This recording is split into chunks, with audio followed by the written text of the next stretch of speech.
Hello, my dear friends, and welcome back to Chilly Midnight. I'm Leanh, and I'm very happy to have you here with me again. Before we begin tonight's story, I want to explain something that some of you may have noticed on the channel. Usually, the newest 1, 2, or sometimes 3 videos may temporarily contain more advertisements than expected, including ads appearing in the middle of the story. This is not something I intentionally add. When a new video is uploaded, YouTube sometimes needs additional time to fully update and apply the advertising settings. Because of that delay, those newest videos may briefly show more ads before everything is processed correctly. So if you open one of the latest stories and notice several interruptions, please don't worry. You can always choose an older video on the channel and come back to the newest one a little later. I know many of you listen while relaxing, working, trying to sleep, or simply looking for a few quiet hours away from the noise of everyday life. I understand how frustrating it can be when an advertisement suddenly interrupts the atmosphere. So thank you very much for your patience and understanding. Now, enough about YouTube. How are you feeling today? Has your health been good? Have you been sleeping enough and taking proper care of yourself? Maybe today has been easy and peaceful for you, or perhaps work, family, and responsibilities have left you completely exhausted. Whatever kind of day you've had, I hope you can use this time to slow down a little and give your mind some rest. And as always, I'd love to know where tonight's story has reached you. Where are you listening from right now? Which country, city, or town are you in? And what time is it there? Is it already late at night? Are you listening just before going to sleep? Perhaps it's early morning where you are, or you're spending part of your afternoon with Chilly Midnight playing quietly beside you. Leave me a comment with your location and the time. I always enjoy seeing how far these stories travel and imagining all of us listening from different places around the world at completely different hours. Wherever you are tonight, I hope you are safe, healthy, and able to enjoy a little peace. Thank you for being here and for continuing to listen. Now, let everything else become quiet for a while, and let's begin tonight's story. Story 1. Mara Keene noticed the tree because it had not been there the night before. That was not, by itself, impossible. The courtyard at Corda Systems was forever being altered by brand experience. Benches appeared without warning. Stone planters vanished between meetings. Once, during a rebrand, the company replaced every flowering shrub with waist-high grasses because the old garden, according to an internal memo, communicated visual hesitation. But trees were different. Mara stood behind the glass wall of the staff cafe, holding a paper cup she had forgotten to drink from, and looked down into the central garden 8 floors below. A thin sapling rose from the white gravel beside the reflecting pool. It was perhaps 6 feet tall, too straight for something newly planted, with smooth, pale bark and dark green leaves trembling in wind Mara could not feel through the sealed glass. No landscapers were present. No equipment. No disturbed soil. Only the tree. Behind her, the breakfast crowd moved with its usual practiced brightness. Cutlery clicked. Espresso machines hissed. Someone laughed too loudly. Wall-mounted screens showed young employees building software in rooms flooded with artificial sunlight. New sustainability thing? Asked Priya Shah, stopping beside Mara with a bowl of yogurt. Mara looked at her. "What?" Priya nodded toward the courtyard. "Oh," Mara forced a smile. "Possibly.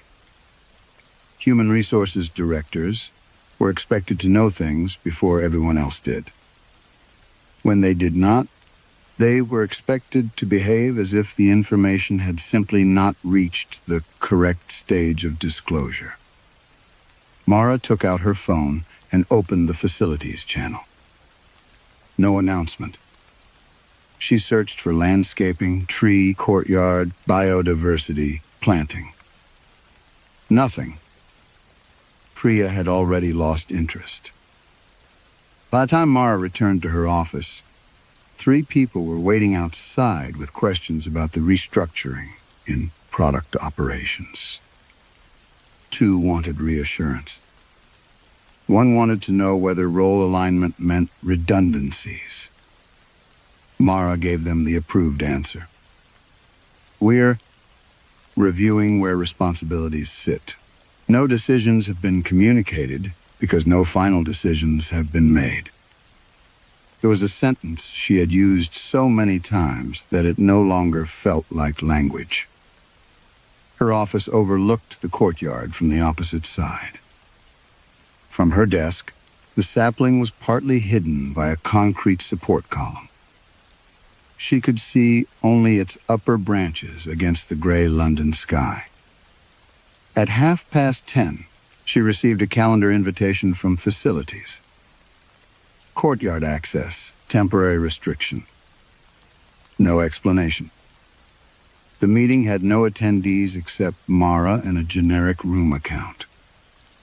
She declined it. A minute later, the invitation returned.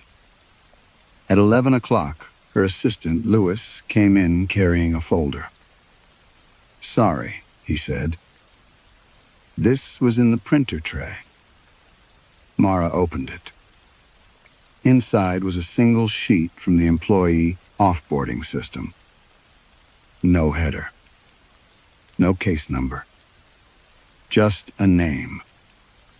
Elliot Vale. For a moment, she thought the office had become very quiet. Then she realized the ventilation unit above her desk had stopped humming. Lewis glanced at the page. Someone leaving? Mara closed the folder. No. He waited.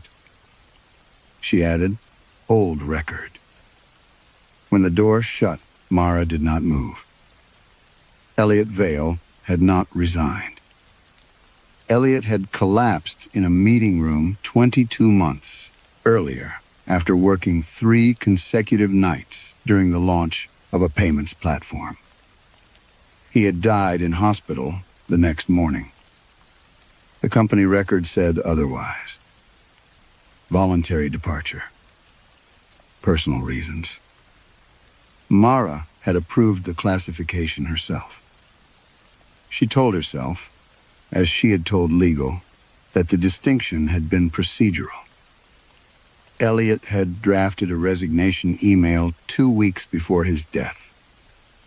He had never sent it. He had never confirmed it.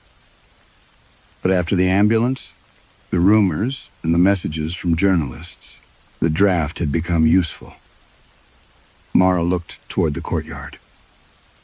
The branches were no longer moving. Every leaf on the sapling had gone completely still. Then something pale turned slowly against the trunk.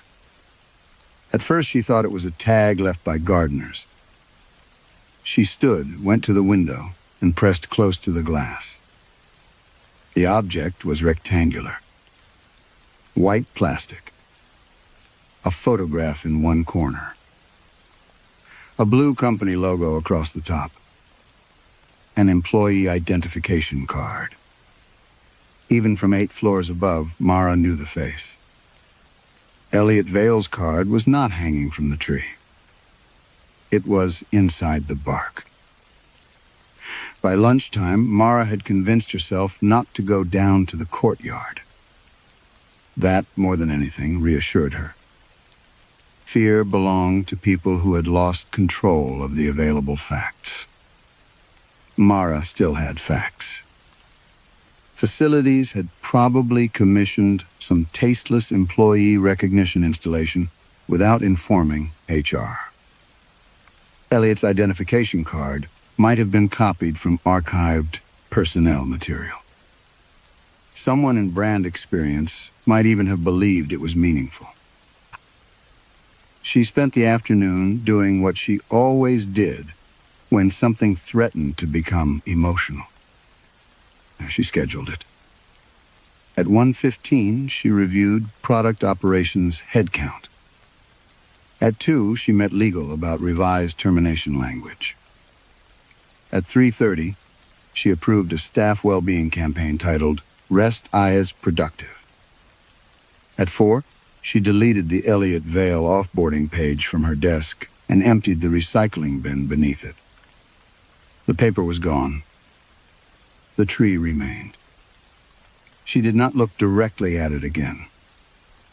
The next morning, Mara arrived before most of the executive floor. Rain had silvered the windows, and the city beyond Corda's glass walls looked colorless and unfinished. She had slept badly. Not because of Elliott, she told herself. Because she had spent too long working. The irony irritated her. 22 months earlier, the night Elliott collapsed, Mara had still been at headquarters. She remembered the emergency doors opening. She remembered paramedics kneeling beside him in meeting room 14 with cables spread across the carpet. What she remembered less clearly was what happened afterward. There had been calls from the chief operating officer. Then the chief executive. Then someone from the board. Everyone had used slightly different language, but the meaning had been the same. Elliott had been exhausted. Elliott had complained. Elliott had written that unsent resignation email. If his death became linked publicly to working conditions, investors would ask questions. Regulators might ask more. Mara had said, "We cannot rewrite an employment status after the fact." She remembered saying that. She also remembered silence at the other end of the call. Then the chief operating officer had replied, very calmly, "No one is asking you to rewrite anything. We are asking you to classify the available evidence." That sentence had stayed with her because it sounded so much like one of her own. By the end of that week, Elliott Vale was listed internally as having voluntarily resigned for personal reasons shortly before his medical emergency. The company sent flowers to his mother. The press story lasted 2 days. Corda's share price recovered by Monday. At 11:20 that morning, Lewis knocked on her office door. "Do you have 5 minutes?" Behind him stood a woman Mara recognized from infrastructure reliability. Tamsin Holt, 32. Senior systems engineer. 6 years at Corda. Strong performance record. 2 retention bonuses already issued. Mara gestured toward the chair. Tamsin did not sit. "I'm resigning." There was no drama in it. No anger. She placed a printed letter on Mara's desk. Mara read the first line, then looked up. "Have you spoken to your manager?" "Yes." "Is there a competing offer?" "No." "Compensation?" "No." "Then help me understand." Tamsin glanced toward the courtyard window. "For just a second. I don't want to be here anymore." Mara felt something tighten beneath her ribs. "That is not usually a complete reason." "It is for me." Mara shifted into the voice she used during delicate exits. Warm, neutral, slightly saddened. You're a valuable employee, Tamsin. I'd prefer not to process this before we understand whether there's something we can address. Tamsin smiled. It was not a happy expression. I think processing it is the part you're good at. Mara stared at her. Tamsin took her access badge from her lanyard and placed it on the desk. The plastic clicked softly against the wood. For several seconds, neither woman moved. Then Tamsin said, "Please make sure I actually leave." That night, Mara stayed until the office had emptied. She told herself she was finishing the quarterly attrition report. At some point, the ventilation system stopped. The silence made her look up. Outside, the first tree stood dark against the courtyard lights.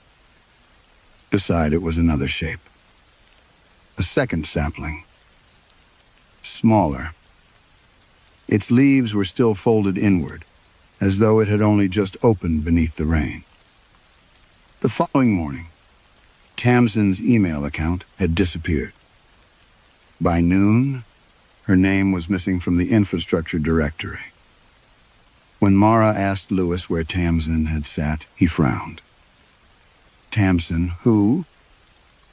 Mara went downstairs herself. The infrastructure floor was crowded with engineers, monitors, standing desks, half-empty coffee cups. She found Tamsin's team. Where was her workstation? One man pointed uncertainly. I think near the windows. Another shook his head. No, that's been empty for ages. Mara opened the digital floor plan on the wall display. She searched Tamsin Holt. No result. Then she searched by employee number. Nothing. Mara zoomed in on the cluster of desks beside the eastern windows. There were 12 workstations on the screen. She counted the desks in the room. 11. She counted again. Then looked back at the floor plan. Now there were 11 there too. Tamsin Holt's desk had vanished from the building. Mara spent the rest of the afternoon trying to prove that Tamsin Holt had existed. She began with the systems she trusted most. Payroll returned no employee under that name. The benefits portal showed no matching national insurance record. The internal messaging archive produced nothing. Tamsin's resignation letter, which Mara distinctly remembered placing in the secure HR tray, was gone. She searched the document repository for old performance reviews. No results. Then photographs. Corda photographed everything. Product launches, promotions, charity runs, diversity panels, Christmas parties, team-building weekends nobody enjoyed. Mara searched 6 years of infrastructure photographs. At first, she thought she had found Tamsin in an image from an engineering conference 2 summers earlier. A woman stood near the back, wearing the dark blue Corda jacket Tamsin often wore. Mara enlarged the photograph. There was no woman there. Only a gap between 2 engineers. Not an empty space. A gap. The people on either side seemed positioned around something the image no longer contained. One man's arm curved outward, elbow raised, as if it had once rested across someone's shoulders. Mara stared until her eyes watered. She printed the photograph. When the page emerged, the gap remained. But the man's arm was now hanging naturally by his side. She stopped printing things after that. At 5 in the afternoon, she contacted security. Can you pull badge access for employee number 7421? The security analyst typed. What name? Tamsin Holt. He frowned at his monitor. That number isn't assigned. It was yesterday. He looked at Mara. There was a polite hesitation in his face, the kind people used when deciding whether a senior colleague had made an embarrassing mistake. Are you sure? Yes. He searched again. No historical assignments.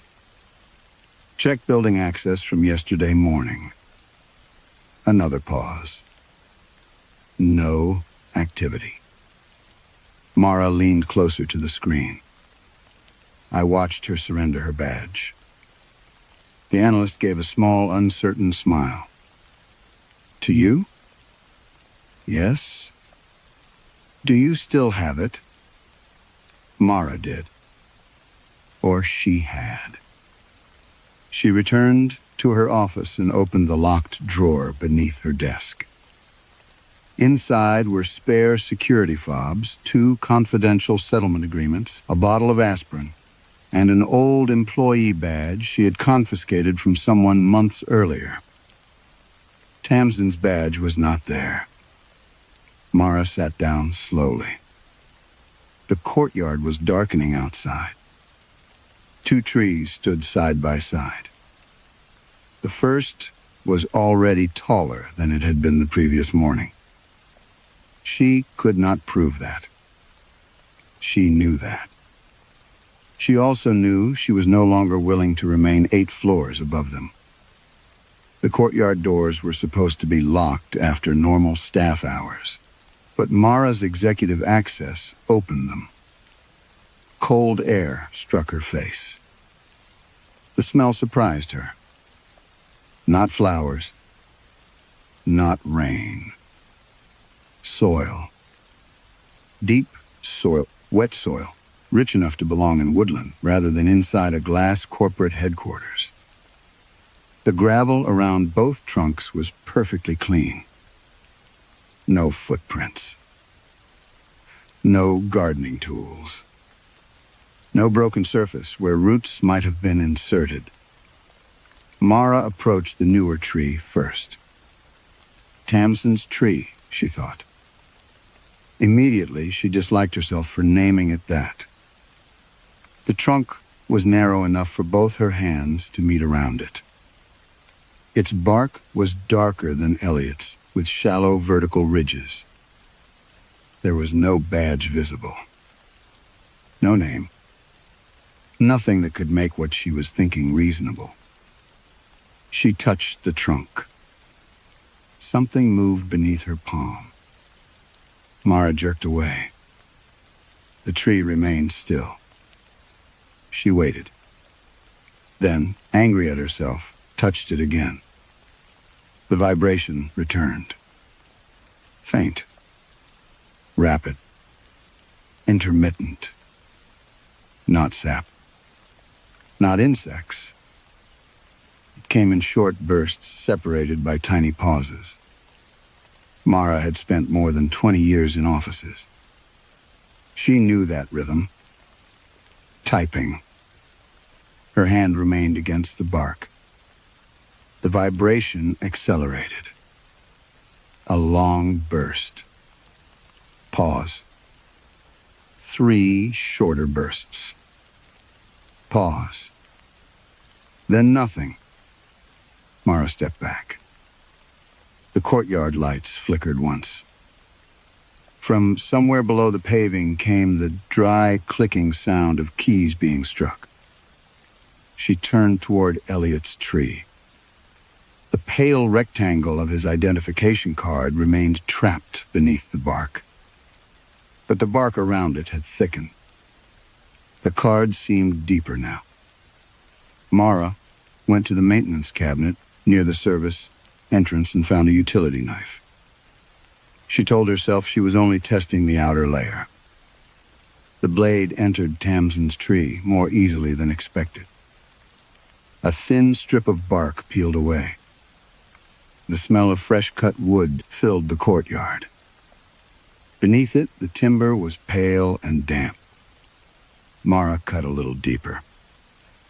A narrow curl of wood lifted from the trunk. There were rings inside. Too many. Dozens packed into a tree barely 2 days old. She leaned closer. At first, she thought the dark marks between the rings were natural grain. Then she saw the repetitions.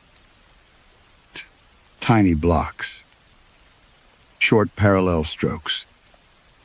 Clusters separated by regular spaces. Line after line circling the trunk. Mara held the strip beneath the courtyard light. The patterns were almost microscopic, but they were not random. They looked like writing. And one sequence repeated often enough for her to recognize its shape. Tamsin Holt. Again. Again. Again. Written inside the years of the tree.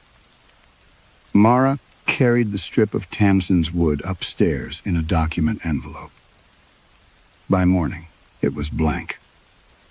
The tiny markings were gone. No name. No lines. Only ordinary pale grain, dry enough that she began to wonder whether she had seen anything at all. She put the envelope in the bottom drawer of her desk and called facilities. There are 2 trees in the courtyard. The response came too quickly. No, there aren't. Mara stopped. On the screen, Miles Fenwick, Corda's head of facilities, continued scrolling through something beside his camera. I'm looking at the planting schedule now. No installations this quarter. Then come upstairs and look out of a window.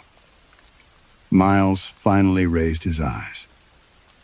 Mara, the courtyard has 3 ornamental pear trees along the western wall. Those have been there since the building opened.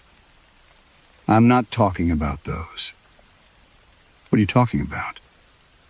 She turned her laptop toward the window, camera facing outward. The 2 saplings stood beside the reflecting pool. Miles squinted. I can see the pool. And what? Mara slowly turned the screen back. Nothing in his expression suggested dishonesty. That frightened her more than if he had lied. An hour later, People Analytics requested an unscheduled meeting. The department occupied a bright open space 2 floors below HR, decorated with slogans about measurable culture. On the largest wall, a live dashboard displayed workforce figures. E-account. Engagement. Attrition risk. Retention. Mara had reviewed those numbers every Monday for 7 years.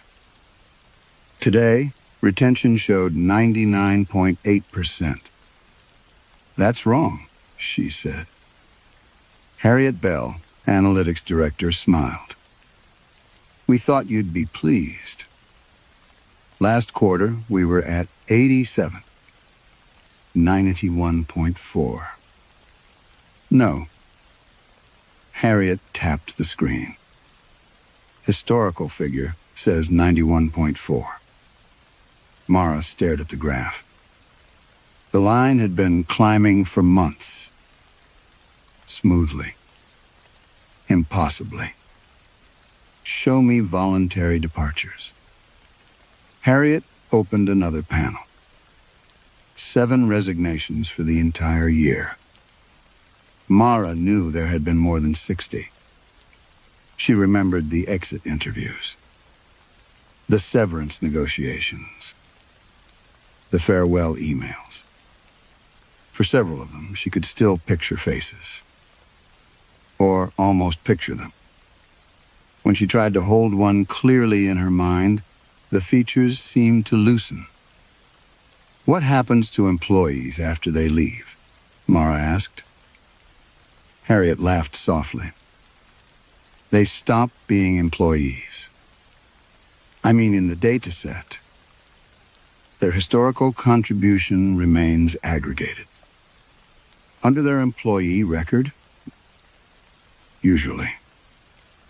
Usually. Harriet shrugged. Data gets normalized. That afternoon, the first route appeared. A junior recruiter named Callum Price complained that something beneath his workstation was lifting the carpet tile. Mara went to see it herself.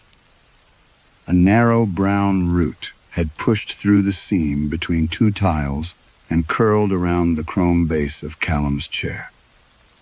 Facilities blamed moisture. There is no soil under this floor, Mara said. The technician looked at her strangely. It's probably cabling. It is growing. He did not answer. By the next morning, roots had surfaced beneath 4 more desks, all on different floors. Mara pulled the employee records. Callum Price had opened the internal careers portal 9 times that month. A finance analyst had downloaded her pension transfer documentation. A product designer had drafted an email containing the words "notice period." The 4th employee, Gavin Reese, had searched Corda's messaging archive for resignation process. None had formally resigned. All had roots beneath their chairs. Mara summoned Gavin to HR. He arrived pale and sweating. Am I in trouble? No. His eyes flicked repeatedly toward the floor. Has something happened at your desk? Gavin swallowed. It moves. What moves? The root. Mara said nothing. He leaned forward. When I think about leaving, the ventilation hum above them stopped. Gavin's face changed. Not physically. It emptied. His shoulders dropped. His breathing slowed. Then he looked directly at Mara. You told them I'd been planning to leave. Mara's hands went cold. Gavin? You said the email was evidence. His voice was lower now. Quieter. Mara knew it. She had heard it in meetings, exhausted presentations, and once through a hospital corridor, while Elliot's mother cried beside a vending machine. Gavin's mouth continued moving. You said I had already made the decision. Mara stood so quickly her chair struck the wall. Stop. Gavin blinked. For a second, terror returned to his face. Then his jaw tightened again. A sound came from beneath Mara's desk. Wood dragging softly across carpet. Gavin spoke in Elliot Vale's voice. You made me eligible. Gavin remembered none of it. 10 minutes after speaking in Elliot Vale's voice, he sat opposite Mara drinking water from a paper cup and insisting that he had only come to HR because the root beneath his desk was damaging company property. You said Elliot's name, Mara told him. Gavin frowned. Who? The question no longer surprised her. By the end of the week, Corda's headquarters had begun to smell underground. The change was strongest in the lifts. Each time the doors closed, Mara caught the odor of wet earth beneath perfume, coffee, and recycled air. Sometimes there was something sharper mixed into it, the clean green smell released when a branch was snapped. Facilities increased ventilation. The smell worsened. Roots entered the cable ducts next. They appeared first as brown fibers, tangled around bundles of network wiring, then thickened until technicians had to cut them away. The severed ends leaked clear sap onto the raised flooring. Every removal was logged as organic infrastructure contamination. No one seemed interested in asking where the organic infrastructure had come from. Mara began walking the building with a notebook. She stopped trusting digital records. On the 6th floor, she found an empty patch between two departments where the carpet was slightly cleaner than everywhere around it. "How many desks were here?" she asked the team leader. He looked confused. "None." Mara could see power sockets in the floor. 4 sets. On another level, a coffee mug remained in a cupboard with the words, "World's Most Adequate Developer," printed across it. No one knew whose it was. A coat hung behind a meeting room door for 2 days before disappearing. Then a framed photograph from the summer party changed while Mara was holding it.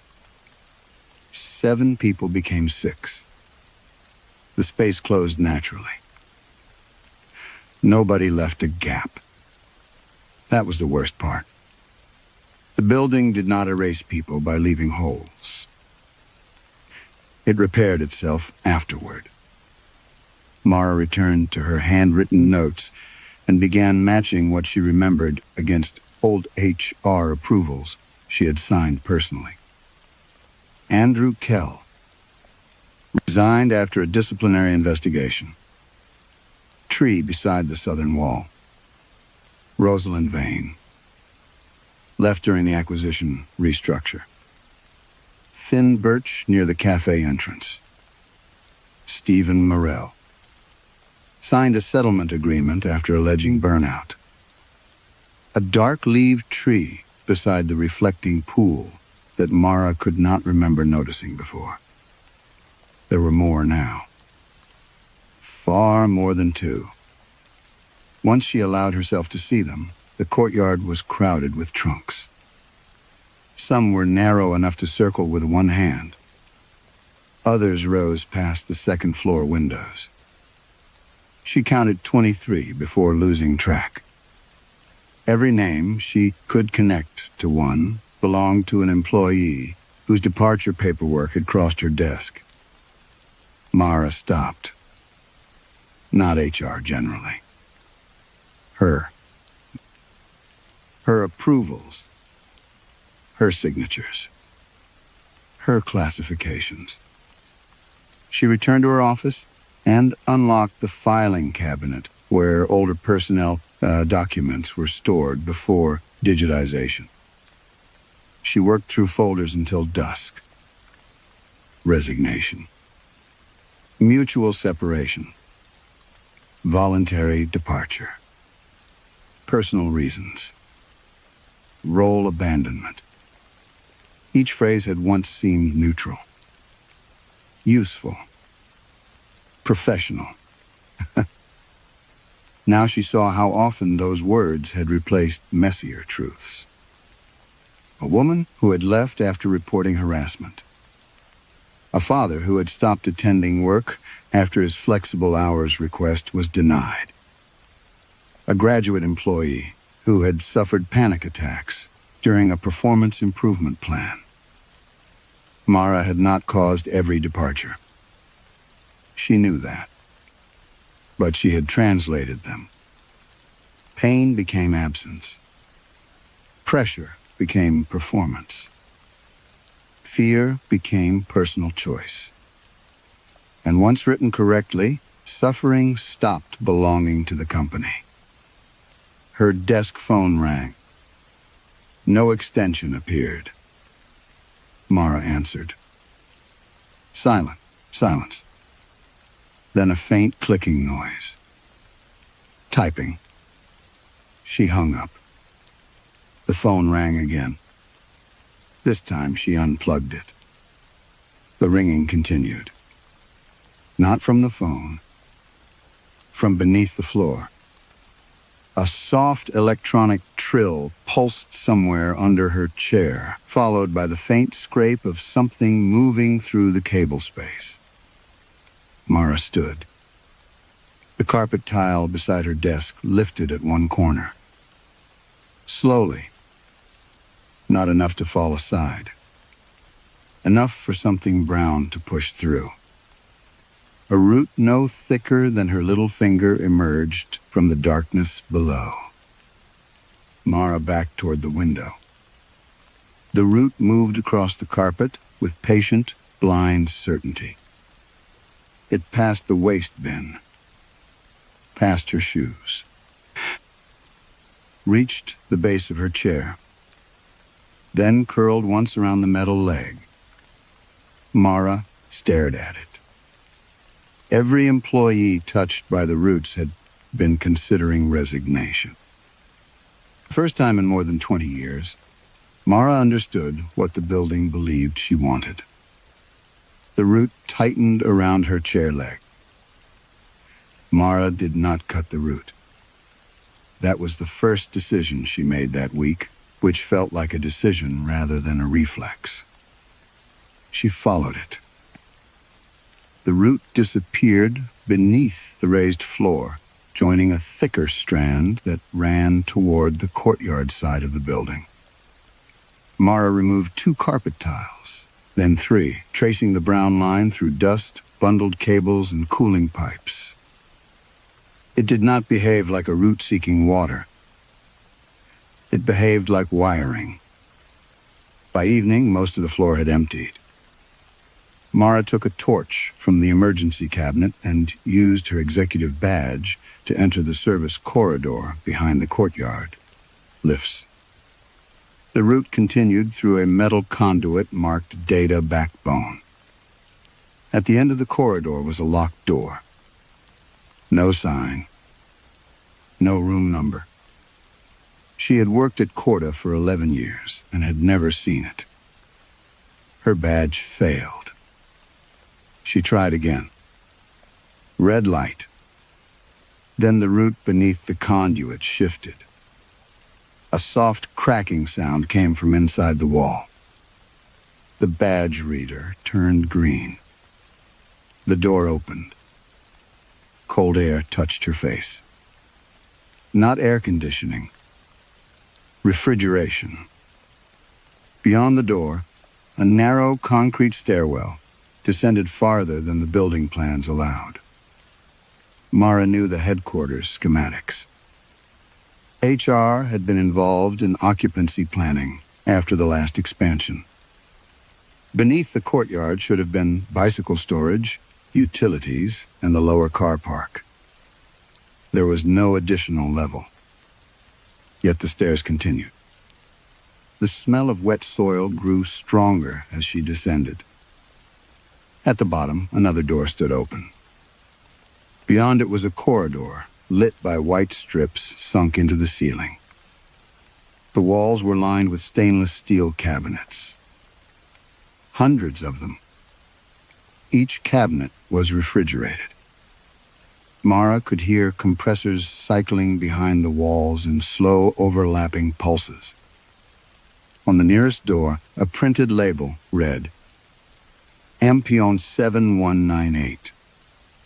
Surface Perion, 3 years, 4 moves. Steep. Continuity retangane. Mara opened it. Cold vapor rolled over her hands. Inside were shallow trays filled with narrow cylinders of wood. Core samples.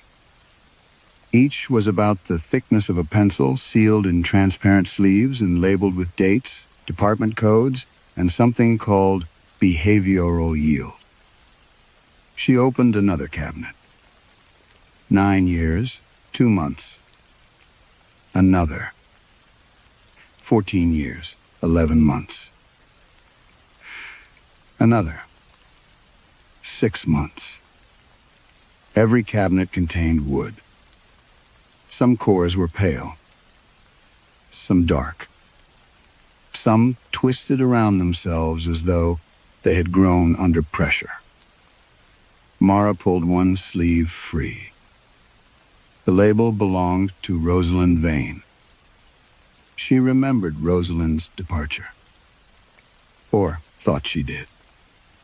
The wood core contained a series of tiny dark marks. Not random. Typing. The same pattern she had seen inside Tamsin's tree. Mara dropped it. The sleeve struck the floor with a plastic snap. Something inside the cabinet tapped back. Once. Twice. Then rapidly. Like fingernails. Mara stepped away. At the far end of the corridor, a green indicator light blinked above a larger refrigerated door. Continuity to Storgy, to Chimerai. She approached.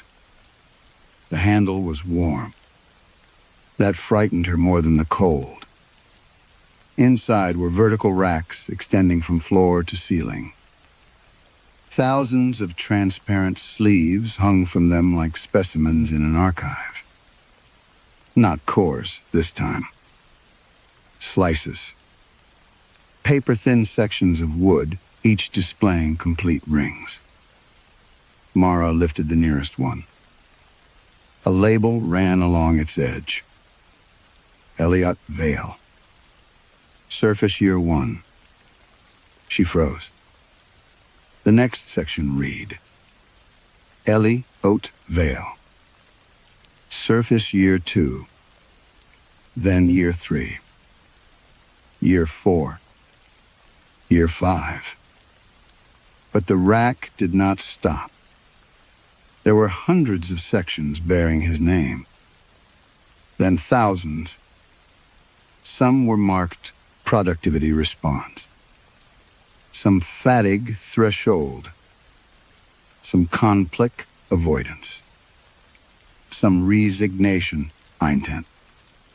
Mara moved deeper into the room. Elliot's name continued across rack after rack. Thin circles of his life. His working days. His decisions. His silence. His exhaustion. All separated, labeled, preserved. One section trembled inside its sleeve as Mara passed. Then another. Then dozens. The refrigeration units shifted pitch. The sound became almost vocal. Mara stood in the center of the room, surrounded by thousands of wooden rings, each bearing Elliot Vale's name. And every one of them began tapping against the plastic at once. The tapping stopped when Mara touched the terminal. It stood at the rear of the storage room, half hidden behind the hanging racks. No keyboard. No visible power cable. Only a dark glass screen set into the wall. When her palm met it, the display woke. Corda Continuity Mortal. Archive Access. Ecutive HR. Mara stared at the words. Her access. Her department. A list opened beneath them. Retention Forecasting. Absence Prediction. Compliance Probability. Burnout Exposure. Resignation Intent. Productivity Recovery. The categories were familiar. Too familiar.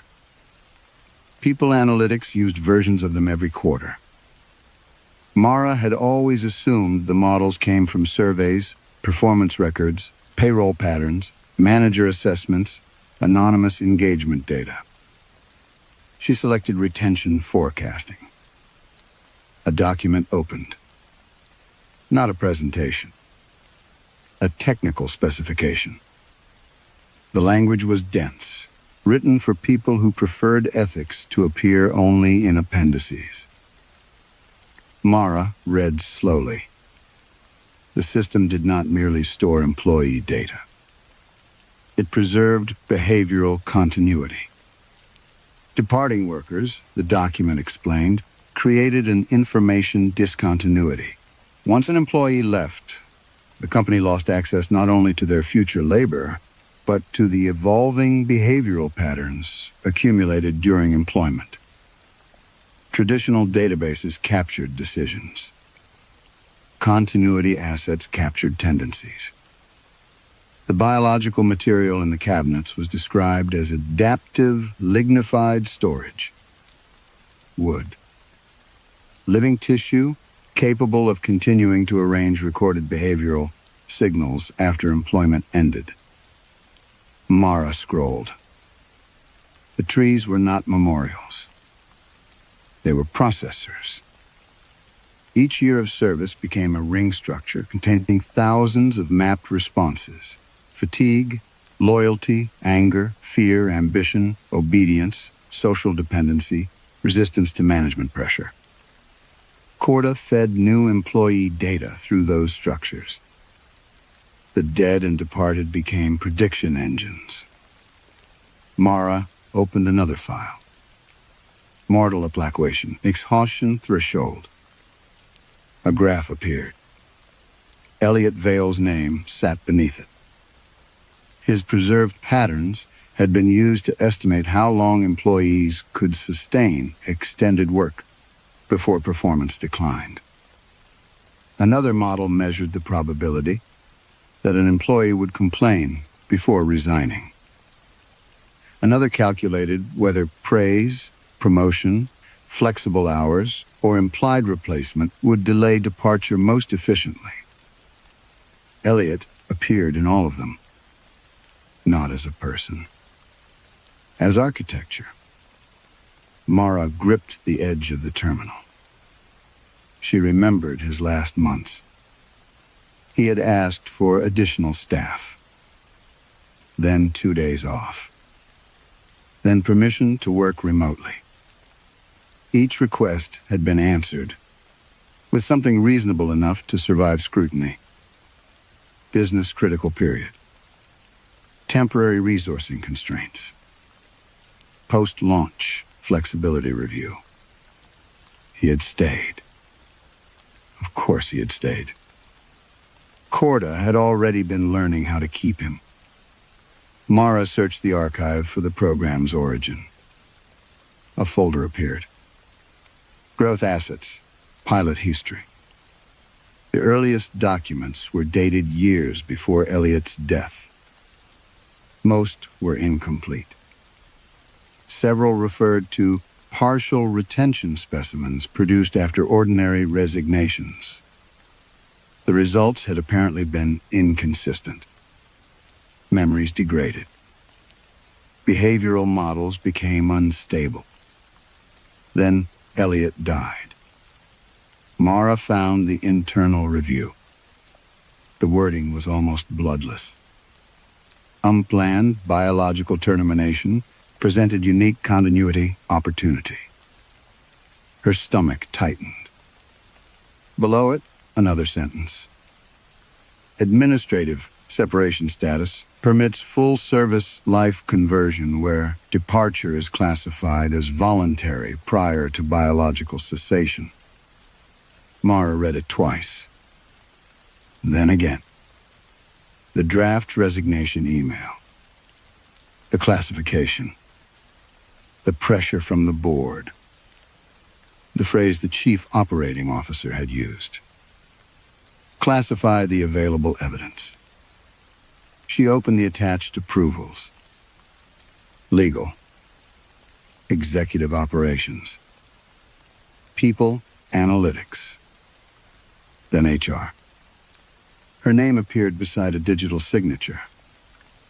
Mara Keene, Off-Forest. She clicked it. A scanned copy of the original classification opened. She remembered signing it. She remembered telling herself it protected the company from an unfair narrative. She had never seen the additional page beneath it. Continuity conversion constant. Administrative proxy. Approved subject. Elliot Vale. Employment termination basis. Voluntary departure. Eligibility status. Complete.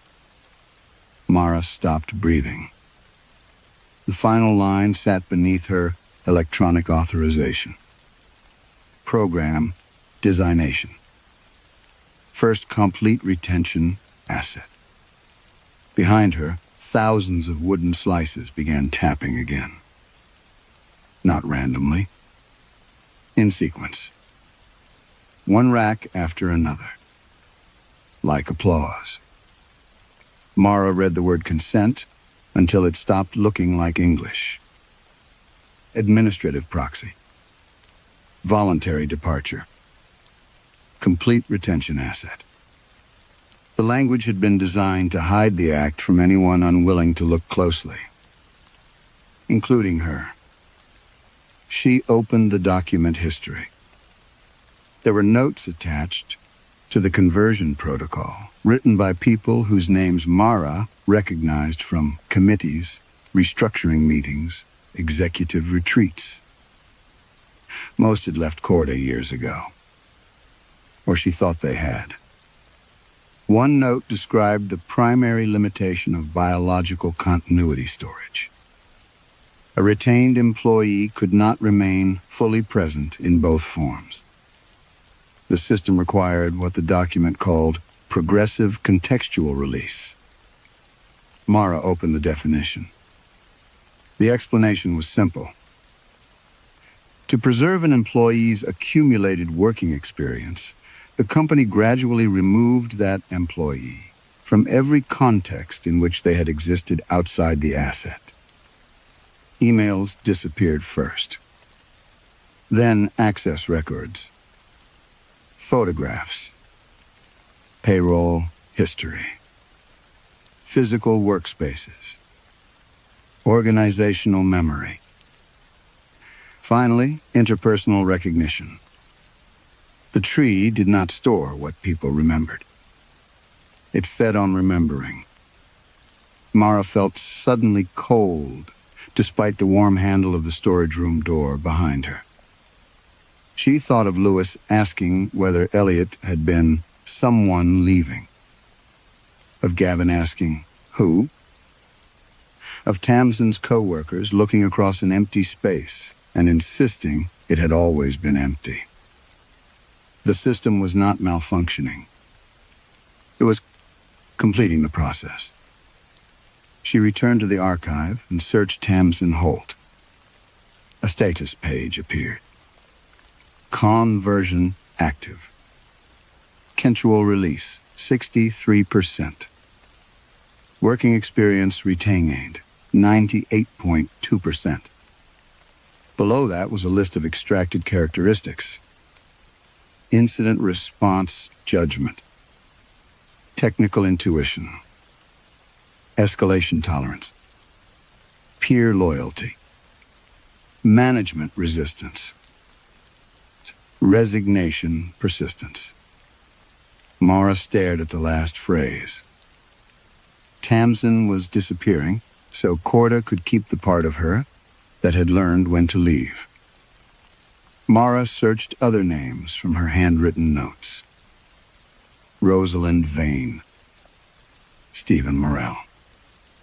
Andrew Kell. Each had a percentage. Some were complete. Their personal histories had been reduced to nothing, while their years inside Corda remained available forever. Not ghosts. Not exactly. Work without workers. Experience without ownership. Lives stripped down to whatever had been useful to the company. Mara searched Elliot again. Consensual release. Complete. No family references. No external biography. No surviving personal correspondence. No independent memory index. Only corporate material remained. She remembered the flowers sent to his mother. Suddenly, Mara could not remember the woman's first name. She had spoken to her for nearly an hour at the hospital. She remembered the vending machine, the plastic chair, the woman's coat, but not her name. Mara backed away from the terminal. No. Her voice sounded small in the refrigerated room. A new document appeared on the screen without being selected. Legal Principle of Continuity Ownership. She read the first paragraph. Employment-generated behavioral structures became eligible for permanent corporate retention when separation was voluntarily initiated and properly authorized. That was why Elliot mattered. His death alone had not been enough. His exhaustion had not been enough. His unsent resignation draft had not been enough. The system had required a bureaucratic act that transformed a dead employee into someone who had chosen to leave. Mara had supplied it. Her falsification had not merely protected Corda from blame. It had converted Elliot's working life into property. The first successful complete asset. The model that made all later conversions possible. Mara pressed both hands against the terminal. What do I do? The screen remained blank. Behind her, something creaked. A long, low sound passed through the racks. Wood under pressure. Then another sound joined it. A breath. Mara turned. One of Elliot's thin sections trembled inside its sleeve. A voice came from it, too faint to distinguish. Then another section moved. Then another. Across the room, cabinets began vibrating. Hundreds of wooden cores struck softly against their plastic sleeves. The sound spread down the corridor. Voices emerged from it. Some male. Some female. Some young. Some old. Fragments first. Please. I didn't agree. My name was... They said voluntary. I was sick. I reported him. I needed the money. I changed my mind.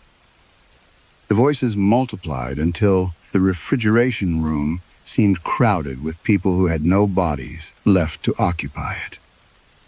Mara covered her ears. It made no difference.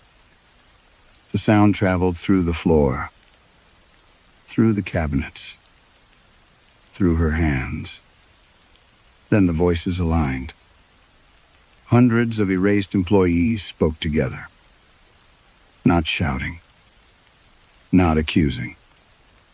Using the same calm, formal tone Mara had heard in exit interviews for 20 years. Please terminate our employment. Mara tried to terminate them properly. For nearly an hour, she stood at the underground terminal opening one employee record after another. Terminate continuity. Release asset. Renew retention SDP. Every command returned the same message. On Washington Unite.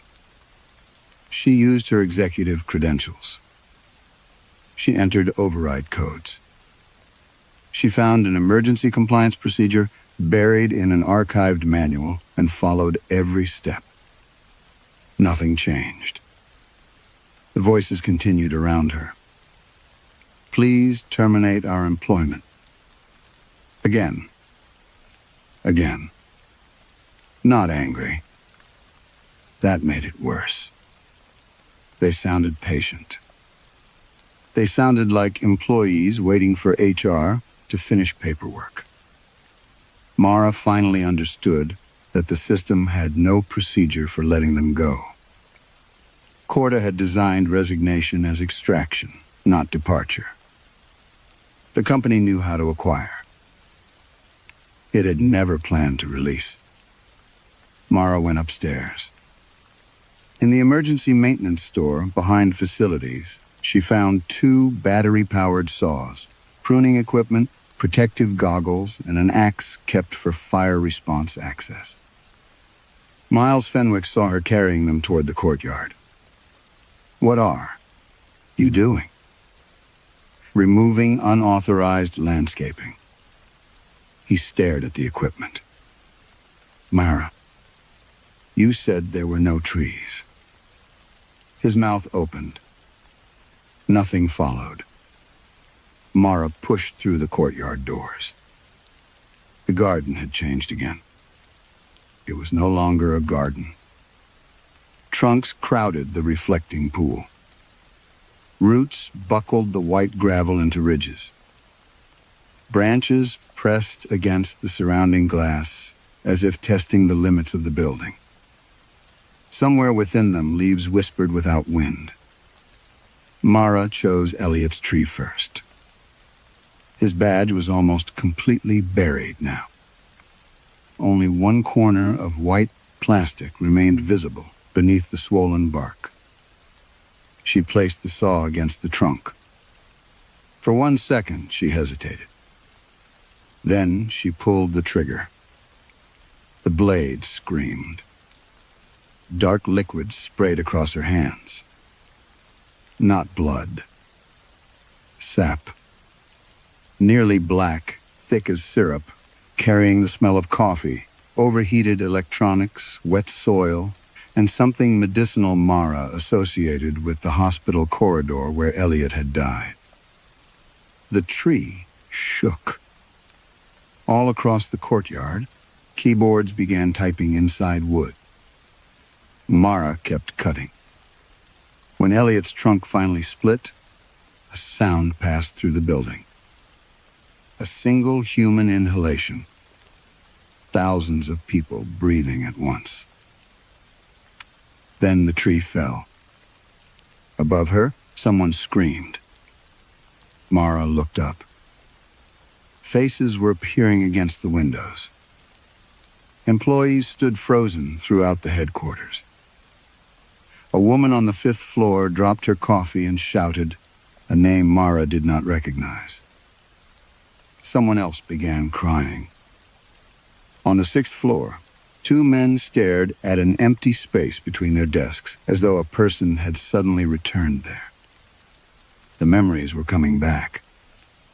Mara moved to the next tree, then the next. She cut until her shoulders burned. Each falling trunk released another wave of voices into the building. Rosalind. Stephen. Andrew. Tamsin. Names returned through corridors. People remembered farewell drinks that had never happened. Complaints that had vanished. Colleagues they had stopped, knowing they had lost. The courtyard filled with black sap and broken branches. Then Mara noticed the roots. They were not dying. Every time a trunk fell, its severed roots contracted. Not downward. Away. They slid beneath the gravel and withdrew into service channels. Cable ducts. Network conduits. Mara dropped the saw and ran for the security office. The operations room was already in chaos. Alerts covered every monitor. London. Manchester. Dublin. Toronto. Chicago. Singapore. Sydney. Corda offices worldwide were reporting flooring failures, network interruptions, and unexplained vegetation. A security analyst enlarged one camera feed. An open plan office appeared. Employees were climbing onto desks. Something was breaking through the carpet beneath them. A pale green shoot emerged. Then another.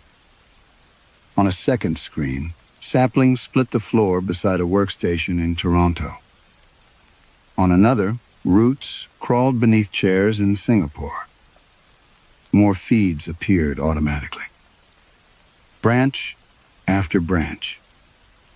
Office after office. The network map turned green.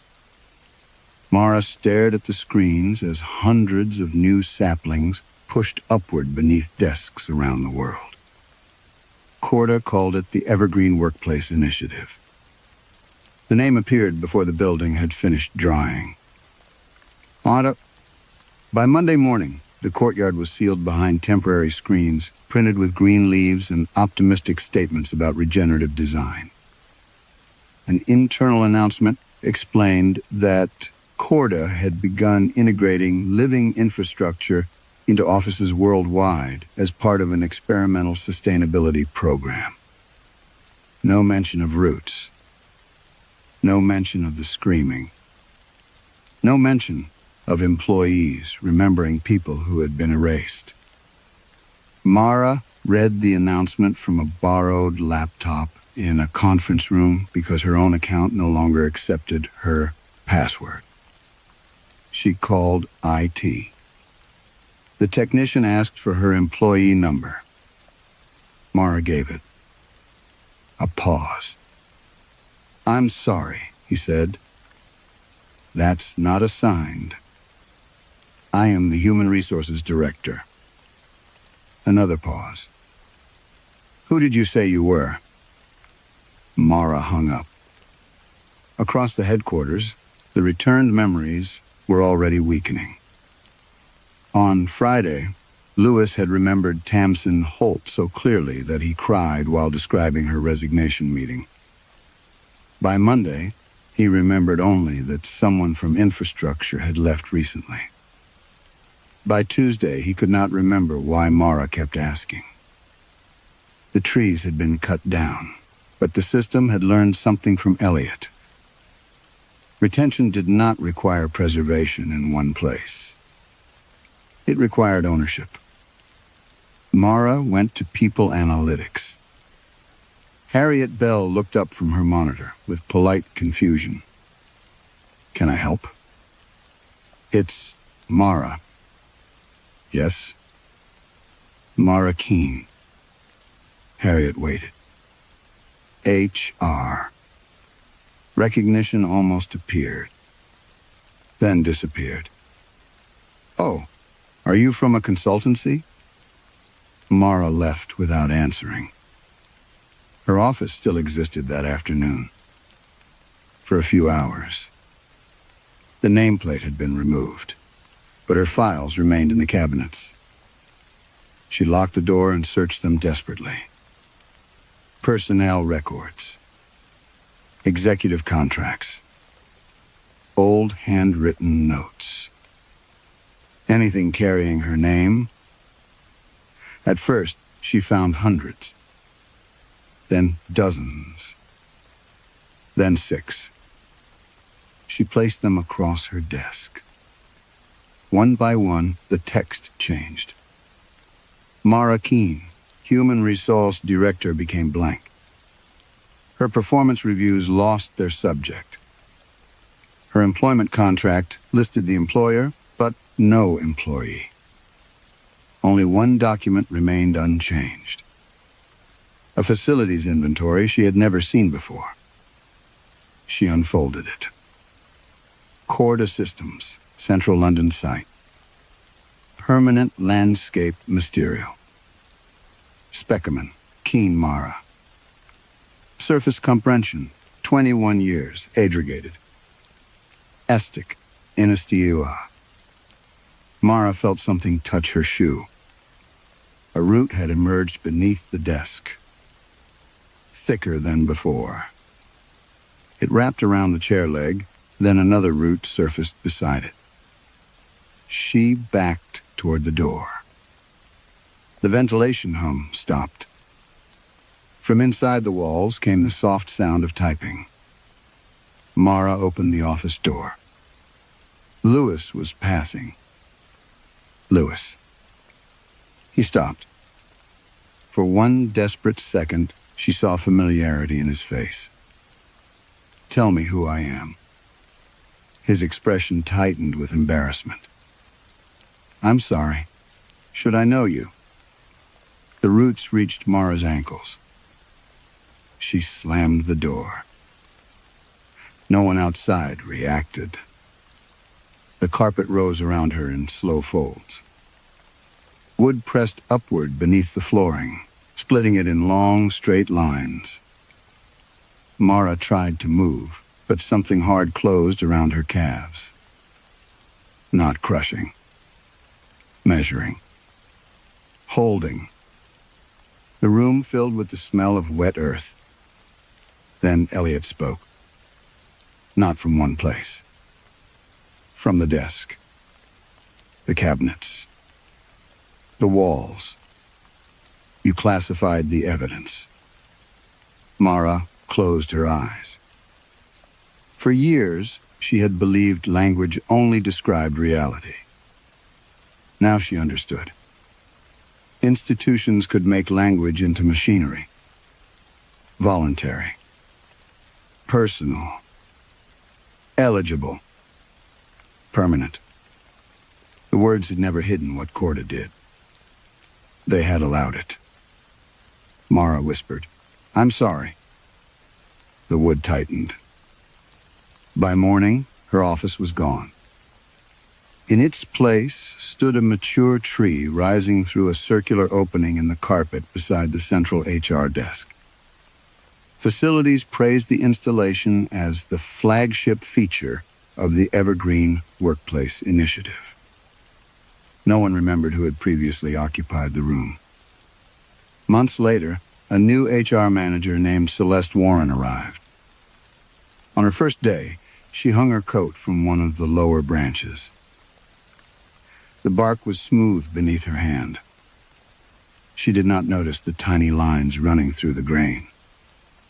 She did not hear the voice inside them. Very softly, beneath the ventilation hum, the tree whispered, "Mara Keene." Some companies say their people are their greatest asset. The horror begins when that sentence becomes literal. Mara spent years turning pain into acceptable language because she believed protecting the institution protected everyone inside it. In the end, the same language converted her into something the company could keep. Perhaps the most frightening systems are not those that openly consume people, but those that rename the consumption until nobody feels responsible for it. If a workplace could preserve everything useful about you after erasing who you were, would that be immortality? Or simply the final form of exploitation?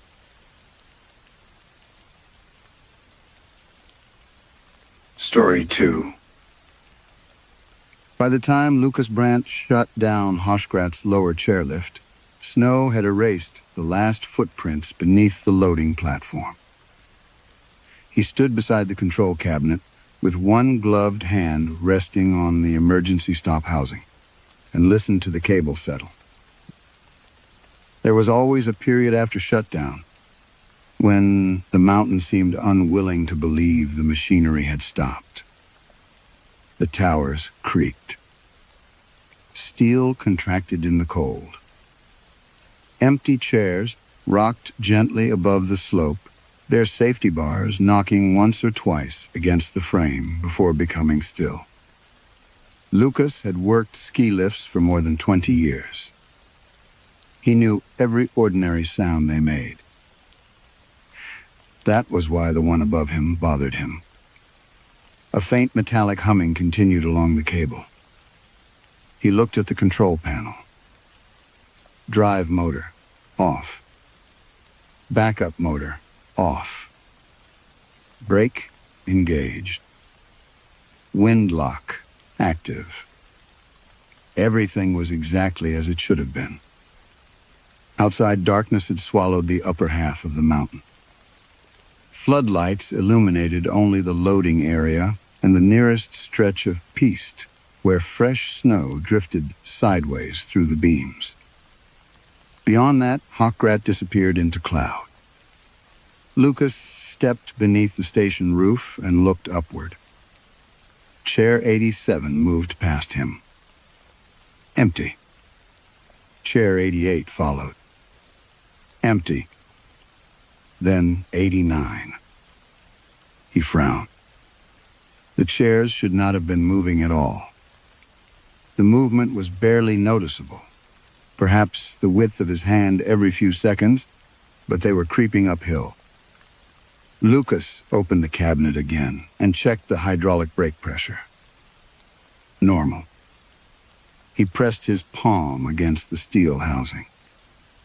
No vibration. Yet above him the cable continued moving.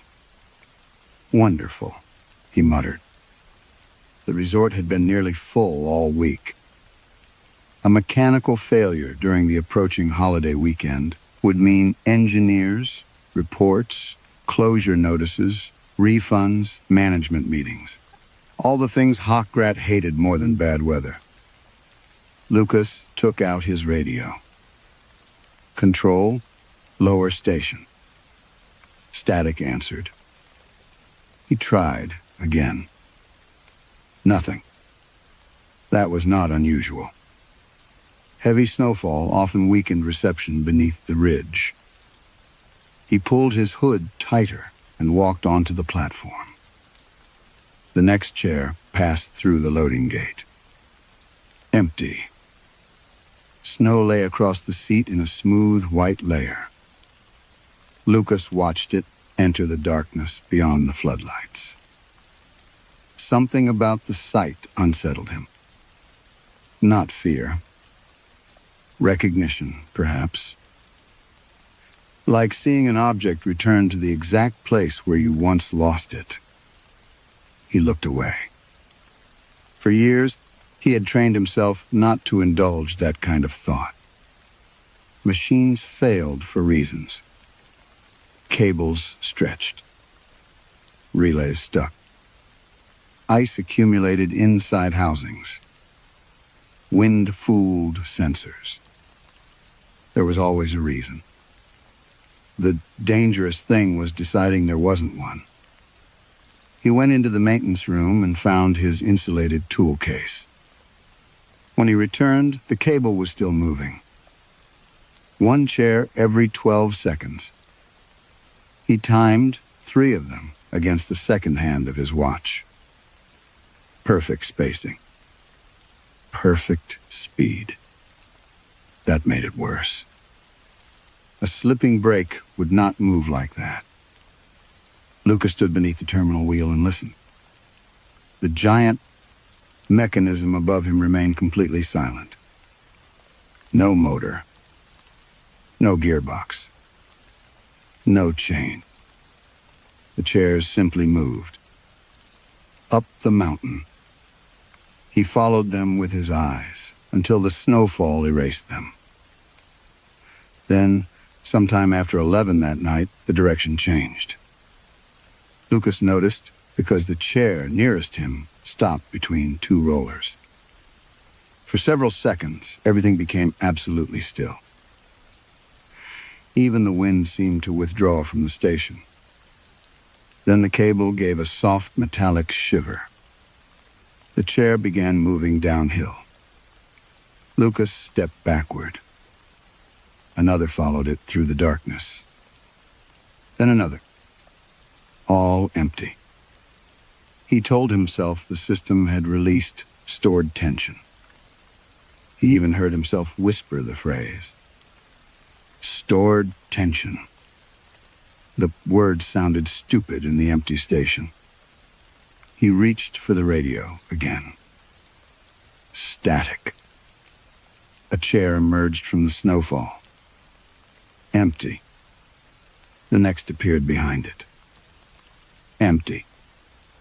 Then Lucas saw something pale beyond the edge of the floodlight. At first he thought snow had accumulated unevenly on the seat. The chair descended slowly toward him. 2 boots appeared beneath the safety bar. Lucas stopped breathing. A person was sitting there. A woman. Her head hung forward. Snow covered her hair, shoulders, and knees so thickly that she seemed to have been sitting outside for hours. Lucas moved toward the emergency control.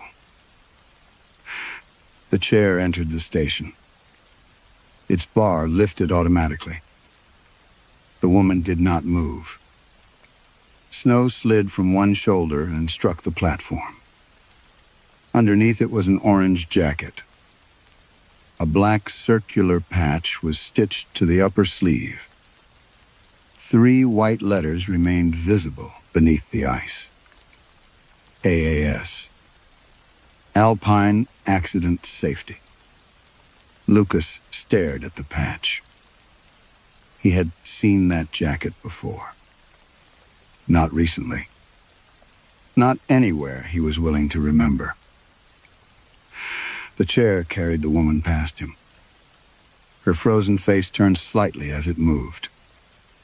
And Lucas Brandt recognized Ingrid Voss, the safety specialist who had vanished from Hawkgrot 9 winters earlier. The woman opened her eyes. They were gray, almost colorless, against the ice gathered in her lashes. Lucas stepped back so quickly that his shoulder struck the control cabinet. Ingrid. The name left him before he could stop it. Her gaze moved past him, following something farther down the slope. Her lips parted. No breath appeared. Then the chair rolled beyond the unloading point. Lucas lunged after it, but the platform lights flickered once, and when they steadied, the seat was empty. Only a dark crescent of melted snow remained where she had been sitting. He searched the station, the access stairs, and the service corridor beneath the terminal. He even walked down the maintenance track, shining his torch between snow fences and equipment sheds. There were no footprints. By morning, Lucas had reduced the event to exhaustion. That was the phrase he used while brushing ice from the tower sensors before opening. Exhaustion. It sounded better than Ingrid Voss. At 7:30, the first employees arrived by snowmobile. At 8, the lift began carrying instructors and early guests uphill beneath a pale blue sky. Nothing malfunctioned. The motor sounded clean. Hydraulic pressure remained steady. Wind readings stayed below the automatic closure threshold. Lucas checked them twice. Then a third time. Expecting a hurricane? Stefan Moser, Hawkgrat's operations manager, had entered without Lucas hearing him. Stefan was 58 and always looked dressed for a resort brochure. Red technical jacket, immaculate gloves, silver hair combed back from a face reddened by mountain winters. Routine check, Lucas said. Stefan glanced at the display. Good. We're full through Sunday. He said it as though occupancy were another form of weather. Lucas knew what came next. No interruptions. We close if the limits say close. Stefan smiled without amusement. The limits have always treated us well. Then he walked away. For most technicians, the sentence would have meant nothing. For Lucas, it reached backward 9 winters. He remembered packed restaurants, coaches arriving from Munich and Salzburg, families queued beyond the barriers while attendants stretched ropes across the snow. He remembered a forecast warning of violent crosswinds above the ridge. He remembered Stefan standing beside this same cabinet, younger then, tapping an occupancy report against his palm. A Saturday closure would cost Hawkrat more in refunds than Lucas earned in years. The upper anemometer had been erratic. That was true. Ice could distort the cups. Bearings could stiffen. Gusts at exposed towers often looked worse on a screen than they felt below. There were technical arguments for overriding a sensor temporarily. Lucas had repeated them for years. He had not disabled anything important. He had corrected bad data. There was a difference. And nothing had happened. That was what mattered. No fatality report. No investigation. No names carved onto memorial plaques.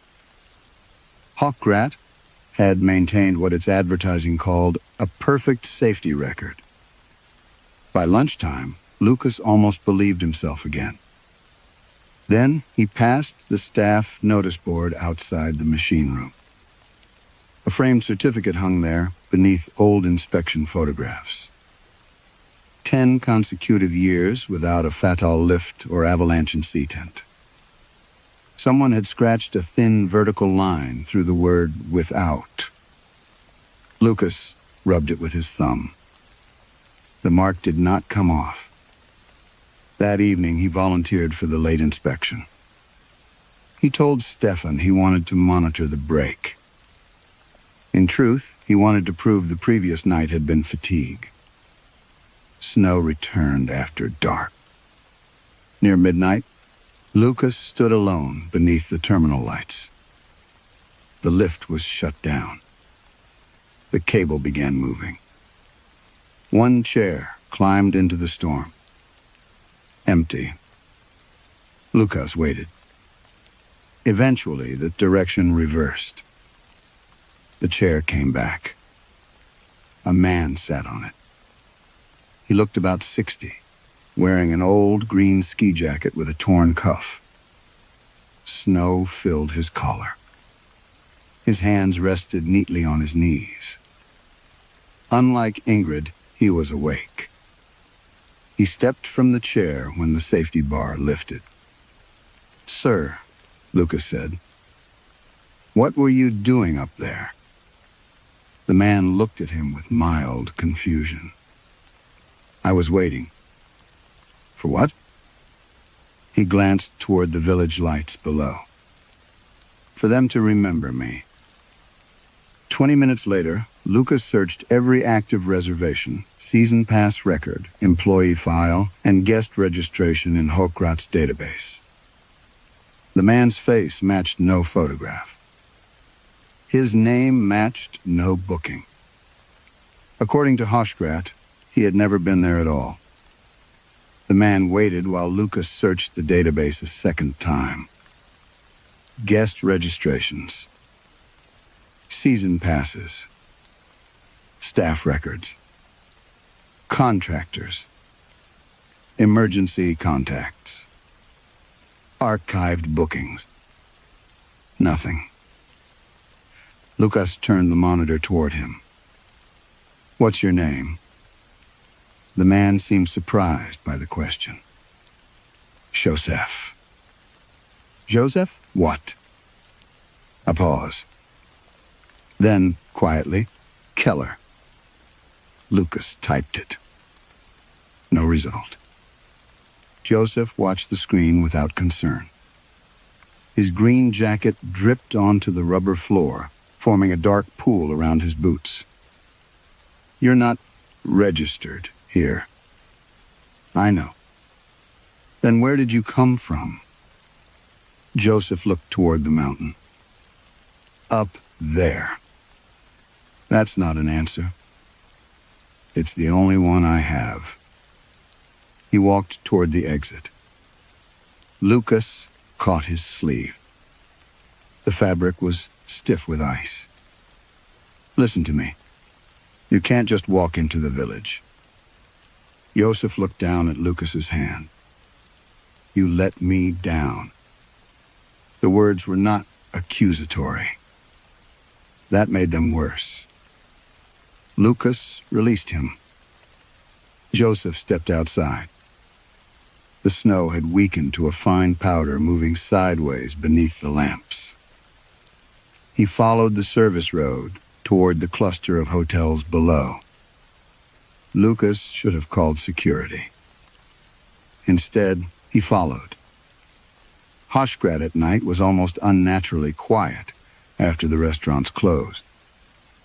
Chalet roofs sagged beneath snow. Decorative lights glowed behind frosted windows. The mountain towered above everything, invisible except where floodlights caught pieces of slope. Joseph walked without hesitation. He passed the staff lodge, past the medical station, past 3 hotels. Then he stopped outside the Edelweiss house. It was one of Hochrat's oldest buildings, a narrow 5-story hotel renovated so many times that no 2 corridors matched. The lobby doors were locked. Before Joseph reached them, they opened. Lucas stopped. The automatic entrance had been disabled overnight for years. Joseph entered. The lobby was empty, except for the night receptionist, Petra Wimmer, reading behind the desk. She looked up. "Can I help you?" Joseph approached. "I think my room is ready." Petra frowned. "What name?" "Keller." Her hands froze above the keyboard. Lucas came beside him. "He isn't registered." "I know." Petra was staring at her screen. "What?" She turned it toward them. A reservation had appeared. Joseph Keller. Room 214. Arrival. Tonight. Departure. Blank. "That room isn't in service," Petra said. "Why?" "Radiator problem. We haven't used it since November." A soft chime came from the computer. Petra stared again. The room status indicator changed from gray to green. Heating active. Door unlocked. Occupied. No one spoke. Then the lobby elevator opened by itself. Joseph nodded once, almost politely, and stepped inside. "Sir," Petra called. He turned. For a moment, Lucas saw something childlike in his expression. Not youth. Expectation. "You should tell Frau Eder I'm here," Joseph said. The doors closed. Petra looked at Lucas. "Who is Frau Eder?" Neither of them knew. By morning, everyone knew. Hochrat had only one Eder who mattered. Margaret Eder, 76, widow of a retired ski instructor, permanent resident in a chalet near the church. Petra had called her after finding the name in old local directories. Marguerite arrived just after breakfast, wearing felt boots and a wool coat buttoned incorrectly. She insisted she had never known a Joseph Keller. Then he came downstairs. The moment she saw him, her handbag fell from her hand. Marguerite made a sound Lucas would remember for the rest of his life. Not a scream. A gasp of recognition so deep it seemed to tear through decades. "Seppi?" Joseph smiled. Marguerite crossed the lobby slowly. "You were 9, she whispered. Joseph's smile vanished. "No, you were 9. Marguerite covered her mouth. Then she began crying. Memories came out of her in fragments. A brother, 4 years older. Green jacket. Broken wooden sled. A scar near his left ear. their mother forbidding them to climb beyond the marked winter path. Joseph disappearing during a storm. Marguerite had spent her entire adult life believing she had been an only child. By afternoon, Lucas was inside the municipal archive with a resort administrator beside him. They found the Keller family records. Marguerite had indeed once had an older brother, Joseph Keller. The death notation was brief. Lost on Hochgrat during winter. 41 years ago. Lucas pulled the resort's safety ledger for that season. He already knew what he would find. The page was immaculate. Avalanche fatalities, 0. Lift fatalities, 0. Missing guests, 0. Hochgrat had recorded a perfect season, and yet Joseph Keller had died on the mountain. After Joseph Keller, the mountain did not wait another 41 years.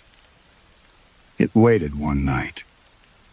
The next passenger was a woman in a blue wool coat, perhaps 30 years old, with ice braided into her hair and one mitten missing. She stepped from the chair without speaking and walked directly toward the village bakery. At sunrise, the baker's mother collapsed behind the counter. She remembered a daughter. Not a miscarriage. Not a cousin. Not a childhood friend. A daughter. Her name was Elise. She had vanished during a January storm 26 years earlier while returning from a beginner slope with her father. The baker's mother remembered searching for her until darkness, remembered police dogs, remembered a red scarf found beneath a snow fence. She also remembered, with absolute certainty, having only one child. Both memories existed together. By the third night, Lucas stopped calling security. There was nothing security could do. The lift would shut down normally. Power would be cut. Brakes would engage. Then, sometime after the resort went quiet, the cable would begin moving uphill. Empty chairs disappeared into the cloud. Later, they returned carrying people. A teenage boy in ski goggles from a model no longer manufactured. An elderly woman wearing leather boots with wooden soles. A middle-aged man in a resort uniform whose logo Hochgrat had abandoned before Lucas began working there. None appeared in the current guest system. Some did appear in older records, but only indirectly. A family booking with one unexplained meal charge. A room originally listed for 5 guests, later amended to 4. A ski school photograph whose numbering skipped from child 12 to child 14. Each arrival opened something inside the village. Memories returned. Violently. A bartender remembered an aunt crushed beneath an avalanche near Tower 6. A retired instructor remembered carrying a dead boy downhill wrapped in an orange rescue blanket. A hotel housekeeper remembered being married for 11 months before becoming, somehow, a woman who had never married at all. Her husband arrived on the 4th night. She recognized him from across the lobby and dropped to her knees. By then, Hochgrat management had begun using another word. Confusion. Stefan called an emergency meeting in a conference room overlooking the lower slopes. There were no written minutes. "This is becoming hysteria," he said. Lucas watched him avoid the windows.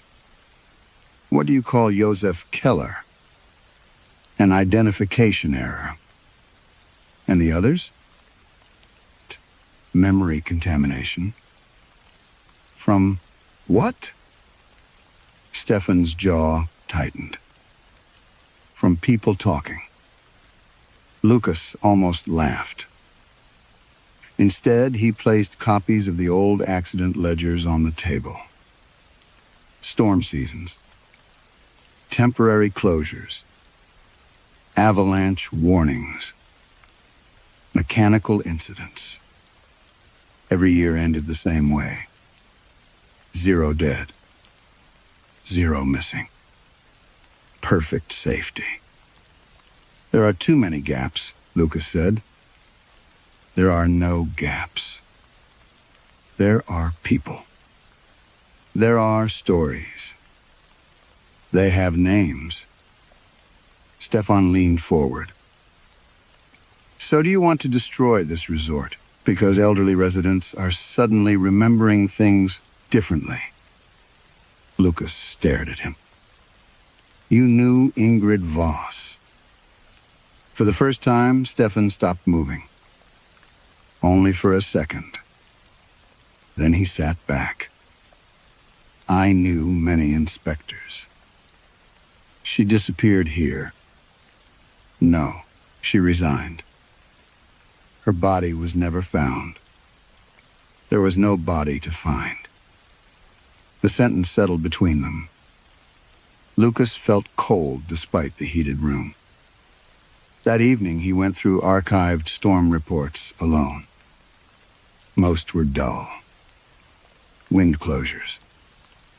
Delayed openings. Minor injuries. Lost equipment. Then he found a season from 12 years earlier. A storm had struck Hoshgrat during a busy February weekend. Lucas remembered the weekend. He remembered the argument about wind readings. He remembered Stefan telling him they could not close the upper route unless the sensor exceeded the automatic limit for 3 consecutive readings. He remembered adjusting calibration. Only slightly. Enough to smooth spikes. Nothing had happened. He had told himself that for 12 years. But now another image surfaced. Not from a file. From inside him. A yellow rescue jacket. A shovel striking packed snow. Someone shouting that they had found an arm. Lucas closed his eyes. The memory sharpened. He was kneeling in an avalanche debris field below Tower 9.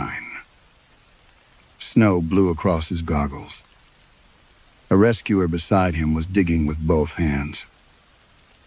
Someone farther downhill was crying. Lucas looked down.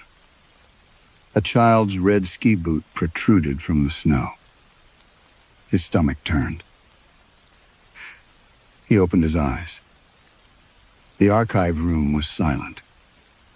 He had never been part of an avalanche recovery. He was certain of it. Technicians were sometimes asked to assist search teams, but not him. Not that year. Not during that storm.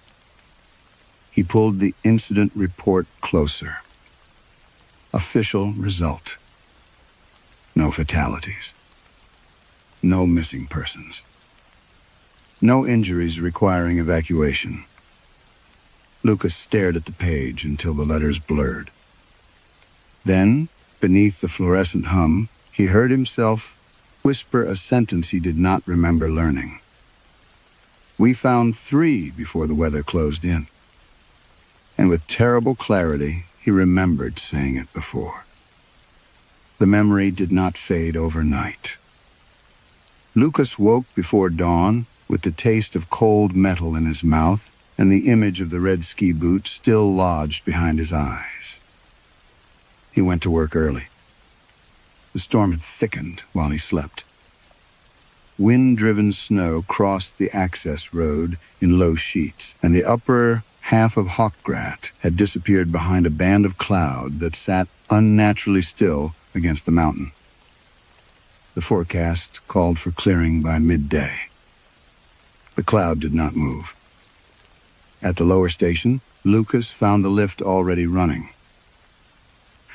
he stopped in the doorway. Chairs moved uphill at normal operating speed. No attendants were present. The main control panel was dark. Lucas crossed the platform quickly and opened the electrical cabinet. The primary disconnect had been thrown. No power. He checked the auxiliary line. Dead.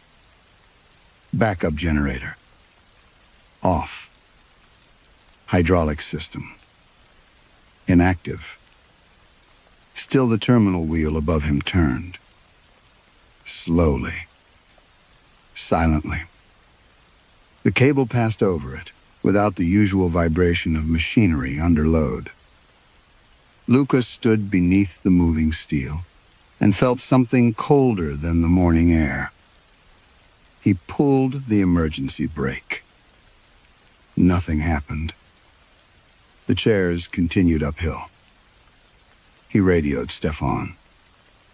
No answer. Then he took a maintenance snowmobile toward the upper towers. Visibility worsened above the tree line. The chairs moved beside him in steady procession, all empty, their seats gathering snow as they climbed. At Tower 11, Lucas stopped. Beyond it, the lift rose steeply toward the final support before the summit station. That tower was visible only as a dark shape inside the cloud. One chair entered the white bank. It vanished. The next followed. Then another. Lucas waited for some trace of them beyond the cloud. There was none. He knew the line geometry.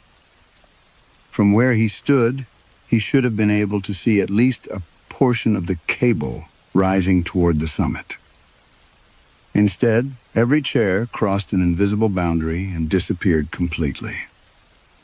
Even the cable itself seemed to end inside the white. Lucas checked the wind sensor mounted on Tower 11. The display showed almost no movement. He looked at the snow whipping past his face. For a moment, his hand remained on the sensor housing. A memory surfaced. Not the avalanche. A screwdriver. A service menu. His own thumb entering an override code. He pulled his hand away. Back at the maintenance building, Lucas began opening archived service logs. He searched by storm date. Not accident date. Not casualty. Storm. The pattern emerged slowly. A severe weather event 17 years earlier. 2 pages missing. A wind closure 14 years earlier. 1 inspection sheet removed. The February weekend from 12 years ago.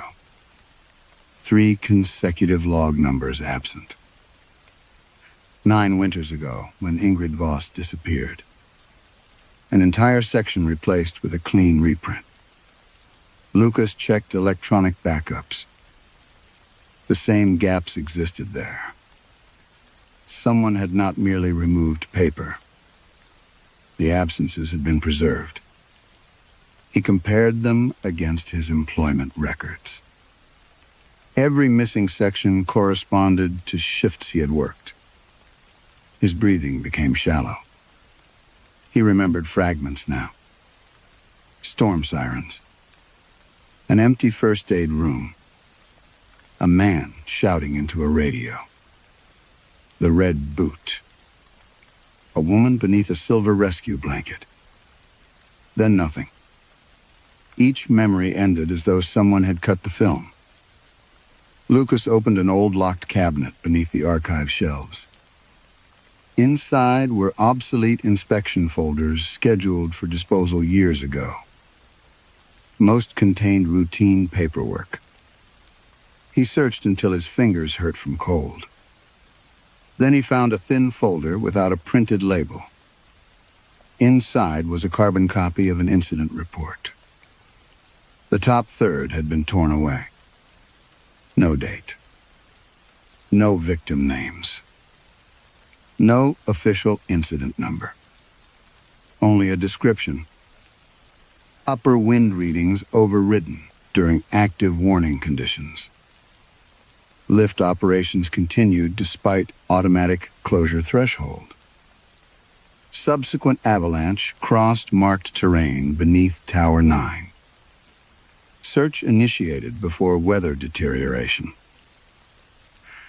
Lucas stopped reading. His hands had begun to shake. At the bottom was a technician authorization box. The signature had been heavily erased. Someone had rubbed the paper so hard the fibers had almost torn through. But carbon ink had pressed into the sheet beneath. Lucas tilted the page toward the fluorescent light. The name was faint, still legible. Lucas Brent. And beneath his signature, in his own handwriting, were 4 words he had no memory of writing. Sensor override performed manually. Lucas carried the erased report with him when he left the archive. He did not show Stefan. He did not call anyone. By late afternoon, the cloud still clung to Hochgrad above Tower 11, unchanged by wind, temperature, or sunlight. The public summit station sat below it. What troubled Lucas was what lay higher. Most guests never knew there had once been another station above the terminus. It appeared on old engineering diagrams as Service Station North, a narrow concrete structure built into the ridge before the resort expanded.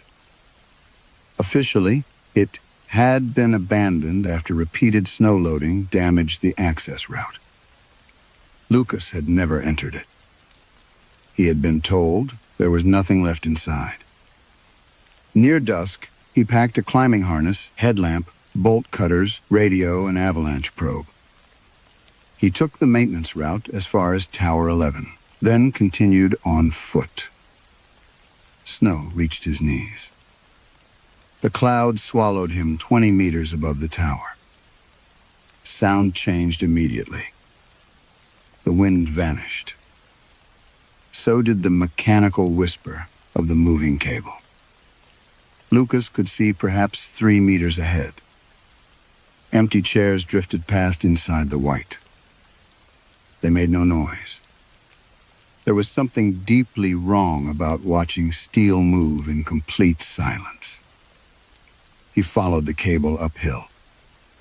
The slope steepened. Then a concrete wall emerged from the fog. Service Station North. Its entrance had been sealed with a steel maintenance door and 2 welded brackets. Lucas touched one. Fresh frost covered it. Beneath the frost, the weld had already cracked. He pulled. The bracket came away in his hand. The door opened inward. Warm air breathed across his face. Lucas froze. The station should have been below zero. Instead, the corridor beyond smelled of dust, hot insulation, and old machinery. He stepped inside. Lights came on one by one. Not modern LEDs. Yellow maintenance lamps mounted in wire cages. They illuminated a control room preserved like a forgotten photograph. Analog gauges covered one wall. Mechanical counters filled another. A wide desk held ledger books, punched paper rolls, and a terminal older than anything still used at Hochgrad. The terminal screen was glowing. Lucas approached it. Green letters crawled across black glass. Passenger load. Wine speed. Chair number. Direction. Departure. The machine clicked. a new line appeared. Chair 106. Load 0. Direction upward. The cable outside continued, carrying empty seats into the cloud. Lucas looked beneath the desk. No power connection. He followed the terminal cable into the wall. It had been cut years ago, judging by the dust. Still, the screen kept updating. He opened the nearest ledger. The first entries were more than 50 years old. Chair numbers, passenger weights, wind readings, departure records. Most looked ordinary. Then he noticed the marks. Certain departures had been circled in red pencil. The weather beside them was always severe.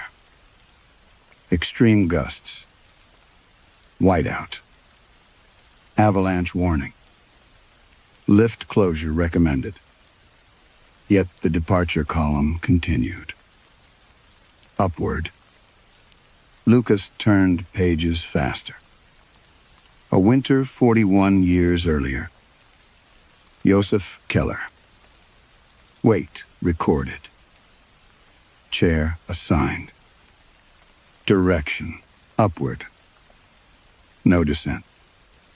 He found Elise, the husband from the hotel housekeeper, the boy in the old ski goggles. Names Lucas had heard only after they returned. All were there. Everyone listed as a passenger. Everyone sent upward during storms. He moved to the next ledger, and the next. Decade after decade. Hundreds of names.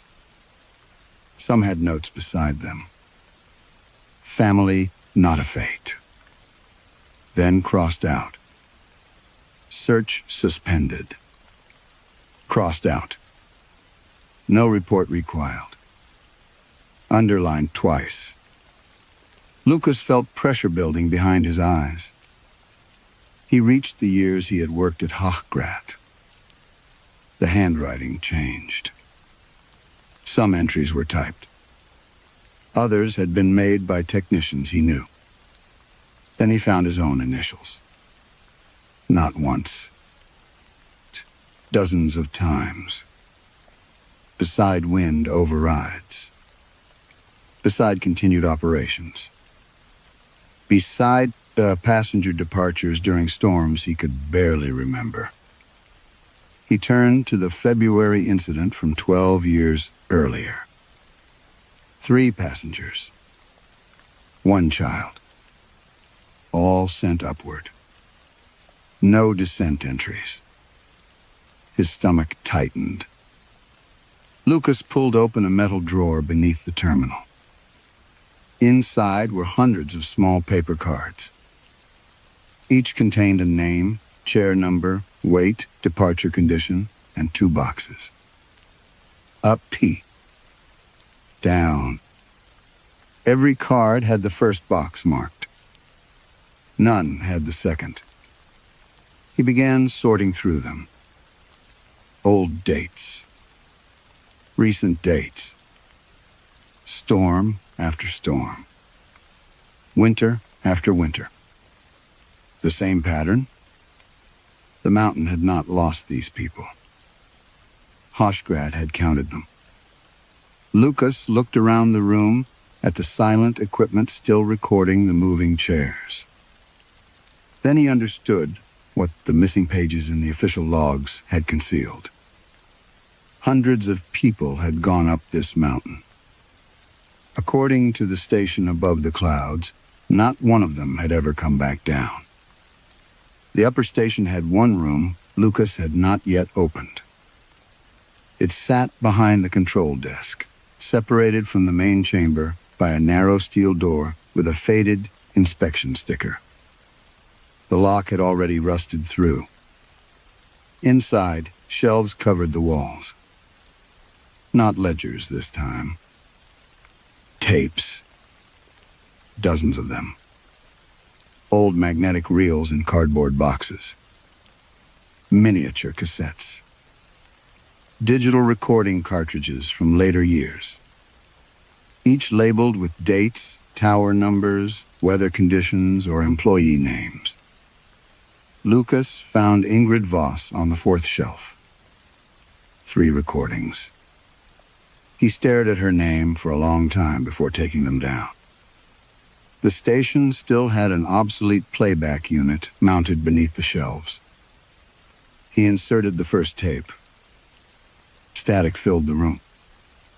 Then Ingrid's voice emerged. Calm. Professional.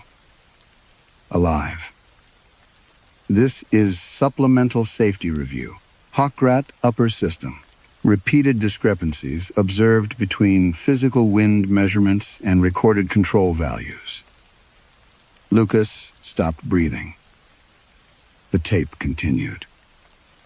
Ingrid described sensors producing violent gust readings that later appeared in archived logs as moderate conditions. Manual override codes. Calibration resets performed without authorization. Automatic closure warnings cleared from the system. She did not accuse anyone by name. Not yet. Lucas inserted the second recording. Her tone had changed. More tired. More cautious. I have now confirmed that the discrepancies are not sensor error. Paper shifted near the microphone. The modifications follow occupancy peaks, weekend operations, holiday periods, high-capacity booking windows. Lucas closed his eyes. He remembered her arriving at Hockrat. Ingrid had been 42 then. Dark hair tied tightly behind her head. Orange Alpine accident safety jacket. A habit of removing her gloves before touching machinery, even in severe cold. She had irritated nearly everyone. Not because she was rude. Because she checked things twice. Lucas remembered showing her Tower 11. He remembered her crouching beside the sensor housing. He remembered her saying, "This calibration makes no sense." And he remembered answering, "Mountain wind never makes sense." At the time, he had thought it clever. The memory shifted. They were inside the lower control room. Ingrid held a printed log. These readings were altered. No, corrected. After the fact, the sensor was icing. You have no icing report. We don't write a report every time weather behaves like weather. She had looked at him then. Not angrily. Disappointed. That had stayed with him longer. Lucas opened his eyes. The tape was still playing. Ingrid said, "Someone has built a culture here where closure is treated as failure." Silence. Then another voice. "Stefan, the resort has operated for decades without a fatality." Ingrid replied, "That is not evidence of safety." The recording ended. Lucas sat perfectly still. A memory returned. A crowded Saturday. Wind slamming snow against the station windows. Warnings flashing red across the control panel. Stefan pacing behind him. Guests already loaded. Restaurants full. Rooms booked. A closure would strand hundreds above the lower ridge. Lucas remembered entering the service menu. He remembered reducing the wind correction factor. Not enough to make conditions safe. Enough to keep the system from deciding they were unsafe. His stomach tightened. That he had told himself afterward that nothing happened. No ambulance. No official deaths. No inquiry. Therefore, no consequence. That logic had carried him for years. He inserted Ingrid's final recording. The image appeared this time. Grainy security video. Upper station. 9 winters earlier. Ingrid stood near the control cabinet while Lucas faced her. There was no audio at first. Then sound returned. "You do not touch that sensor again," Ingrid said. Lucas on the screen looked exhausted. Defensive. "You don't understand this, Mountain. I understand exactly what you're doing. You close every time the wind spikes, Hawkrat dies. If you override that system again, someone may die." Lucas watched his younger self laugh. A short, bitter sound. Then, "Write me up." "I already have." The image jumped. A later timestamp. Same storm. Same station. Ingrid was gone. Lucas entered alone. He looked toward the door, then toward the camera. For several seconds, he did nothing. After that, he opened the sensor cabinet, removed his gloves, entered the override menu, and disabled the wind shutdown. Lucas leaned closer to the screen. His own recorded hand rested on the exact sensor Ingrid had ordered him never to touch. Outside the station, somewhere inside the cloud, the lift cable began moving again. The cable moved without sound. Lucas stood in the upper station, watching the chairs pass beyond the frosted window, each one vanishing into the cloud as though the mountain were swallowing them. Then the terminal behind him clicked. A new line appeared. Chair 107. Load 63 kilograms. On direction, downward. Lucas turned. The descent column had never been used. Now, one entry glowed there. A name appeared beneath it. Ingrid Voss. He heard the chair before he saw it. Not machinery. A soft scrape of ice against metal. The door to the platform opened by itself. Ingrid sat beneath the lowered safety bar, snow crusted across her orange jacket. This time she looked directly at him. "You remember enough now," she said. Lucas could barely force the words out. "What is this place?" Ingrid stepped from the chair. "The part Hawkrat kept." She walked into the control room. Wherever snow fell from her clothing, it did not melt. Lucas held up the erased report. "What happened to them?" "All of them?" "Yes." Ingrid looked toward the shelves. "You already know they died." "No." "You know, they came back." "That is not the same thing." The terminal began printing. Paper crawled from an ancient slot line after line. Names. Dates. Wind speeds. Chair numbers. Lucas tore off the first length. Joseph Keller. Elise. Dozens more. Beside each name appeared a time of departure. No official death time followed. Only one phrase. Transfer above visibility. What does that mean? Ingrid rested one pale hand on the desk. When Hawkrat should have recorded a death, The mountain gave it another option. Lucas stared at her. An option? A delay. She explained it slowly. Not prevention. Never prevention. When storms crossed certain thresholds, when avalanches struck operating terrain, when passengers were caught in places where official records would have become unavoidable, something in the upper system took them beyond the ordinary sequence of events. Above the clouds. Not safe. Not alive in any meaningful sense. Simply suspended in the final moments before death. Long enough for paperwork to change.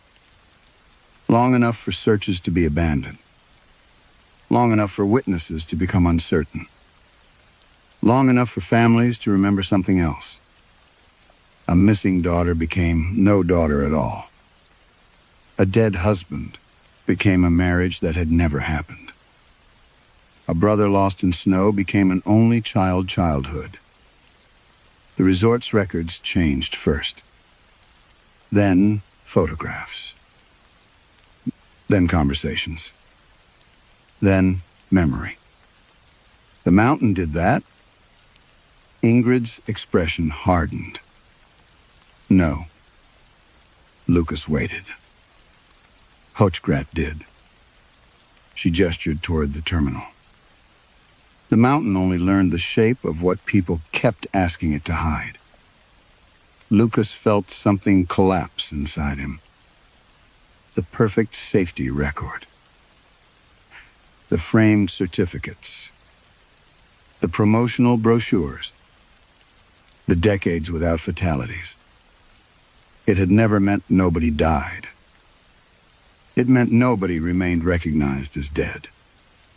What about you? Ingrid looked down at her jacket. I found the pattern. You disappeared. I was caught in the storm after you disabled the shutdown. Lucas felt the room contract. No. You remember warning me not to go up. He did. The memory arrived whole. Ingrid clipping into a safety line. Wind screaming through the station. Her shouting that she was going to inspect Tower 11 herself. Lucas telling her to wait. Then letting her go because stopping operations mattered more than following her. What happened? The slope released. He saw it. A wall of white crossing the tower line. The radio going silent. Men searching until the weather became impossible. Stefan standing beside Lucas afterward. Then, nothing. A blank place. Ingrid continued. I should have been one death. Her voice softened. But I reached this station while the system was carrying everyone else. The lights flickered. For an instant, Lucas saw figures standing behind her. Hundreds. Men. Women. Children. All coated in snow. Then they were gone. When I was held above the clouds, Ingrid said, their memories collected with mine. Lucas understood. She had returned first because she was carrying more than herself. Every erased search. Every altered report. Every family taught not to grieve. Every person removed from Hochgrat's perfect record. His throat tightened. What does it want? Ingrid stepped closer. You still think this is punishment, isn't it? No. Outside, dozens of chairs began descending through the cloud. One after another. Each occupied. Ingrid looked toward the village below. The mountain does not want revenge, Lucas. Her frozen eyes returned to him. It wants everyone brought back to the people who forgot them. The first occupied chair passed the upper station before Lucas could move. A woman in a red ski suit. Then a boy with one bare hand. Then an elderly man holding a broken pole across his lap. More shapes followed inside the cloud. Every seat was occupied. Lucas looked at Ingrid. How many? All of them eventually. No. He went to the control cabinet. The switches were meaningless now. Power had already been cut below, yet indicator lamps glowed behind cloudy plastic covers. He opened the maintenance panel. Ingrid said nothing. Lucas found the emergency mechanical release, then the secondary brake line. These systems can be stopped. You tried that. Not like this. He pulled a wrench from his pack. The first blow struck the drive, coupling hard enough to numb his hands. Metal rang through the station. Outside, the chairs continued descending. He struck again. Again. A crack appeared along the coupling housing. Ingrid watched him. You think stopping them keeps the truth contained. I think hundreds of dead people walking into a village will destroy it. The village survived forgetting them. That is not the same as surviving this. The words came out harsher than he intended. Lucas drove the wrench into the exposed assembly and tore loose a hydraulic line. Fluid spilled across the floor. The machinery should not have been moving anyway. Still, something changed. The cable shuddered. For the first time since the haunting began, Lucas heard the deep mechanical groan of weight under strain. He grabbed an emergency axe from the wall and smashed the ancient terminal screen. Glass collapsed inward. The green text disappeared. The lights dimmed. Outside, the descending chairs slowed. Lucas kept going. He ripped wiring from junction boxes, shattered gauges, broke the old recording mechanism, then forced open the main disconnect chamber and cut through cables that had not carried electricity in decades. One by one, the chairs stopped. The nearest hung motionless just beyond the platform. A woman sat on it with snow in her hair. Her head remained bowed. Lucas waited. Nothing moved. He lowered the axe. It worked. Ingrid looked toward the valley. No. Far below, bells began ringing. Not church bells. Telephones. Car alarms. Hotel desk phones. Emergency radios. The entire village seemed to wake at once. Lucas reached the lower station just after the snowstorm broke. People were already outside. Some wore coats over pajamas. Others stood barefoot in hotel entrances. A man was screaming his daughter's name into the dark. An elderly woman struck both hands against the locked doors of a guest house, demanding to know where her husband had been buried.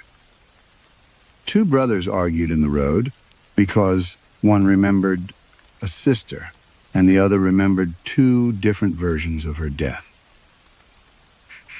Memories were returning without the dead. That made them worse. There was no face to embrace. No body to mourn. Only sudden absence. Rooms filled with people discovering photographs that had changed. Family albums showed extra children. Wedding portraits gained spouses. Old Christmas pictures developed faces, standing between relatives who could no longer agree whether those people had existed. Lucas walked through it all. Everywhere he heard the same phrases. I remember now. How did I forget? She was right there. We searched for him. No, we didn't. Yes, we did. Stefan found him outside the operations building.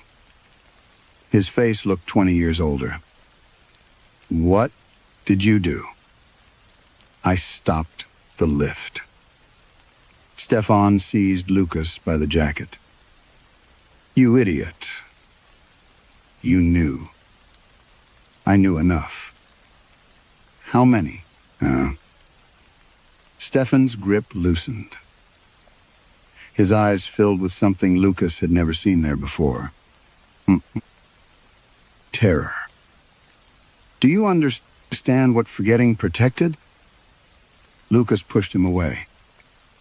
It protected Hawkrat. It protected everyone. A woman nearby suddenly screamed. Stefan flinched. They built lives afterward, he whispered. Married again, had children, forgot grief they could not survive. You think giving it back makes anything right? Lucas looked toward the mountain. The cloud had begun descending toward the village. No, he said. But it makes it true. He returned to the lower station before dawn. The lift remained still. For several minutes, Lucas believed the worst had passed. Then he heard a soft metallic tapping above him. Not movement. Release. One cable dropped several centimeters. Then another. The chairs tilted. Lucas stepped onto the platform. Across the entire line, the steel cables were sagging. Not breaking. Not falling. Simply losing their load. The tension vanished tower by tower until every cable hung slack between the supports. Lucas stared upward. The chairs should have crashed onto the slopes. None did. Not one seat remained attached to the mountain. Morning came with a clear sky. That was the first obscenity of it. After days of cloud, Hawkrat woke beneath a hard blue alpine morning so bright that every roofline looked sharpened with glass. Sunlight struck the snowfields, the church steeple, the shuttered cafes, the polished windows of the hotels. For a few seconds, standing outside the lower station, Lucas could almost believe the night had broken whatever held the mountain, and that daylight had returned the village to ordinary proportions. Then the first curtains opened. A woman in the pension opposite gave one startled step backward, crossed herself, and began to cry before she made any sound at all. Lucas turned. A chairlift seat hung outside her second-floor window. Not from any visible cable. Not from the eaves. Not from a crane or wire or tower. It simply occupied the air a few feet from the glass, held at the exact height of the window, as if the mountain had redrawn the village around it. An old man sat on the chair in a dark wool coat, hands folded neatly over the safety bar. As more people woke, the full shape of Hawkrat revealed itself. There was a chair outside nearly every occupied window. Hotels. Staff housing. Chalets. Apartments above shops. The caretaker's cottage near the chapel. The doctor's flat. The bakery loft. Even the municipal office had 2 chairs facing different floors, one above the other, each holding someone wrapped in snow and old weather. No one screamed for long. That was what Lucas would remember. The first sounds were shock, grief, denial. Then recognition settled over the village with a terrible quiet. Curtains parted. Windows opened. People stood face to face with the dead they had once lost, and then somehow been taught not to lose at all.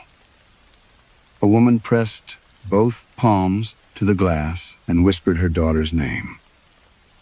A man in a hotel corridor sank to the carpet when he recognized the brother he had spent 40 years unknowingly replacing with silence.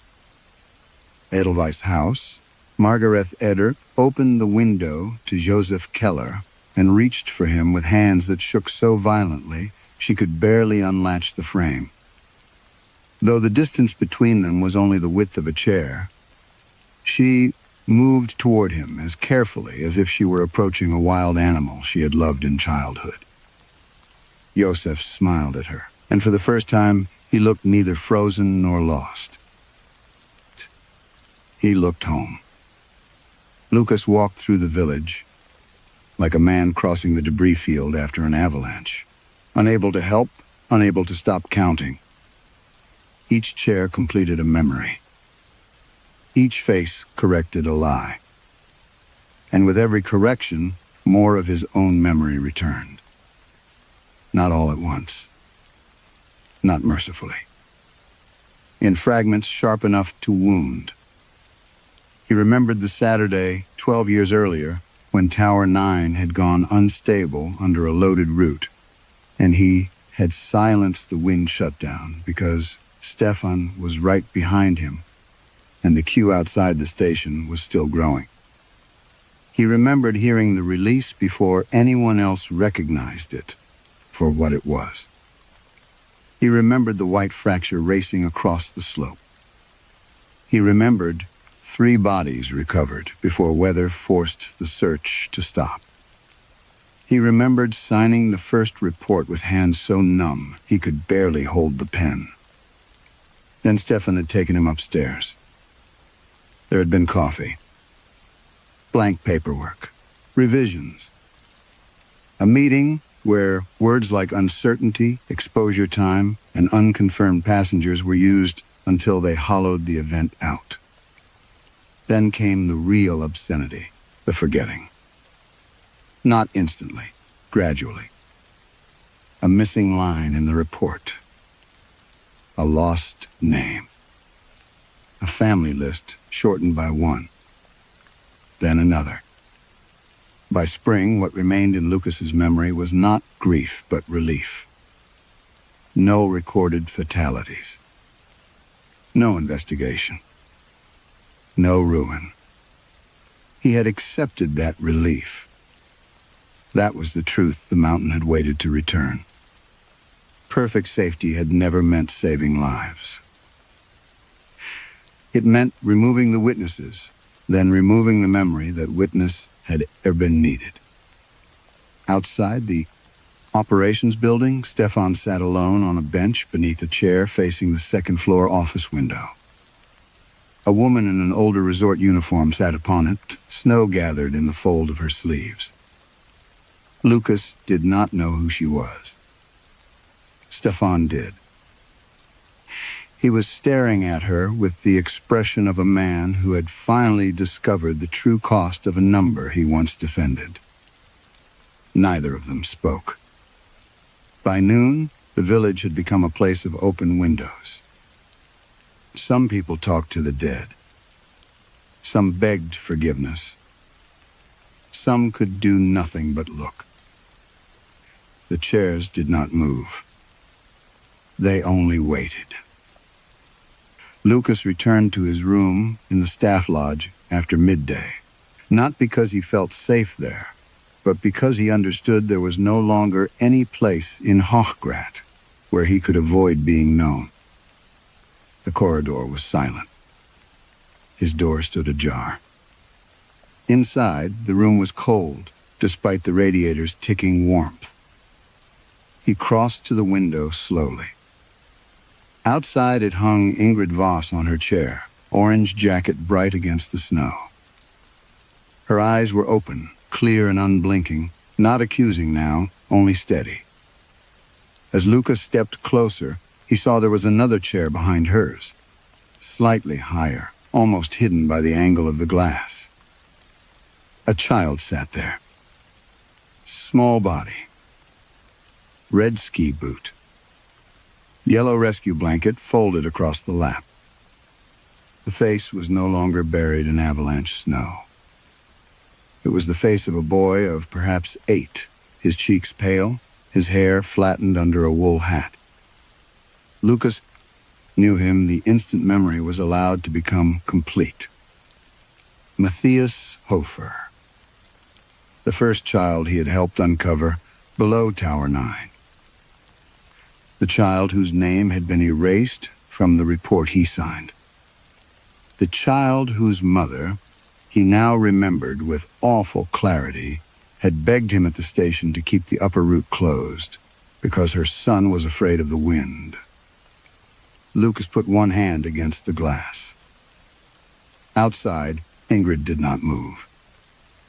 Behind her, the boy looked at him with the patient stillness of someone who had been waiting a very long time to be remembered. Some lies are told out loud, and some are built so slowly into habit, paperwork, and public relief that they become part of the weather. In Hochgrat, the horror was not only that the dead returned.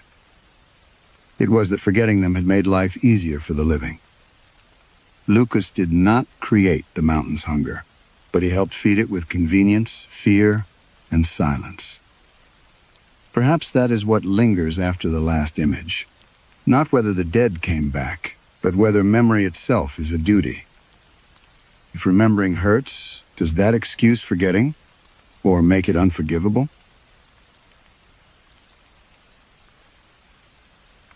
Story 3. By 2 in the morning, the Regent Crown usually sounded less like a hotel than a ship being dismantled in fog.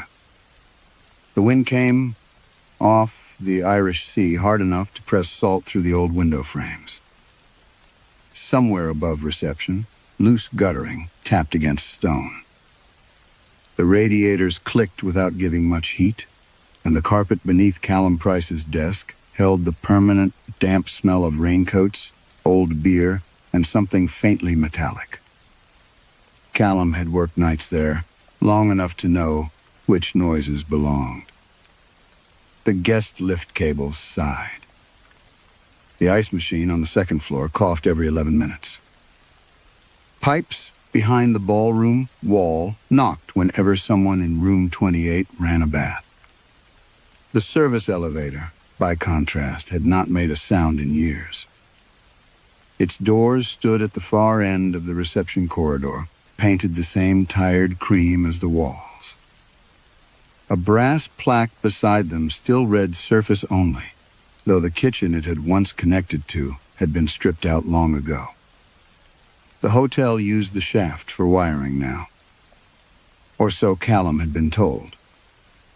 At 47, he had become a man who trusted buildings more than people because buildings repeated themselves. That was why he noticed when the Regent Crown broke its routine.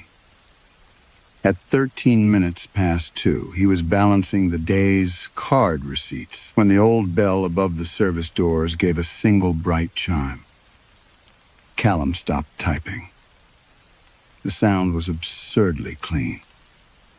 Not the rusty buzz of the guest lift, nor the electronic ping installed during a refurbishment that had never been finished. This was the original bell, a polished note from another version of the hotel, one with uniformed porters, ballroom dinners, and room service menus printed on heavy cream paper. He waited. Nothing followed. The night porter's chair was empty. Jamie had gone outside for a cigarette, muttering about the boilers. The lobby television showed a silent weather forecast. Rain crawled sideways across the glass doors. Callum returned to the figures. The bell chimed again. This time, the service elevator doors opened. They parted with a soft mechanical shudder, exposing a square of amber light. Callum could see the front edge of a metal trolley and a white cloth hanging nearly to the floor. Steam lifted from beneath a silver dome. His mind supplied reasonable explanations with the obedient speed of long practice. Jamie had found a way into the shaft. Contractors had reconnected the power. A guest had played a joke. The smell was drifting in from the takeaway shop across the street. Then it reached him fully. Roast beef, gravy, horseradish. Warm bread. The Regent Crown had not served food after breakfast for 6 years. Callum left the desk. The corridor seemed longer than it had a moment earlier. The carpet, once burgundy, looked almost brown beneath the emergency lights. On the wall hung a framed photograph of Blackpool Promenade in summer, taken sometime in the 1980s. Callum glanced at it, because he always did when he walked past. Tonight, one of the hotel windows in the photograph appeared lit. He told himself it had always been that way. The trolley waited inside the elevator. There was one place setting. White china with the old Regent Crown crest. A folded napkin. A steak knife with a bone handle. Beside the covered plate stood a green glass bottle of mineral water, beaded with condensation. Callum touched the bottle. Cold. The plate beneath the dome was hot enough to make him snatch his fingers back. A narrow paper bill lay on the tray. The paper was yellowed at the edges, but the ink looked fresh. Across the top, beneath the hotel crest, were the words, room service, in a typeface the Regent Crown had stopped using around the turn of the century. Below that was an order for roast beef, bread, black tea, and treacle tart. At the bottom, someone had written a room number by hand.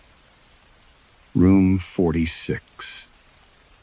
Callum's chest tightened before he understood why.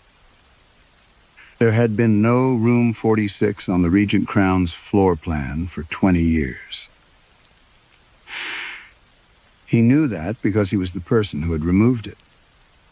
For several seconds, Callum stood beside the open elevator holding the bill as though it might explain itself if he waited long enough.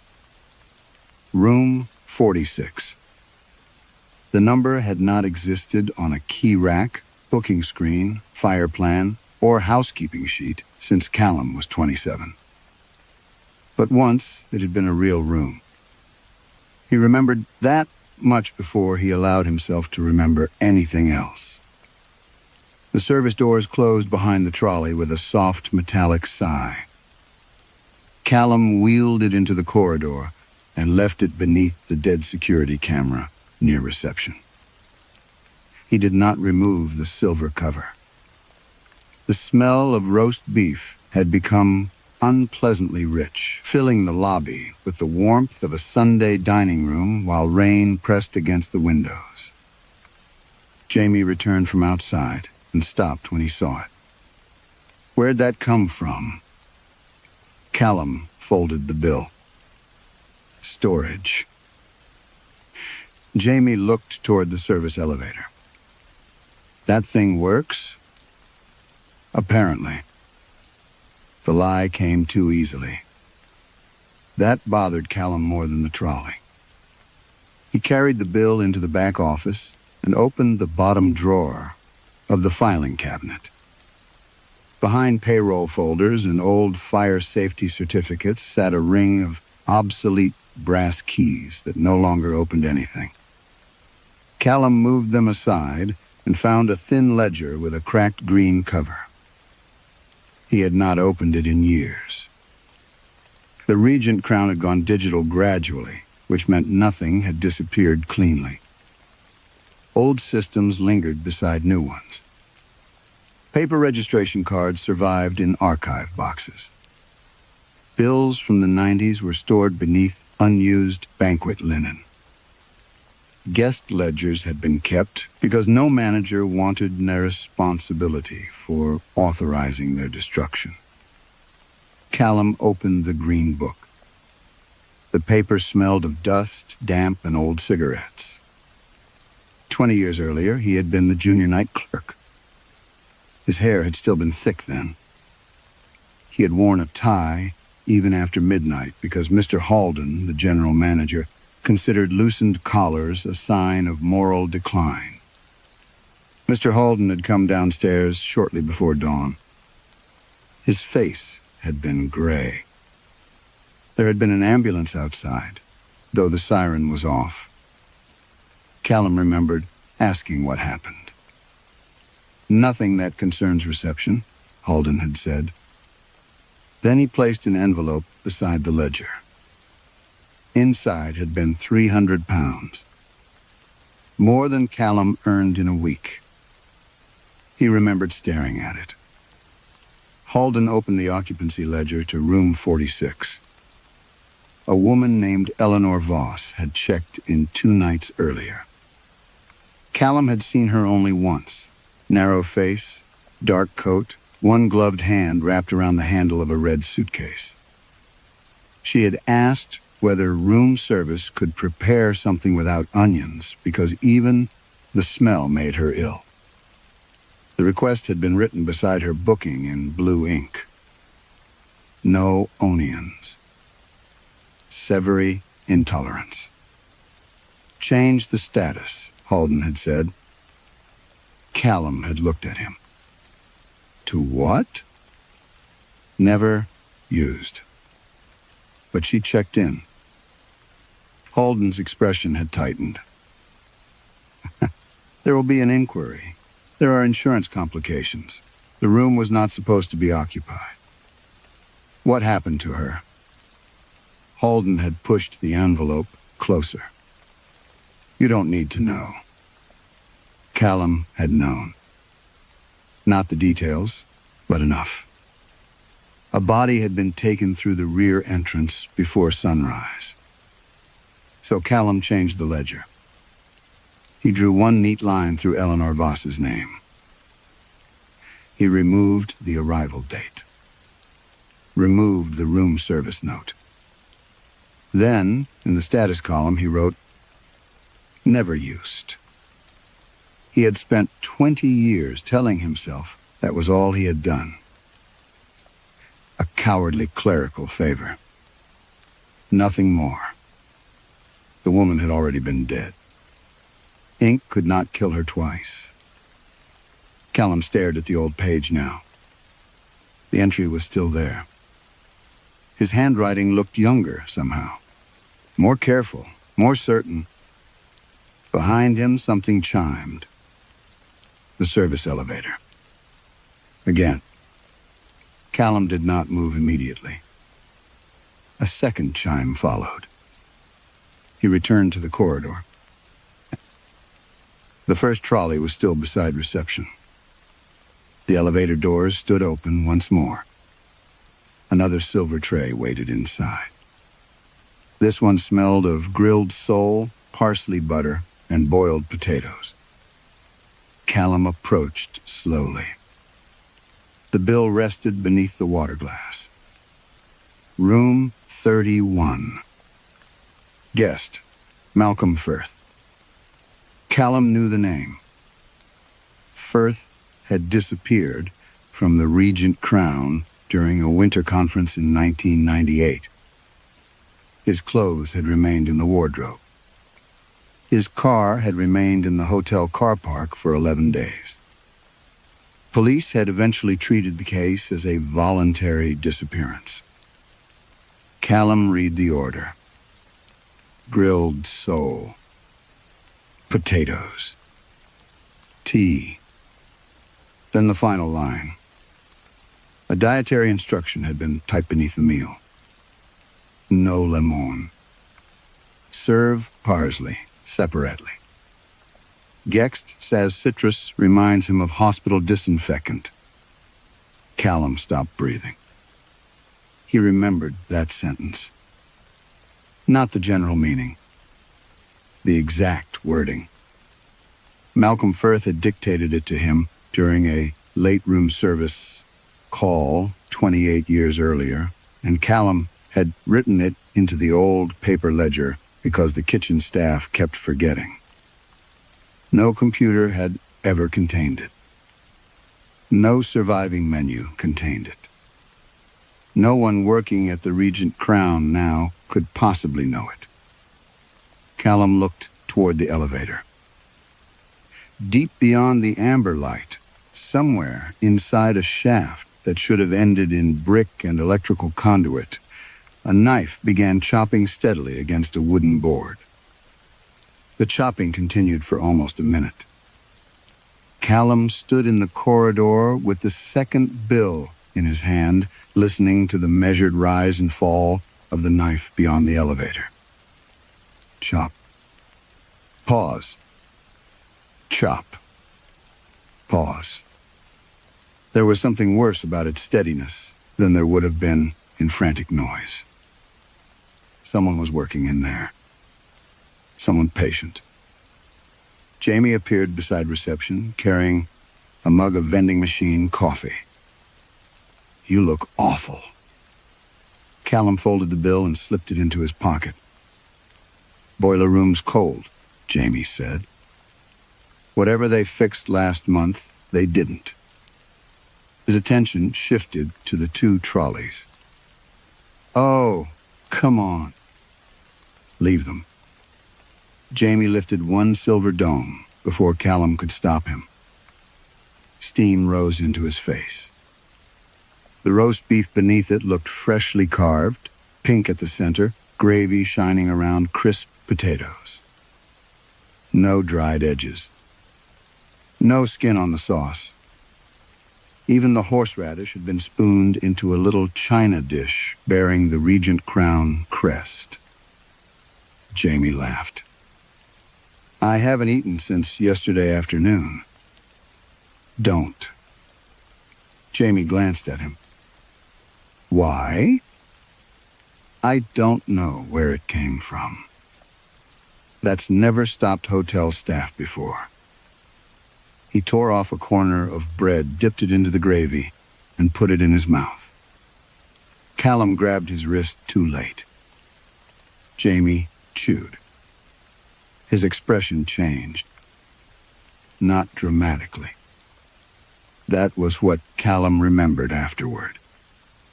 There was no choking, no seizure, no sudden terror.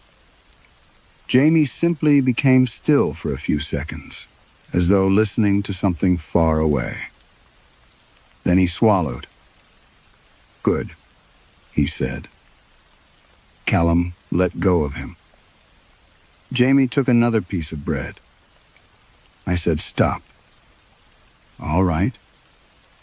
He sounded mildly irritated, nothing more. Callum pushed the trolley away and covered the plate. Jamie shrugged and returned to reception. For the rest of the shift, nothing happened. That almost made it worse. At 4:30 in the morning, Callum began going through the archive cupboard behind the old manager's office. The Regent Crown had stored its history without caring about it. Banqueting invoices lay beside plumbing reports. Staff rotas were bundled with elastic bands gone brittle with age. Guest ledgers occupied 3 cardboard boxes marked accounts, though half the books predated the hotel's first computer. Callum found Malcolm Firth first. Room 31. Arrival recorded. 2 nights charged. Then a line through the entry. Beside it, in different handwriting, booking area, never stayed. Callum stared at the words. He remembered Firth. The man had complained about citrus, had asked for extra blankets, had tipped Callum 50 pence for bringing up a newspaper. Yet, according to the final ledger, he had never entered the hotel. Callum searched another volume. Margaret Bell, room 12. A retired music teacher who had fallen from Blackpool North Pier 3 days after checking in. Her entry had been changed. Never stayed. Anthony Rowe, room 52. Missing after a Christmas party in 1995. Never stayed. Joan Kettering, room 7. Reported dead in a boarding house in Fleetwood, though Callum vaguely remembered seeing her red coat hanging in the Regent Crown cloakroom for weeks afterward. Never stayed. By sunrise, Callum had filled 2 sheets of hotel stationery with names. 11 guests. 11 people dead, missing, or officially placed somewhere else. And 3 more trays had arrived. A bowl of lamb stew for Margaret Bell. Cold ham, mustard, and pickled walnuts for Anthony Rowe. Poached haddock with milk for Joan Kettering. Each order matched notes buried in the original ledgers. At 6 in the morning, Jamie came into the office. Callum looked up. Shift ends in 20 minutes. Jamie leaned against the doorframe. So? Callum waited for the joke. None came. For the last 8 months, Jamie had complained every night about the Regent Crown. About the damp. About the pay. About the drunk guests. About missing mornings with his daughter. Only hours earlier, outside beneath the rain, he had told Callum he was counting the minutes until he could get home, because Ellie had promised to stay awake until breakfast. You said your daughter was waiting. Jamie frowned faintly. Was she? Ellie. I know her name. You said you wanted to get home. Jamie looked toward the lobby windows, where morning had turned the sea the color of dirty steel. Then he gave a small shrug. I don't really care. Callum felt something cold move through his stomach. Jamie rubbed his eyes. Actually, I might stay. They're short on housekeeping. You hate housekeeping. Do I? Callum looked at the covered trolley by reception. 1 bite. Just bread and gravy. He returned to the archive after Jamie left and spread the old ledgers across the desk. This time he ignored the guest names. He studied the handwriting. Eleanor Voss had been erased by Callum. So had Margaret Bell. He had no memory of changing Margaret's entry. Anthony Rowe had been altered by Stephen Halden. Joan Kettering by a receptionist named Ruth Pember. Malcolm Firth. Callum's hand tightened around the page. His own handwriting. He kept searching. 11 erased guests. 4 entries in his hand. 3 in Halden's. 2 in Ruth Pember's. 2 in a night manager named Colin Ray. Callum knew what had happened to Halden. He had vanished during a conference 22 years ago. Ruth had disappeared after finishing a night shift. Colin Ray had gone missing during the hotel's refurbishment. Callum sat very still. Every person who had written "never stayed" beside a guest's name had eventually disappeared. Except him. Callum read the names again until they stopped looking like names and became shapes made of ink. Stephen Halden. Ruth Pember, Colin Ray. All three had altered the register. All three had later vanished. Callum closed the ledger.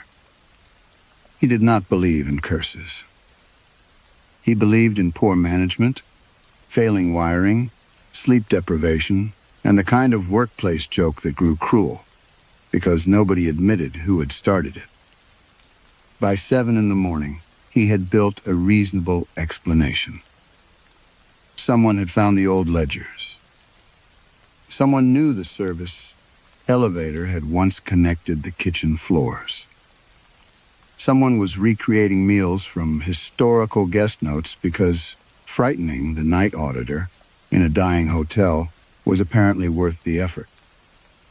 Jamie's behavior was harder to explain, but not impossible. Exhaustion did strange things. Callum himself had once driven halfway home after a double shift and remembered none of the journey. That was all this was. Fatigue mixed with coincidence. He repeated that conclusion while sitting alone in the security office after the day receptionist arrived. The Regent Crown's camera system was almost as old as its carpets. Some cameras worked. Others froze for minutes at a time. 3 displayed permanently gray screens labeled Signal Lost. Callum searched the recording from 13 minutes past 2.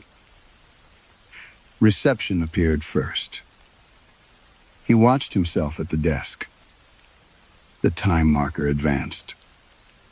Then the service elevator doors opened. Callum leaned toward the monitor. The footage showed the trolley exactly as he remembered it. White cloth, silver dome, amber light. But the camera inside the service elevator told a different story. Callum selected it. The screen flickered. For several seconds, the elevator car was empty. Then it moved. Not upward. Sideways. Callum frowned. The camera gave no sense of mechanical motion, only the impression that the darkness beyond the elevator gate was sliding past. A corridor appeared.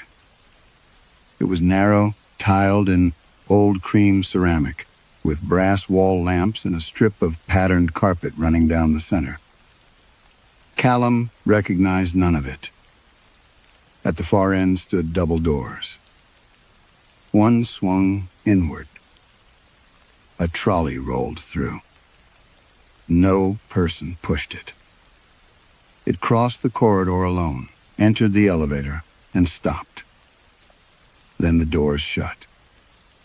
Callum replayed the recording. Again. Again. On the 4th viewing, he pulled an old maintenance plan from the cabinet beneath the console. The service shaft ran behind the eastern wall.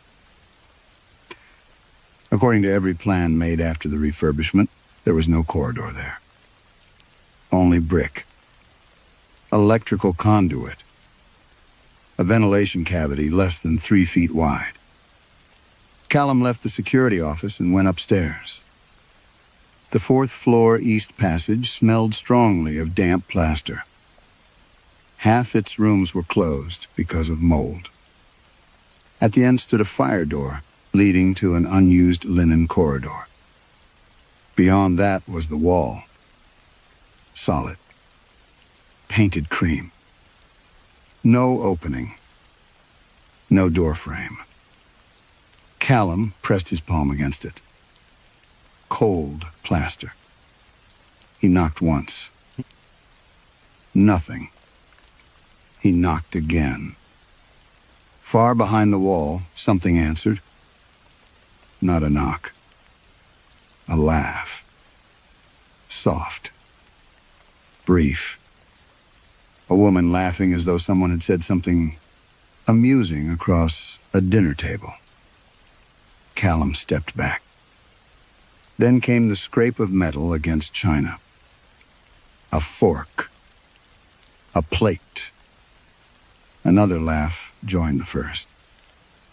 Male this time. Then the chop of a knife on wood began again. Callum walked quickly downstairs. For the next hour, the sounds followed him through the hotel. Cutlery rattled behind the ballroom paneling. A service bell rang somewhere inside the sealed west staircase. While Callum crossed the old dining room, he heard chairs moving on the other side of a bricked-up doorway that had once led to the kitchens. Each time he stopped, the noises stopped too. By mid-morning, he had almost convinced himself that old pipes were carrying sounds from nearby rooms. Then he remembered the footage.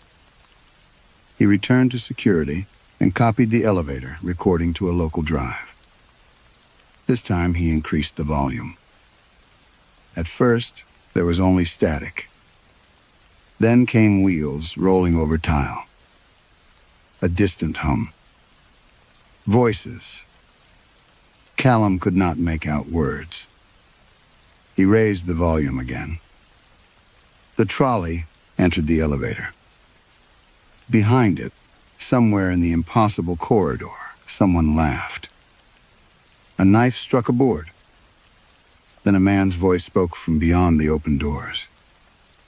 Clear enough that Callum's hand froze on the mouse. Callum. The trolley stopped moving. The voice came again, closer. Callum Price. And behind it, several people began laughing as though they had been waiting years for him to hear them. By lunchtime, 3 occupied rooms had received trays nobody had ordered.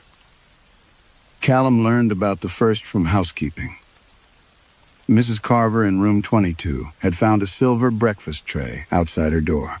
Poached eggs, toast, marmalade, and coffee. She assumed the hotel had started offering complimentary service because of the heating problems, and ate most of it before calling reception to ask why there was no charge. There was a bill. Callum found it beneath the empty coffee pot. Under item request, someone had typed, "Second chance." Mrs. Carver was 71 and had spent the previous evening telling anyone who would listen that she had come to Blackpool to meet her younger sister after 9 years of silence. Callum remembered because she had asked him twice how long the walk to North Pier would take. When he saw her that afternoon, she was packing. "Your sister's meeting you tonight," he said carefully. Mrs. Carver looked puzzled. "Oh, yes. You've been waiting 9 years." "So I have." Her voice contained no anger. No sadness either. "Are you still going?" She folded a blouse into her suitcase. "I don't see the point." The second tray went to a young couple in room 36. Chocolate cake. 2 forks. Champagne. The handwritten description on the bill read, "To be wanted." Only the woman ate. By evening, she was sitting alone in the lobby while her boyfriend argued quietly into his phone outside. Callum asked whether she was all right. She smiled. "I think so. He said you were supposed to be celebrating." "We were." "What?" "Our engagement." She looked through the glass at the man she had apparently intended to marry. Callum watched her face. There was no heartbreak in it. That was worse. The third guest was Mr. Pritchard, a traveling salesman, who had spent 2 nights complaining about the Regent Crown, Blackpool, his company, his marriage, and almost every decision that had brought him there. His tray contained steak and kidney pudding. The bill said, somewhere else. After eating, he extended his booking for another week. Callum found him standing at his window, looking down at the rain-dark promenade. "You said this morning you couldn't wait to leave." Pritchard nodded. "Did I? You called this place a grave with plumbing. That sounds like me. Then why stay?" Pritchard considered the question. "I suppose here is as good as anywhere." By late afternoon, Callum stopped thinking of Jamie's behavior as exhaustion. The meals were taking something, not memories. The guests still remembered what they had wanted. They simply no longer wanted it. And the Regent crown was changing. The radiator behind reception became hot enough that Callum had to turn the valve down. The brass wall lamps along the western corridor, dead for nearly a decade, flickered on one after another. In the ballroom, a chandelier that had not worked since an electrical fire suddenly glowed. Then music began. Callum stood in the doorway, listening to a dance orchestra playing through speakers disconnected years ago. The ballroom smelled faintly of furniture polish and cigarette smoke. For several seconds, he could imagine the hotel restored. Tables dressed in white. Couples dancing. Waiters carrying silver. The thought made him sick. Behind the music came another sound. Cutlery.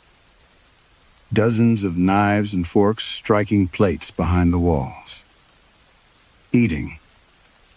Callum went downstairs to the records office. He spread the new bills beside the old ledgers. Second chance. To be wanted. Somewhere else. The phrases were not menu items. They were desires. And each time one disappeared from a guest, something in the hotel returned. Heat. Light. Music. He thought of the Regent crown, surviving years when every accountant said it should have closed. Flood damage. Bankruptcy threats. Empty winters. Owners changing. Yet somehow the doors remained open. Callum looked at the green ledger. Perhaps the hotel had never survived on money. A bell chimed outside. He shut his eyes. Another trolley waited beside the service elevator. No room number appeared on the bill. No guest name. Only a covered silver dish and a typed description. Return home. Callum lifted the dome. Beneath it sat a plate of shepherd's pie. His mother's shepherd's pie. The peas pressed into the potatoes exactly as she had done when he was a boy. He dropped the cover. At the bottom of the bill was a line he had not seen on the others. Off wars by CPIC. Callum did not touch the shepherd's pie. He left the trolley where it stood and returned to the security office. The recording from the service elevator showed the impossible corridor again. Cream tiles. Brass lamps. Patterned carpet. A passage that could not exist inside the Regent crown. This time, Callum watched what happened after the trolley departed. The elevator remained facing the corridor for several seconds. Then, before the doors closed, something moved at the far end. A person. Only a pale shape crossing between two doorways. Callum enlarged the image until it dissolved into grain. There was no face. But there was enough to tell him one thing. The figure wore white, a kitchen uniform. He printed an old fourth-floor plan and carried it upstairs. Room 46 had once been positioned between rooms 44 and 48 at the eastern end of the hotel. Modern plans showed nothing there except a thick structural wall and a narrow maintenance void.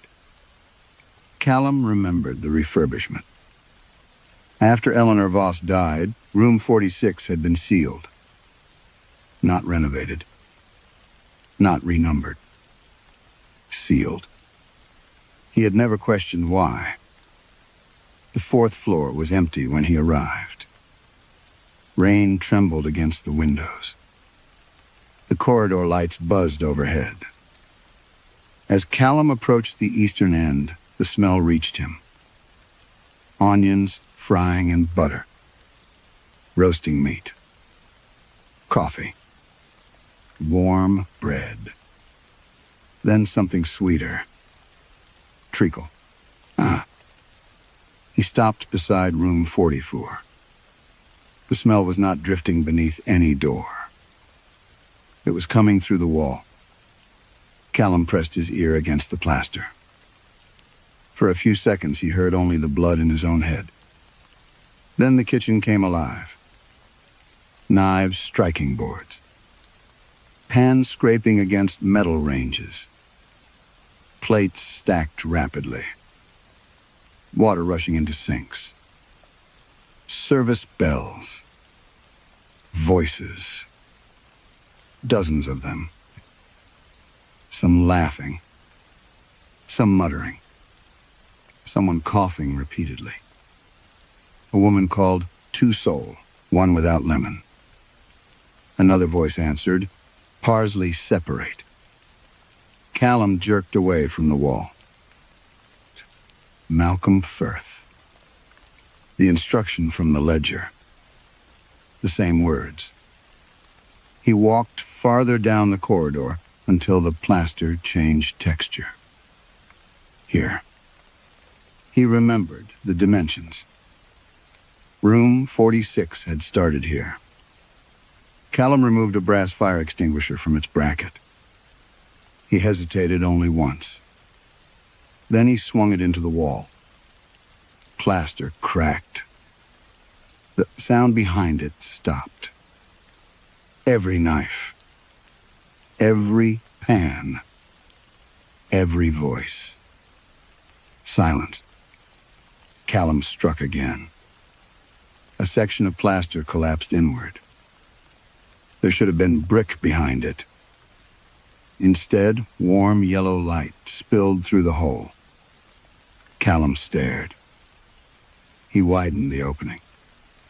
The wall was barely an inch thick. Beyond it lay a kitchen. Not a room that had once been a kitchen. A functioning kitchen. Rows of black iron stoves stretched away beneath hanging copper pans. Long preparation tables stood crowded with chopping boards, silver dishes, steaming pots, and half-carved joints of meat. People worked at every station. Men, women, old, young. Some wore waiter jackets. Others wore stained white aprons. Callum recognized clothing from decades the Regent Crown had already forgotten. The room extended far beyond the dimensions of the hotel, far beyond the street. Its ceiling disappeared into darkness, broken by amber lamps. At least 50 people worked inside. Perhaps more. None looked toward him. They chopped, stirred, carved, plated, passed dishes from hand to hand. One elderly man peeled potatoes with swollen fingers. A woman in a torn evening dress whisked sauce into a copper bowl. A young porter Callum vaguely remembered from his first years at the hotel carried a tower of clean plates past the opening. Callum whispered his name. Stephen? The man did not react. Callum looked farther. Against the distant walls were shelves. Thousands of silver trays. Thousands of folded bills. And beyond them stood doors. Hotel doors. Room numbers in brass. 7, 12, 31, 52. Names written beneath them. The erased guests. Callum's mouth went dry. A service bell rang somewhere deep in the kitchen. Every worker moved faster. Then one of them stopped. A woman stood beside a carving station, perhaps 20 feet from the hole. She was thin, dark-haired. Her white uniform was yellowed with age.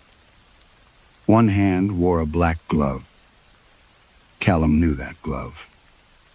He remembered it gripping the handle of a red suitcase in the lobby 20 years earlier. The woman slowly raised her face. She had aged, but not by 20 years. Her eyes met Callum's through the broken wall. For the first time, the kitchen became completely silent. Eleanor Voss put down her knife and smiled at the man who had once written that she had never been there. Eleanor Voss did not speak. She simply looked at Callum through the broken wall, one gloved hand resting beside the knife she had put down. Behind her, the kitchen remained still.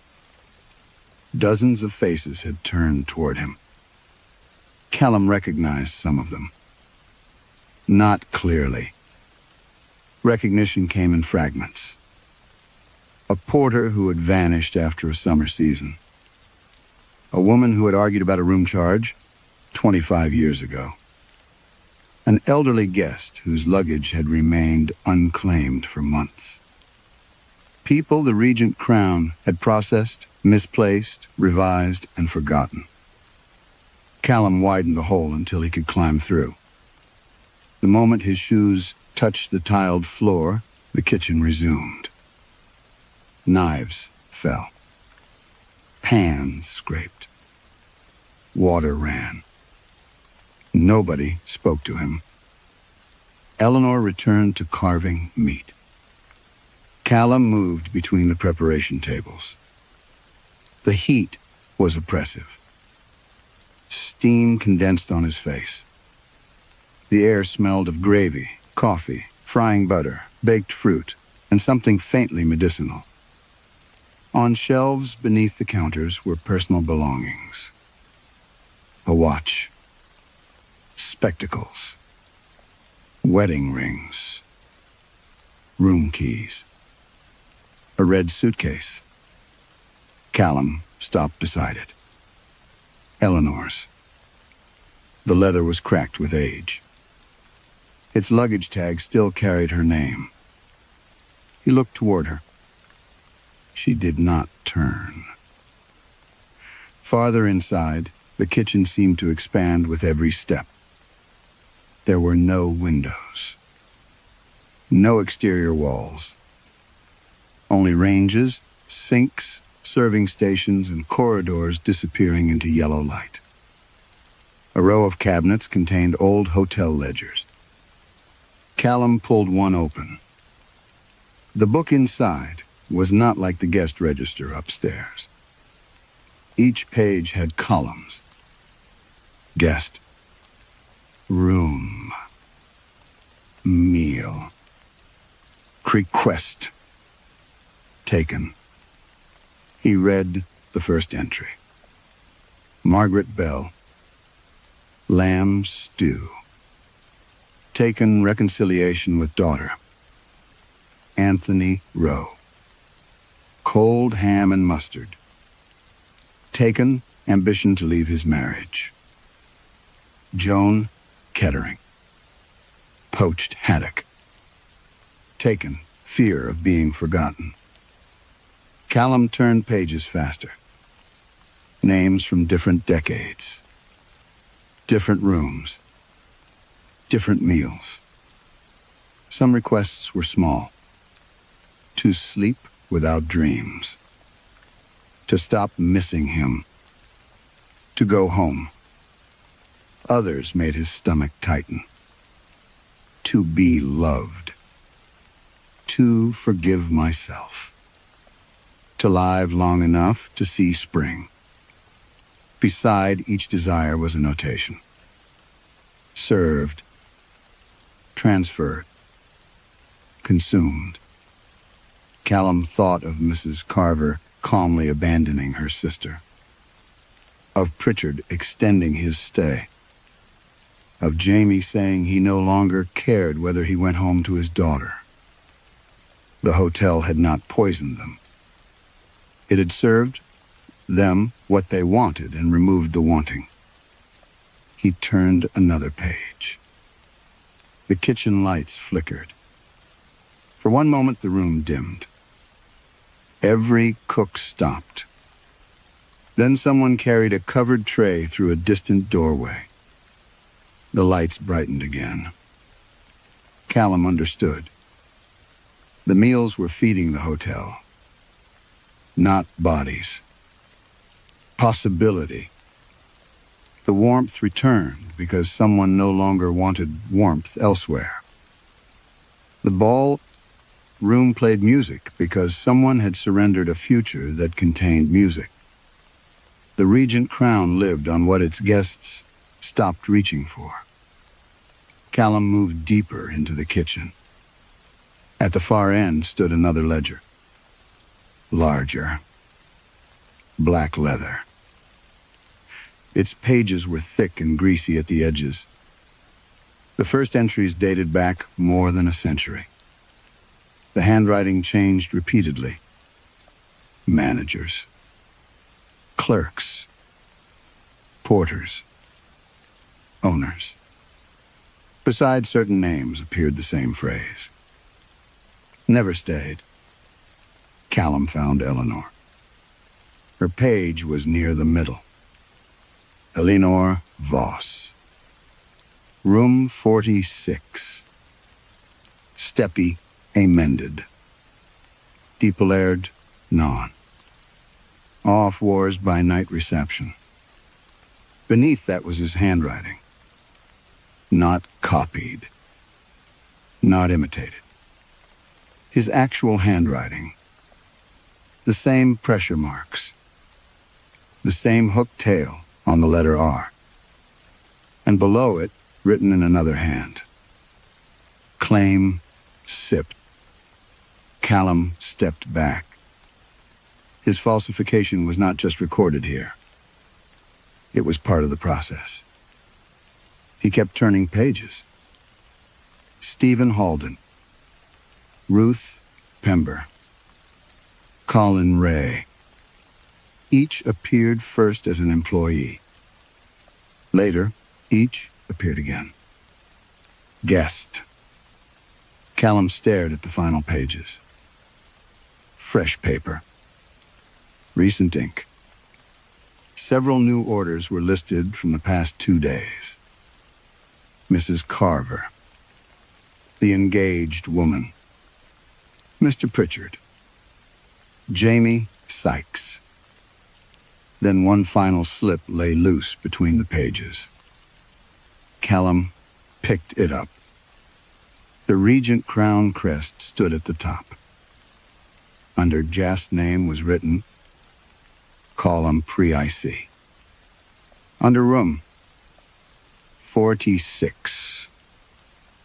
Under a steep EEP. Last surface. He looked at the bottom. For decades, every document in the hotel had listed him as staff. This one did not. EMP Enway, Amstad. Removed. Gestis des P. Final. Callum read the order slip twice. Last surface. The words did not feel like a threat. They felt like procedure. That was worse. He looked up from the black ledger. The kitchen had slowed again. Not stopped, exactly. Knives still moved. Pans still turned over flames. Plates still slid across counters. But the rhythm had changed, becoming quieter, almost expectant. Eleanor stood at the carving station watching him. Callum held up the slip. What does this mean? For the first time, she answered. Her voice was dry from disuse. It means you're checked in. Callum shook his head. I work here. A faint expression passed across Eleanor's face.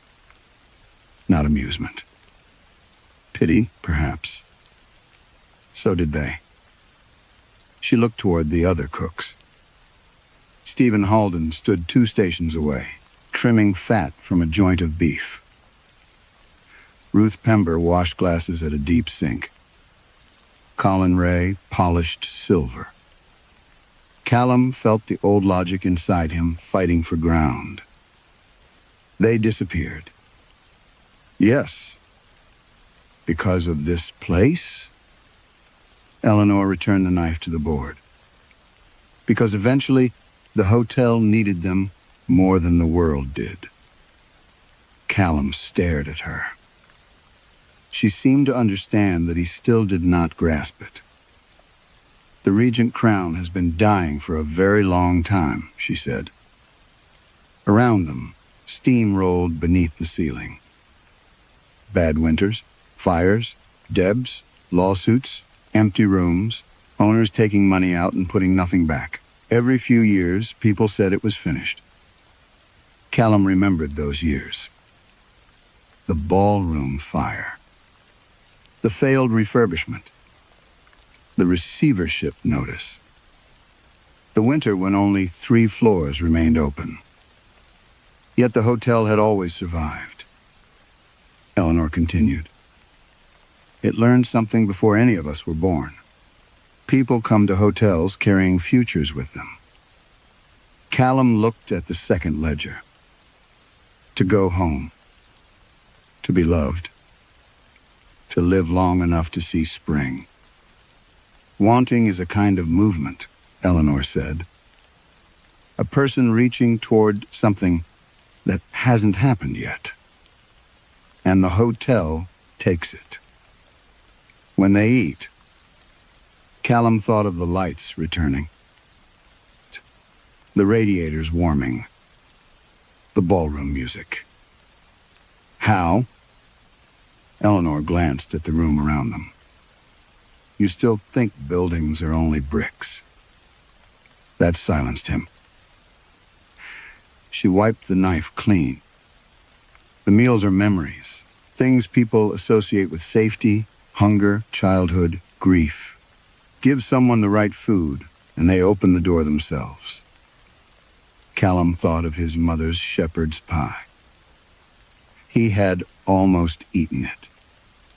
And us? He gestured toward the workers. Eleanor's face hardened. The hotel needs people to prepare what it serves. Why the erased guests? Because it cannot take someone who still belongs somewhere.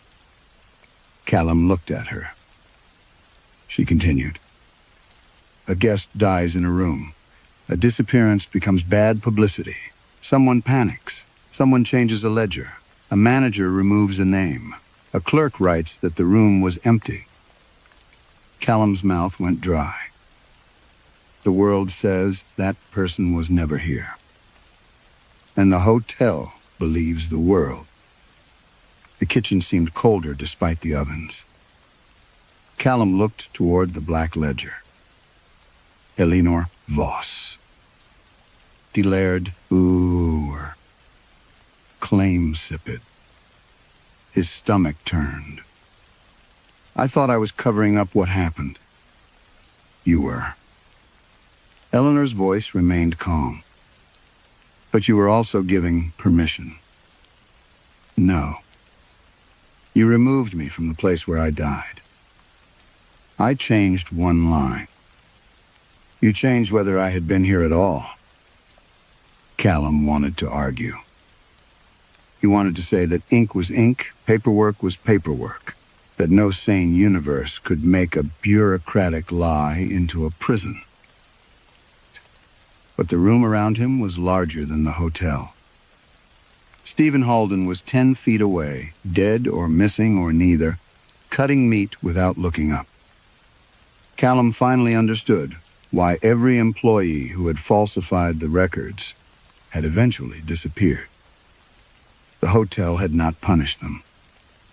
It had recruited them. Anyone who helped create the erasure eventually became useful enough to erase too. He looked down at the newest slip. Why now? Eleanor's eyes moved toward the distant ceiling. The hotel is hungry. The amber lamps dimmed. For a moment, every cook paused. Then, a service bell rang. Once. Somewhere impossibly far away, dozens of voices whispered the same word. Service. Eleanor stepped away from the carving station. The others did the same. Stephen Halden. Ruth. Colin. All of them turned toward Callum. For the first time, none of them held knives or plates. Eleanor pointed toward a long central table. Upon it sat dozens of covered dishes. One for every erased guest. At the head of the table stood an empty place setting. Callum understood before she spoke. The hotel has taken enough from the living. She placed the black ledger in his hands. Now it wants you to serve the dead. Callum looked at the covered dishes. Then at the dead. For 20 years, he had believed his worst act had been cowardice. Now he understood that cowardice had consequences, even when no one intended them. He closed the black ledger. No. Eleanor's expression did not change. Callum set the book down. I'm not serving the hotel.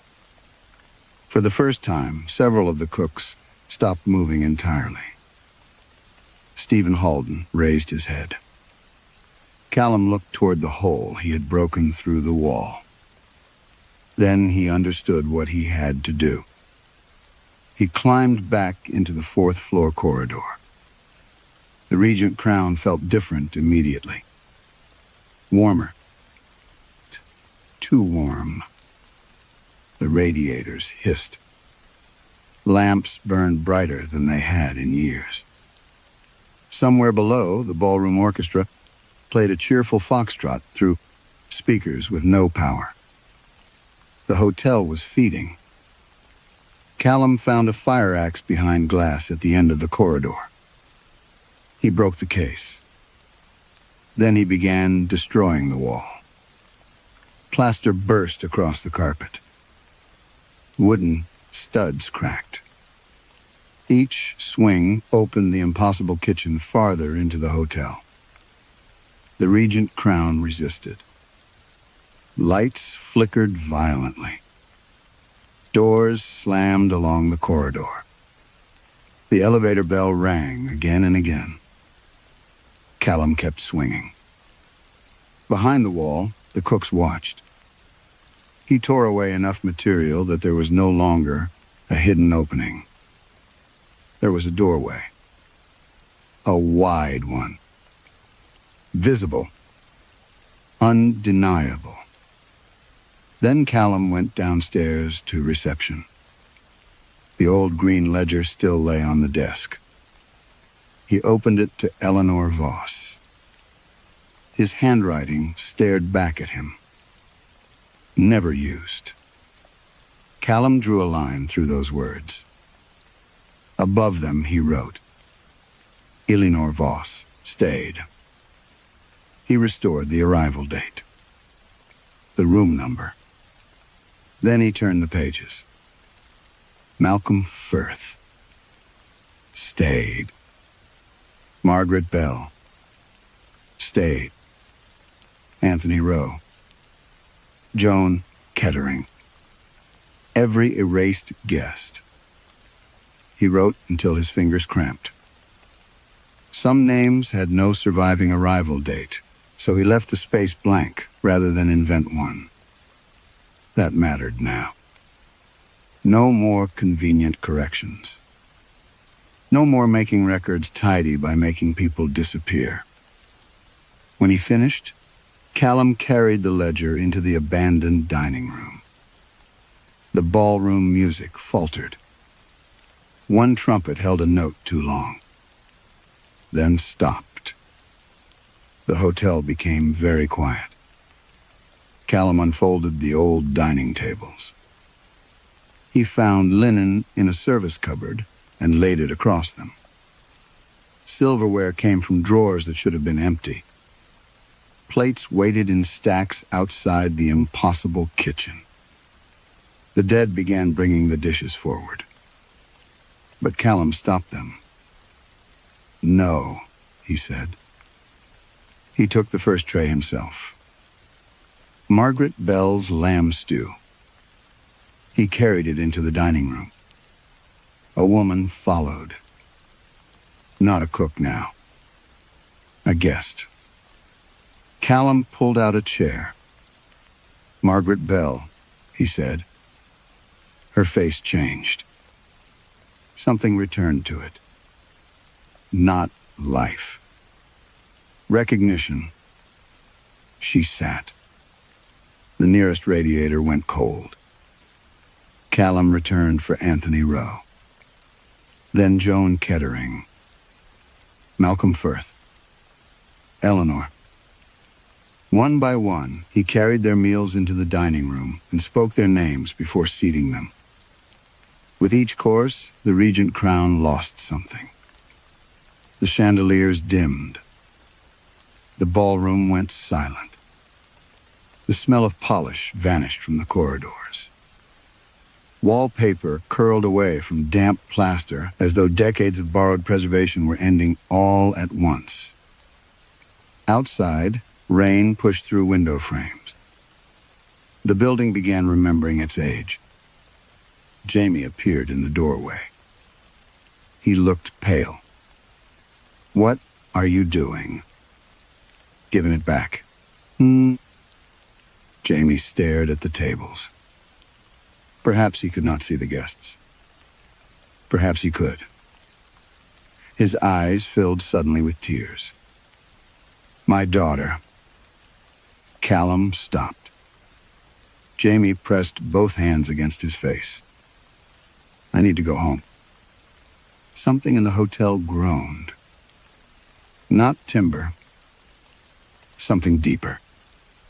The sound traveled through the foundations. Callum continued serving.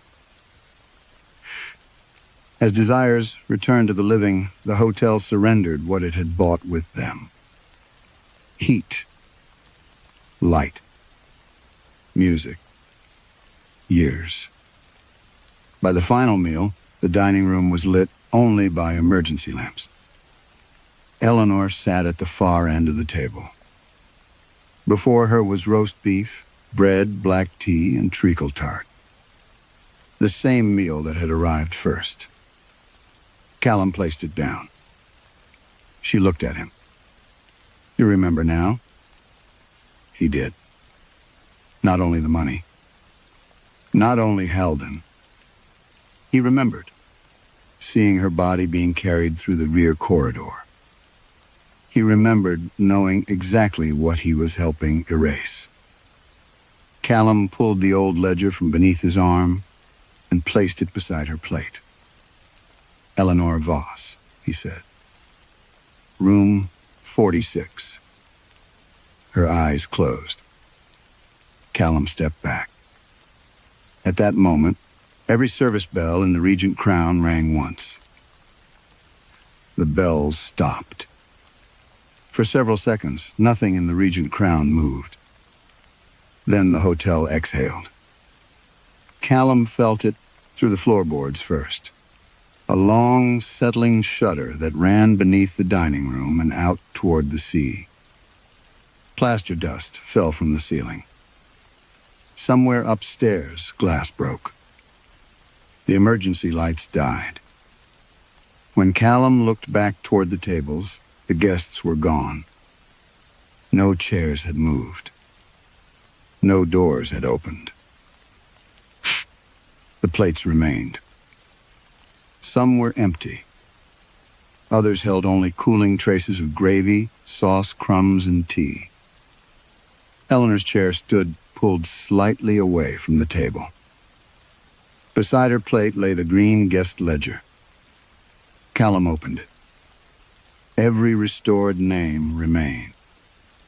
No one had crossed them out. The impossible kitchen was gone.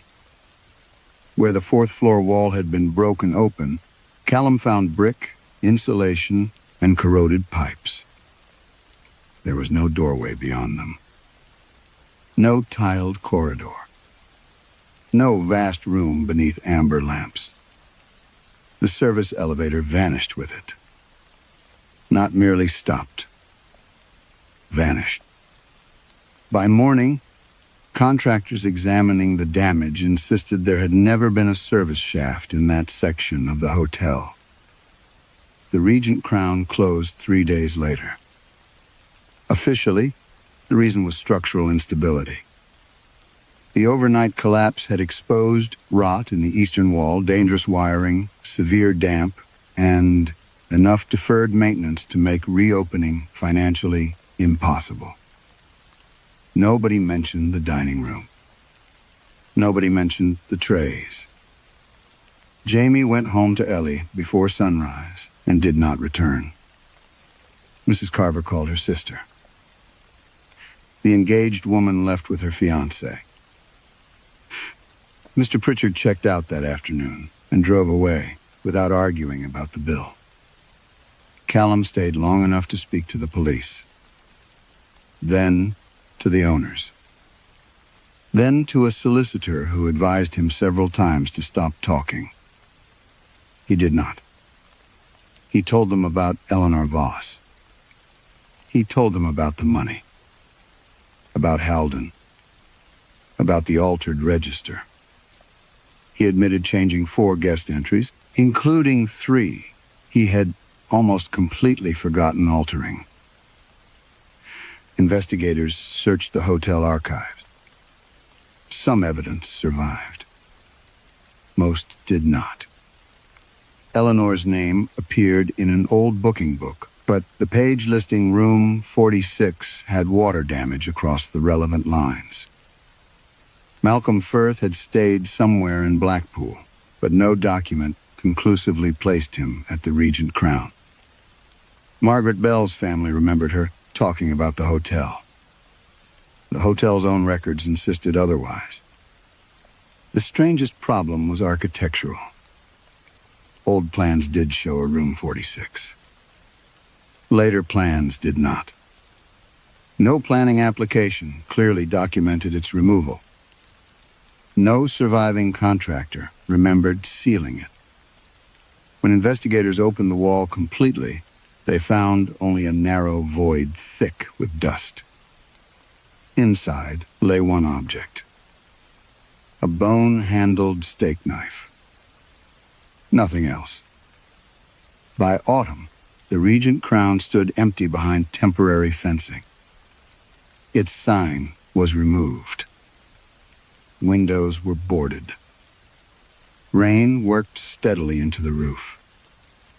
Callum passed it only once after leaving Blackpool. He had taken a bookkeeping job inland where the buildings were newer and the paperwork meant less to him than it once had. He no longer believed records merely described the world. Sometimes, he thought they told people what they were allowed to remember. The first report came from Morecambe.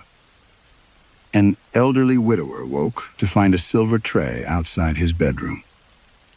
There was no food beneath the dome, only a bill. He called police because the bedroom was upstairs and every exterior door had remained locked. A week later, another tray appeared in Southport. Then Fleetwood, Lytham, Scarborough, Whitby, always houses near the coast. Always outside bedrooms. Always after midnight. There were no hotel crests anymore. No room numbers. No meals. Only names and a single line marked amount due. One woman found hers after arguing with her adult son and refusing to answer his calls. Her bill read, "To be forgiven." A retired teacher in Bridlington found another after weeks of telling friends he was content living alone. His read, "To be nayed." The police treated most reports as pranks. Photographs circulated online. People laughed. Callum did not. Months after the Regent Crown closed, he woke in his small flat to a faint metallic sound beyond his bedroom door. A plate settling onto a tray. He did not get up immediately. He listened. No footsteps followed. No elevator bell. Only silence. Eventually, Callum opened the door. A silver tray waited on the carpet. There was no food. No covered dish. Only a narrow white bill. His name was printed at the top. Beneath it, in the place where an order should have been, were 3 words. To be forgiven. Callum stared at them for a long time. Then he turned the bill over. On the back, written in a hand he remembered from an old guest register, was another line. "Please, side below." Perhaps the Regent Crown was never really feeding on hunger. Perhaps it's survived on something more fragile. The distance between what people still wanted and what they were willing to surrender. Callum believed that changing a record could not change reality. But every erasure made forgetting easier, and every forgotten person became easier to use. The hotel eventually died. Its appetite did not. Maybe that is the colder thought. Some systems do not need buildings once people have learned how to feed them. If a bill appeared outside your bedroom tonight, what would it say you still wanted most?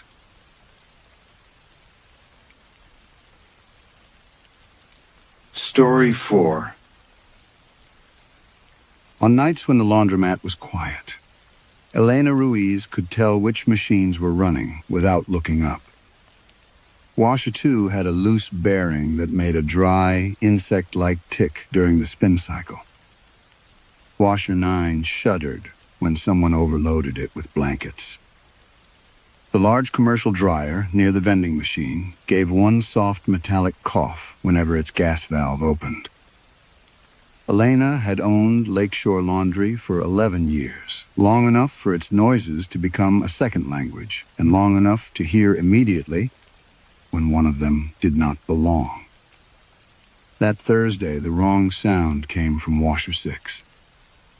Not a knock. Not a rattle. A slow wash of water, retreating over pebbles. Elena stopped counting quarters. Outside the plate glass windows, North Ashland Avenue lay slick beneath a recent rain. The traffic had thinned to taxis, delivery vans, and the occasional bus moving through the dark, with its interior lights bright and almost empty. Above the laundromat were 4 floors of apartments, though only half were occupied now. The landlord called the vacancies necessary turnover. Elena had learned not to repeat that phrase aloud. She listened again. The sound had stopped. Washer 6 sat halfway down the left wall, beneath a row of fluorescent tubes. Its drum was empty. Its door was closed. A pale circular reflection rested in the black glass, soft-edged and milky, about the size of a dinner plate. Elena glanced toward the front windows. There was no moon outside. She knew that because she had noticed the darkness earlier while taking trash to the alley. The sky had been low and colorless, the clouds swallowing even the glow from downtown. The round light in Washer 6 had to be a reflection from somewhere inside the laundromat. A ceiling fixture, the security monitor, perhaps the illuminated detergent sign above the counter. She shifted one step to the right. The circle stayed where it was. One step left. Still there. Elena frowned and crossed the tiled floor. The room smelled as it always did after midnight. Hot cotton, bleach, damp lint, cheap lavender detergent. But near Washer 6, another smell threaded through it. Salt. Not table salt. Not the sour mineral smell of winter slush tracked in from the street. Sea salt. Cold wind over dark water. For an instant, Elena was 8 years old again, standing beside her mother on a beach near San Juan, watching foam collapse around their ankles while her mother laughed at something Elena could no longer remember. The memory arrived so cleanly that she felt embarrassed by it, as if someone had opened a private drawer. She touched the washer door. The glass was cold. Behind it, the stainless steel drum reflected the pale circle, but strangely. Instead of breaking across the curved metal, the light remained whole. Elena leaned closer. The circle appeared to have texture. Faint gray patches crossed its surface. Shadows like distant craters. She straightened. "No," she said quietly. Her own voice sounded too loud in the empty room. At the counter, a stack of property envelopes waited beneath the register. She had brought them downstairs from the landlord's office earlier that evening because he wanted signatures by morning. Inspection notices. Damage assessments. Tenant acknowledgments. Forms. Elena turned away from them. Years ago, she had learned that paper could make almost anything look clean if the language was careful enough. A dryer buzzer sounded at the back. She flinched and laughed once under her breath. "Get some sleep," she told herself. She opened Washer 6. Nothing happened. No water spilled out. No trapped garment sagged against the rim. The drum was empty, dry, and faintly warm, as if it had finished a cycle recently. The pale circle vanished. Elena stood there with one hand on the door, irritated by the relief moving through her chest. Then she noticed a wet line along the bottom of the rubber gasket. She touched it with one finger. The moisture was cold. When she brought her fingertip to her tongue, it tasted unmistakably of salt. Behind her, somewhere in the laundromat, water rolled softly over pebbles again. Elena turned. Washer 6 was still open. But in the curved black glass of its door, a full white moon was turning slowly over a sea that was not in the room. The moon was gone when Elena looked back. Washer 6 stood open beneath the fluorescent lights, its steel drum reflecting only the laundromat, rows of plastic chairs, the detergent dispenser, the security monitor above the counter. No sea. No white disk turning over black water. By sunrise, she had convinced herself that exhaustion had supplied the rest. Elena was good at doing that. Her mornings followed a sequence she rarely changed. She emptied coin boxes, checked lint traps, counted the night's receipts, then carried coffee upstairs to Victor Halpern, who owned the building and 3 others within 6 blocks. Victor was 62 and permanently looked as though he had removed his tie 5 minutes earlier. He called Elena partner, though she owned only the laundromat business. 11 years ago, when no bank would lend her enough to open Lakeshore Laundry, he had offered reduced rent for 6 months. Elena remembered that kindness every time he asked for something he described as minor. The envelopes from the counter were waiting in her bag. Victor opened the first. Unit 3B, he said. Kitchen leak, recurring mildew, damaged flooring. Elena had been inside 3B 2 days earlier. The ceiling had a stain from an upstairs pipe. The flooring was old, but intact. The mildew behind the sink was no larger than her hand. Victor tapped the signature line. The repair cost makes the unit non-viable. For the tenant? For everyone. Elena signed. There had been a time when she would have asked what happened afterward. Victor had taught her not to. Damage assessment. Habitability review. Lease termination. Necessary renovation. Necessary turnover. Words moved people more efficiently than sheriffs did. She signed 4 forms that morning. On the last one, she hesitated because the tenant was Mrs. Klein, who washed her bedding downstairs every Sunday and folded fitted sheets perfectly. Victor noticed. "You want to keep this place affordable?" he asked. Elena disliked the question because both answers sounded like accusations. She signed. Downstairs, she cleaned the rubber gasket of washer 6 twice. There was no salt. A repairman checked the drain, pump, valves, and seal. He found nothing wrong except a coin near the filter. Could it pull water from somewhere else? Elena asked. He frowned. It drains out. It doesn't drink. She smiled as though the question had been a joke. Elena had spent most of her life avoiding the humiliation of needing favors. When she was 9, her mother woke her before dawn and told her to pack only what fit into 2 grocery bags. Their landlord had changed the lock while Elena was at school.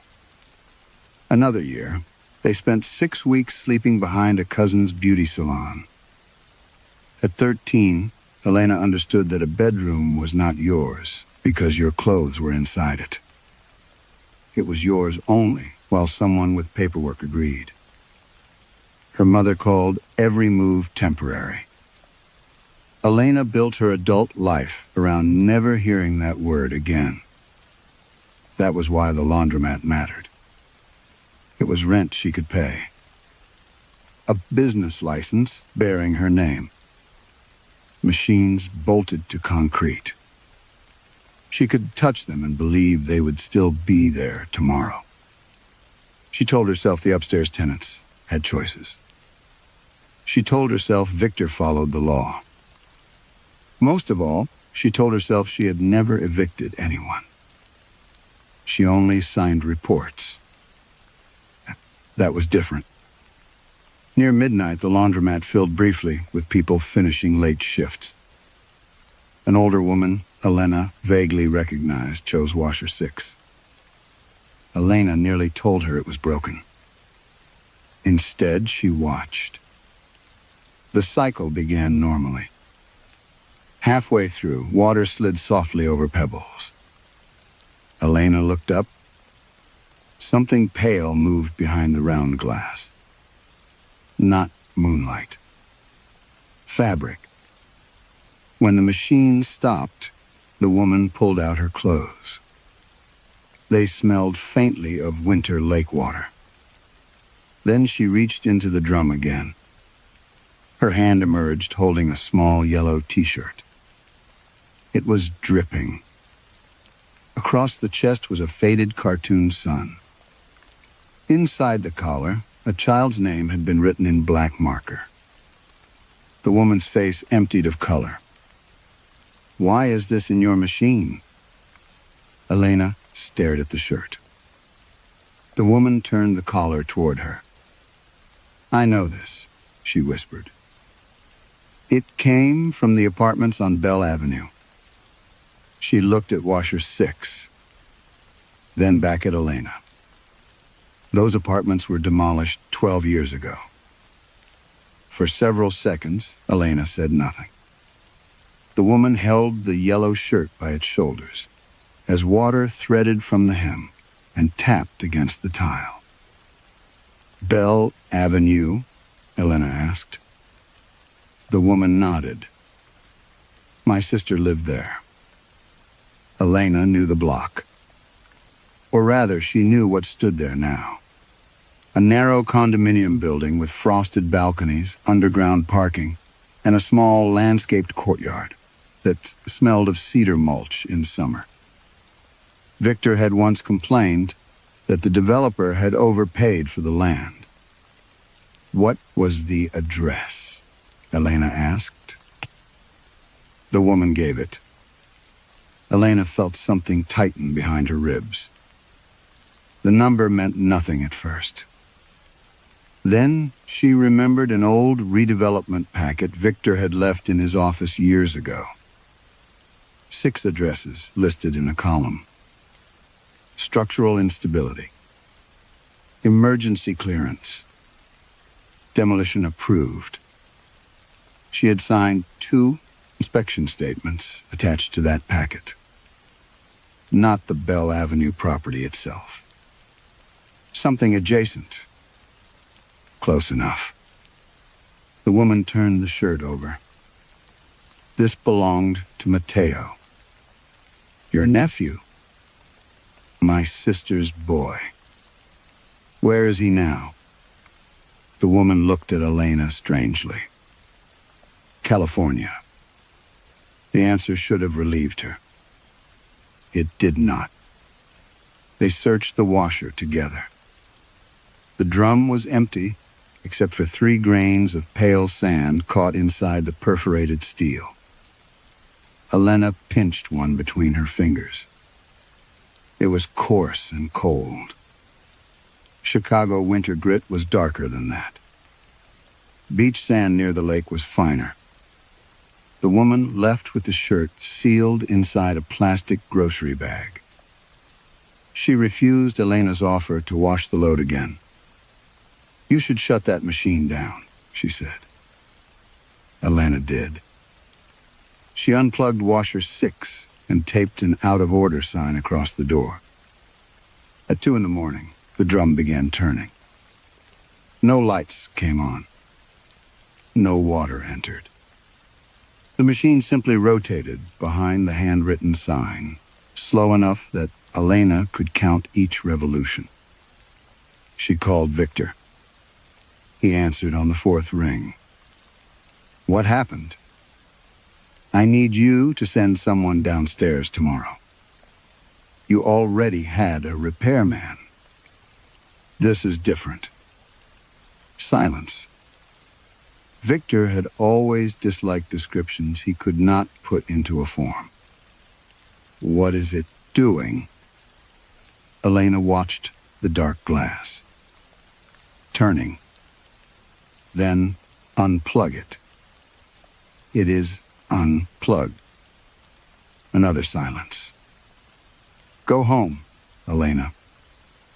She almost did. Then something struck the inside of the washer door. Softly. Once. Again. She removed the tape. A brown sleeve appeared against the glass. Elena stepped backward. The drum stopped. She opened the door. A man's wool coat collapsed onto the floor. It was saturated with freezing salt water.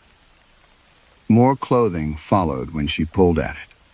A red curtain, 2 children's socks that did not match, a bedsheet yellowed at the edges, a woman's blouse with pearl buttons, denim trousers, a knitted cap. None had been inside the washer minutes earlier. Water pooled around Elena's shoes. She smelled salt, mildew, old plaster. Then something long and black caught around her fingers. Hair. Human hair. She dropped it. A clump of wet strands lay tangled among the clothes with pieces of wallpaper and tiny curls of paint. Elena backed toward the counter. The drain beneath washer 6 made a deep swallowing sound. For the next 3 nights, she kept the machine unplugged. It did not matter. Each night, something came out. A child's winter coat with 1 mitten in its pocket. A shower curtain printed with blue fish. A tablecloth stained with candle wax. A pillowcase filled with sand. Every object arrived wet. Every object smelled faintly of an ocean that did not belong beneath Chicago. And then the keys began. The first was attached to a cracked red plastic tag. Apartment 4C, 1819 Bell Avenue. Elena searched the address online. Nothing. The parcel map showed the condominium development. She checked an older city database. No result. Victor's archived records showed only a demolition parcel number. The following night, Washer 6 produced 3 more keys. 2 belonged to addresses Elena had never seen. 1 belonged to a building she remembered being condemned. By the end of the week, she had 13 keys lined up beneath the register. Addresses erased by redevelopment, fire, demolition, consolidation. Places that had once held kitchens, bathrooms, rent notices, children's drawings, arguments behind thin walls. Places reduced to blank lots and new property numbers. Then Washer 6 gave her a 14th key. It was brass, worn smooth near the teeth. A strip of masking tape had been wrapped around the head. Elena recognized the handwriting before she read the address. Her own. Years earlier, she had labeled keys for Victor during a building inspection. She turned the key over. Unit 2A. The Navarro family. The first tenants whose damage report Elena had altered. The first family she had helped remove. Elena kept the Navarro key in the cash drawer. She did not know why. Every practical instinct told her to throw it away, or at least put it with the other 13 keys in the plastic container beneath the counter. Instead, she wrapped it in a receipt and placed it beside the rolls of quarters, where she could see the small white bundle every time the drawer opened. Washer 6 remained unplugged. Nothing came out of it the following night. Then the water appeared upstairs. Victor called Elena shortly after dawn. "Basement storage," he said. "Get down there." The building's basement sat 1 level beneath the laundromat, reached through a concrete stairwell behind the dryers. Elena expected a burst pipe. Instead, she found Victor standing in 3 inches of perfectly still water. The concrete walls were dry. The ceiling was dry. No pipe was dripping. Their shoes sent ripples toward rows of storage cages. "Drain backed up?" Elena asked. "City line's clear." Victor pointed toward the floor drain. Water covered it completely. Elena crouched and touched the surface. Cold. She raised her fingers to her nose. Salt. Victor saw her expression. "What?" "Nothing." She stood too quickly. By afternoon, 2 neighboring buildings had water in their basements. The next day, there were 5. No rain had fallen. A city utility crew opened sewer access points along the block and found no obstruction. One worker told Victor, "The mains were running below normal capacity." "There isn't enough water in the system to explain it," he said. Victor became angry at that sentence, as though physics had filed an incorrect form. The water kept rising. Not rapidly. Patiently. An inch overnight. Sometimes 2. Tenants began gathering near the basement stairs to look at it. Elena discouraged them. "Mold risk," she said. "Stay upstairs." But people had already begun noticing something worse. Mrs. Klein was the first to tell her. There was a woman in the water. Elena looked up from the register. "What woman?" "In the basement." "You saw someone down there?" "Not down there." Mrs. Klein's voice lowered. In the reflection, she described a dining room. A family sat around a wooden table beneath a yellow hanging lamp. A father leaned over his plate. 2 girls shared something between them and laughed. Behind them was a window with red curtains. None of those things existed in the basement. Mrs. Klein had looked behind herself. Concrete wall. She looked down again. The family remained. "They couldn't see me," she said. Then she corrected herself. "At first." Similar stories spread through the neighborhood. A mechanic 2 blocks south saw an elderly man sleeping in a recliner reflected in the water beneath his workshop. A tenant on Wolcott saw 3 children drawing on a kitchen floor. Victor's superintendent claimed he saw a woman brushing her hair beside a bed. Everyone described rooms. Not ghosts standing in water. Rooms beneath it. Elena refused to look. For 3 days, she crossed the basement on wooden pallets and kept her eyes on the walls. She told herself that reflections could behave strangely under fluorescent light. She told herself people influenced one another. Once one person described a family, everyone began seeing families. Expectation. Suggestion. Fear. All ordinary things. Then Mrs. Klein asked, "Why do they keep looking up?" That night, Elena went downstairs alone. The water reached above her ankles. She stood beside the storage cages and forced herself to look. At first, she saw only fluorescent tubes trembling across the surface. Then the reflection deepened. The basement ceiling disappeared. Above or below her stretched a room. Peeling green walls. A narrow kitchen. A refrigerator covered with magnets. Elena stopped breathing. She knew the apartment. Unit 2A.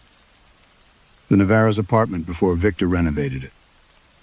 She remembered standing there years earlier with a clipboard, photographing a cracked window frame and water damage beneath the sink. She remembered moving furniture to make the damage appear broader in the photographs. In the reflected kitchen, Mrs. Navarro was cooking. Her husband sat at the table. Their son was doing homework. Then another figure entered the room. Elena. Not Elena as she was now. Elena, 9 years younger, carrying a clipboard.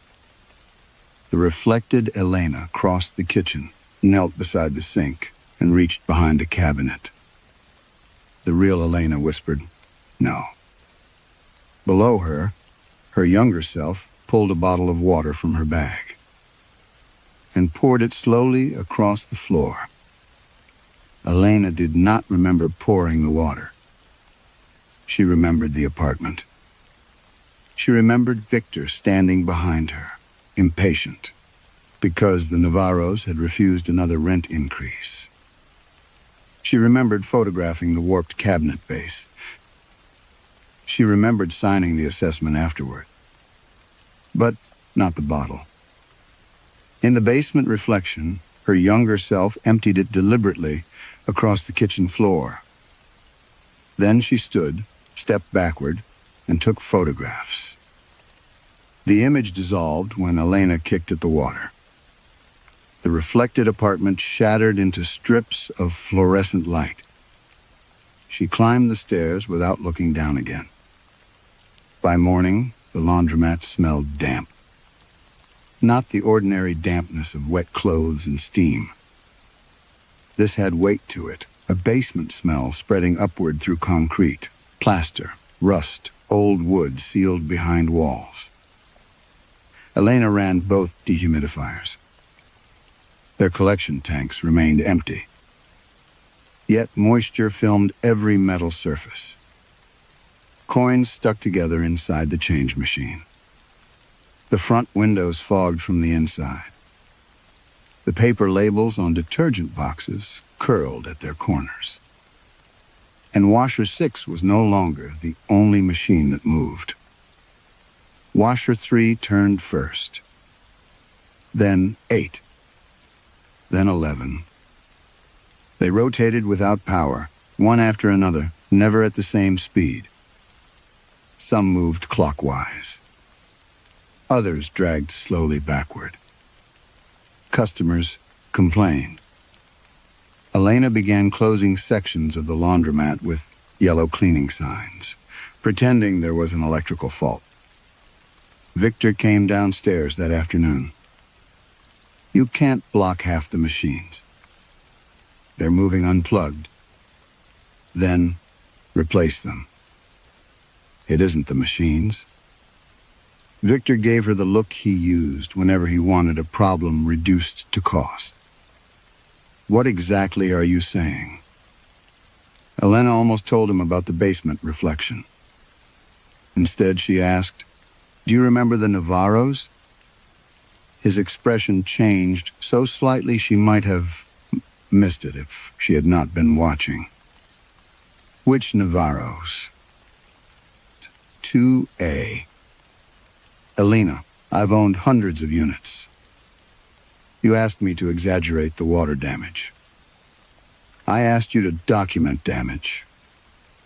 I poured water on the floor. Victor stared at her. Then he laughed once. Not because it was funny. Because denial arrived faster that way. You're exhausted. I saw it. Where? She did not answer. Victor glanced toward the turning washers.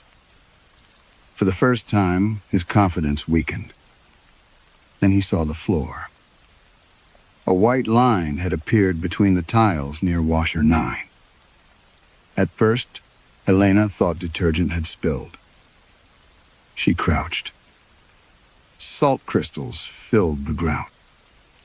The line turned sharply beneath a folding table, continued toward the dryers, then branched into smaller rectangles.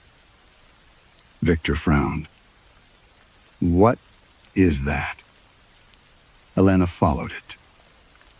The salt traced walls, rooms, a corridor, a stairwell. By closing time, more lines had appeared. They spread across the laundromat floor in delicate white geometry, ignoring the actual architecture. One plan ran through the vending machines. Another crossed beneath a row of dryers. A tiny rectangle ended inside the employee restroom. Elena photographed them. Then she began comparing the shapes with old property records. The first matched a demolished 3-flat on Bell Avenue. The second corresponded to a condemned building near Dammon. Another matched a row house converted into luxury apartments after a fire. More appeared overnight.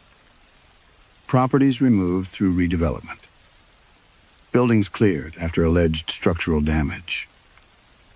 Rental blocks emptied through code violations. Homes consolidated under new parcel numbers until their previous addresses disappeared from ordinary searches. Some Elena recognized. Some Victor had owned. Others belonged to companies she had never heard of. But all of them had vanished in ways that looked clean on paper. The salt plans became more detailed. Doorways, bathrooms, closets, bedrooms. Sometimes darker crystals gathered where beds would have stood. Sometimes a faint, wet footprint crossed a room and ended at a wall. Customers stopped coming after rumors spread that the laundromat floor was drawing houses. Elena stayed. She spent hours kneeling among the white lines with old inspection files spread around her. Near Washer 6, she found the outline of the Navarro's kitchen. Beside it, new crystals pushed upward through the grout. Not randomly. They formed letters. Elena watched one stroke lengthen, then another. The salt reproduced a looping shape she knew from hundreds of forms. Her signature. Then another appeared beside it. And another. Across the floor, inside every vanished apartment she had helped condemn, Elena Ruiz was signing her name again. By the fourth night, the salt had reached Washer 6. Elena had stopped trying to clean it. Every time she swept the crystals away, they returned thicker, forcing themselves through the grout in pale ridges. The outline beneath Washer 6 did not resemble a room. It resembled a stairwell, a narrow rectangle, a turn, another descent, then nothing. Elena stared at it until she understood what bothered her. The stairwell continued beneath the wall. There was no stairwell there. Behind Washer 6 was plumbing, concrete, and the rear foundation of the building. She removed the machine's lower service panel. Cold air touched her face. The drain hose disappeared through a hole in the wall, larger than she remembered. Around it, the concrete had darkened with moisture. Salt furred the edges. Elena fetched a flashlight and a wrench. It took nearly an hour to disconnect the water lines and shift Washer 6 far enough to expose the wall behind it. There was a door. Not a proper door. A rectangular section of plywood, painted the same gray as the concrete, screwed over an opening. Elena had worked in the laundromat for 11 years. She had never seen it. The screws came loose too easily. Behind the board, concrete steps descended into darkness. The smell rose immediately. Salt water. Wet brick. Something older, underneath. She called Victor. No answer. She almost called the police, but she could already imagine the explanation she would have to give. Impossible machines, reflected apartments, signatures growing from salt. Instead, she went down. The passage was narrow enough that her shoulders nearly brushed both walls. Old electrical conduit ran overhead. Rusted pipes descended beside her, some stamped with dates from redevelopment projects decades earlier. Halfway down, she found municipal markings painted directly onto the bricks. Drain diversion. Surface access. Abandoned. The words had been crossed out. Below them, someone had written another message in pencil. Do not pump the section dry. Elena continued. The stairwell ended in a utility corridor stretching beneath the block. Water covered the floor. At first, only an inch. Then ankle deep. Then halfway to her knees.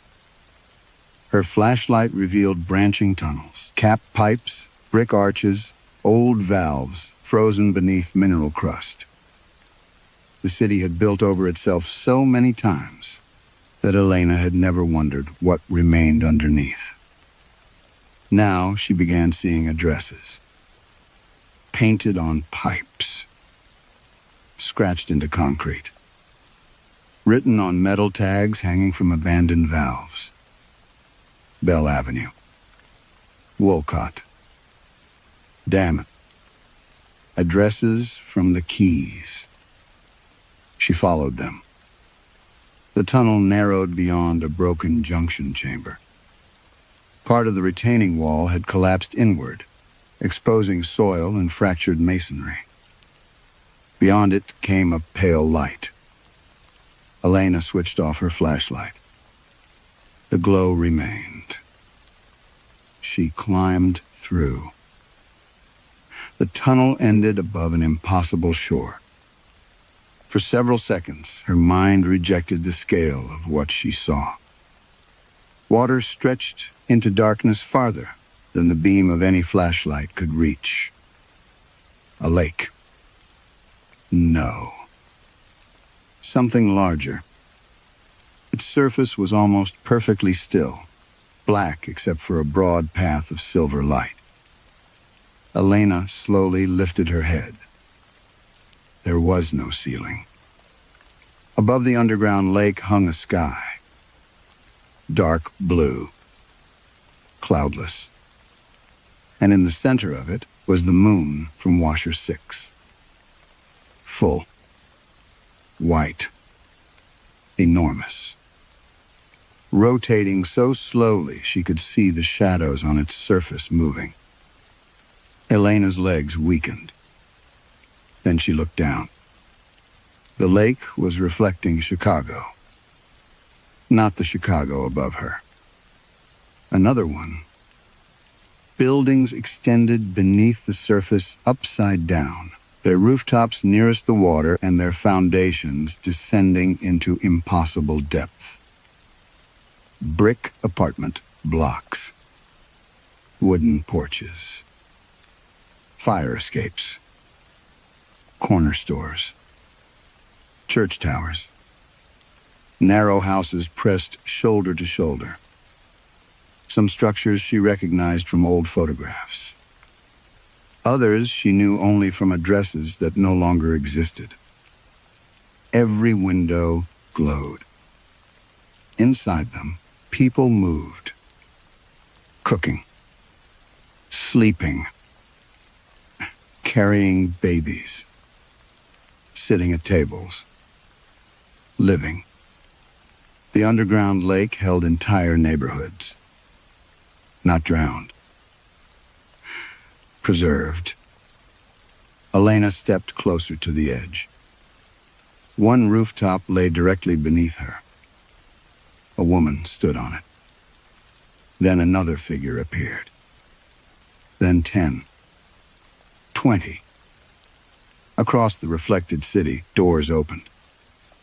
People climbed fire escapes and emerged onto rooftops.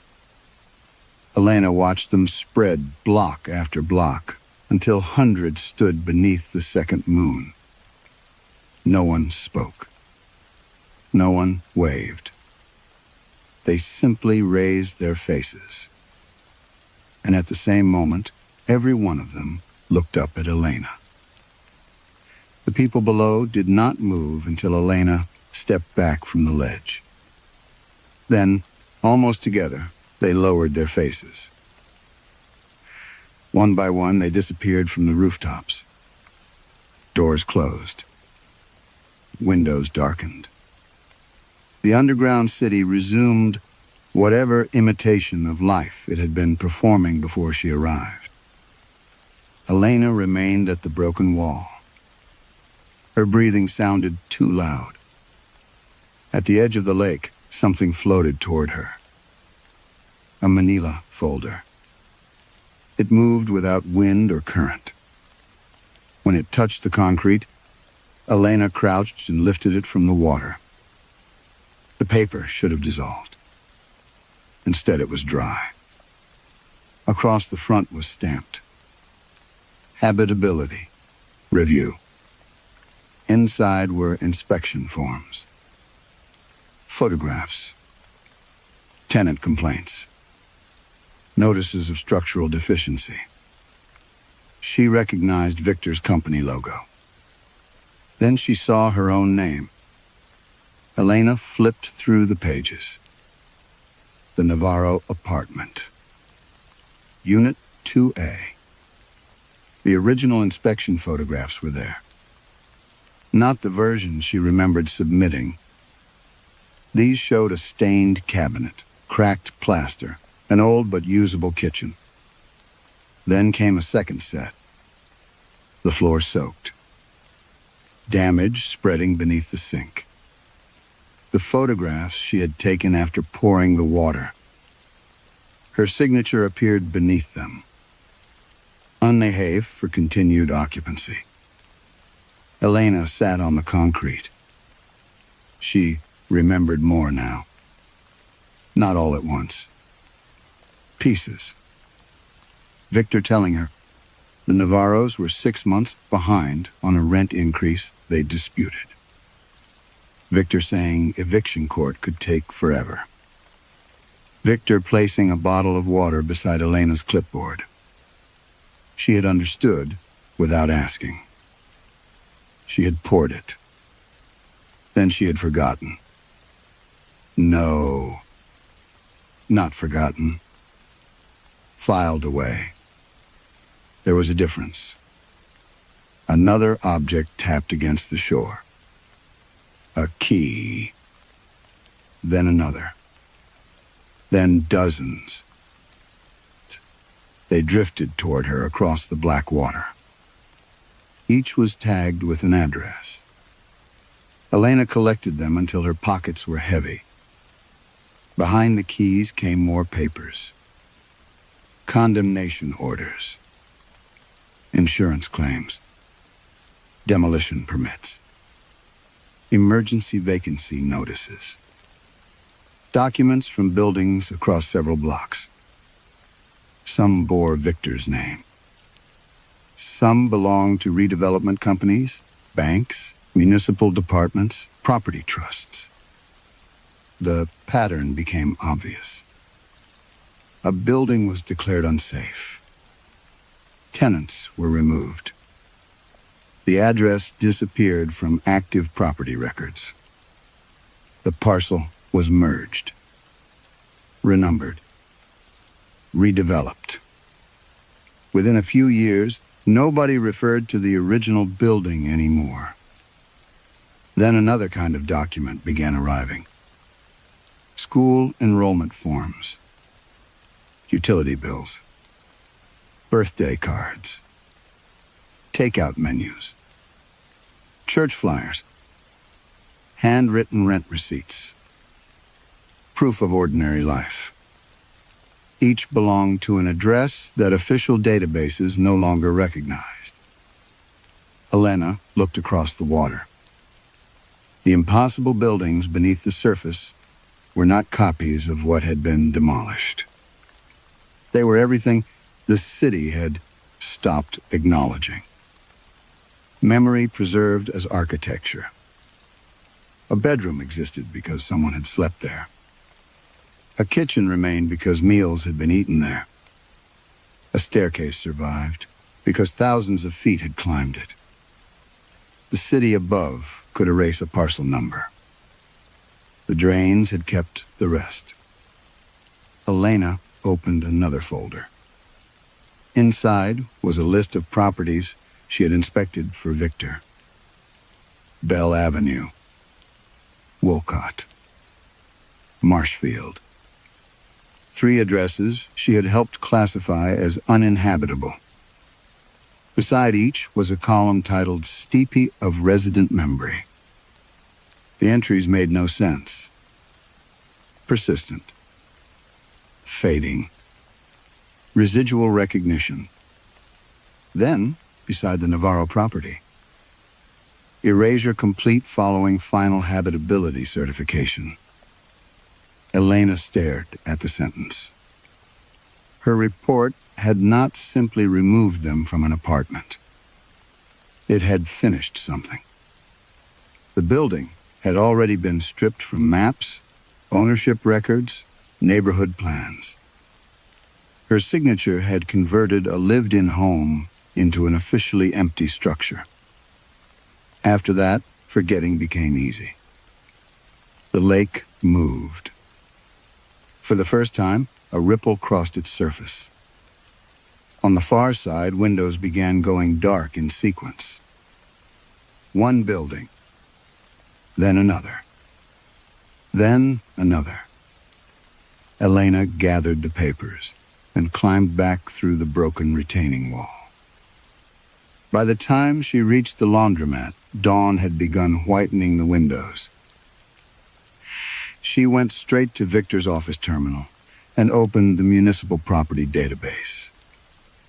She searched the Navarro address. No result. She searched Bell Avenue. Nothing. Then, without knowing why, she typed the address of her own building. The screen loaded. Elena leaned closer. Parcel inactive. Structure removed. Demolition completed. She read the date twice. It was today's date. According to the city, the building above her no longer existed. Elena refreshed the property page. The result did not change. Structure removed. Demolition completed. She searched neighboring addresses. The grocery store across the street still existed. The dentist upstairs from the pharmacy still existed. The church 2 blocks west still existed. Only her building had vanished. She ran outside. The building was there. Brick facade. Fire escape. 4 residential floors above the laundromat.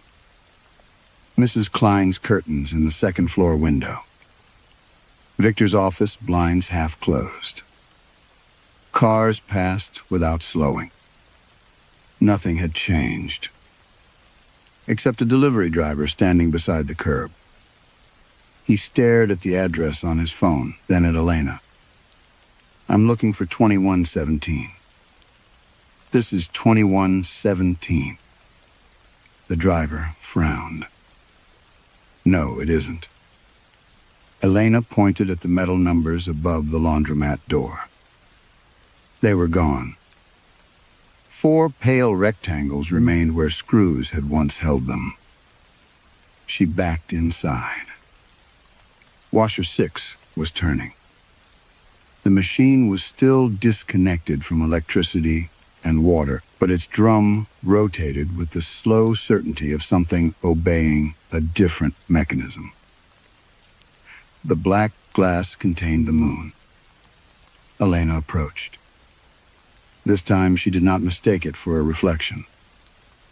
The moon was not inside washer 6. The circular door was simply framing it.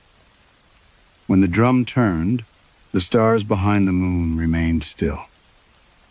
Elena crouched until her face was level with the glass. Below the moon stood rooftops, the underground neighborhood. She could see chimneys, antennas, laundry lines, water towers. The perspective was impossible. Washer 6 was no longer showing the interior of its drum, but a piece of sky above the city beneath the lake. A window. Not into water. Into somewhere else. Elena opened the door. Cold air moved across her face. It smelled of rain on brick, cooking oil, laundry soap, cigarette smoke through an open apartment window. Home. Not one home. Hundreds. She heard voices. A radio playing somewhere distant. A baby crying. Someone dragging a chair across a kitchen floor. The sounds were not ghostly. That was what made them unbearable. They were ordinary. Elena returned to the hidden stairwell. The underground lake had changed. The reflected city was clearer now. She could see through windows into apartments. Families moved through routines that seemed to repeat without being identical. A woman kneaded dough. A boy slept beneath glow-in-the-dark stars. 2 men argued quietly beside a sink. An elderly couple watched television with no sound. These people were not frozen at the moment of eviction. They had continued. Or some version of them had. Years of birthdays. Meals. Illnesses. Arguments. Children growing. People aging. Lives occurring beneath a world that had declared their rooms non-existent.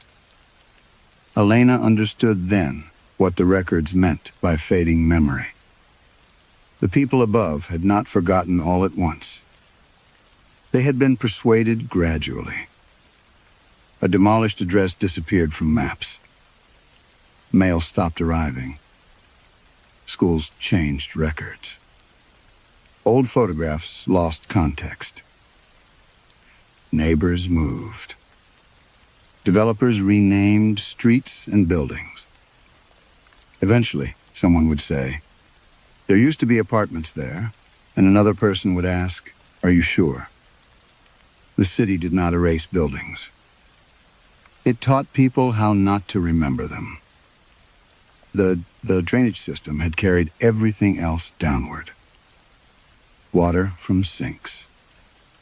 Laundry water. Rain through cracked roofs. Flooded basements. Pipes running through condemned walls. Every building had washed pieces of itself into the city below. And somewhere beneath Chicago, those pieces had learned to hold shape. The second moon shone over all of them.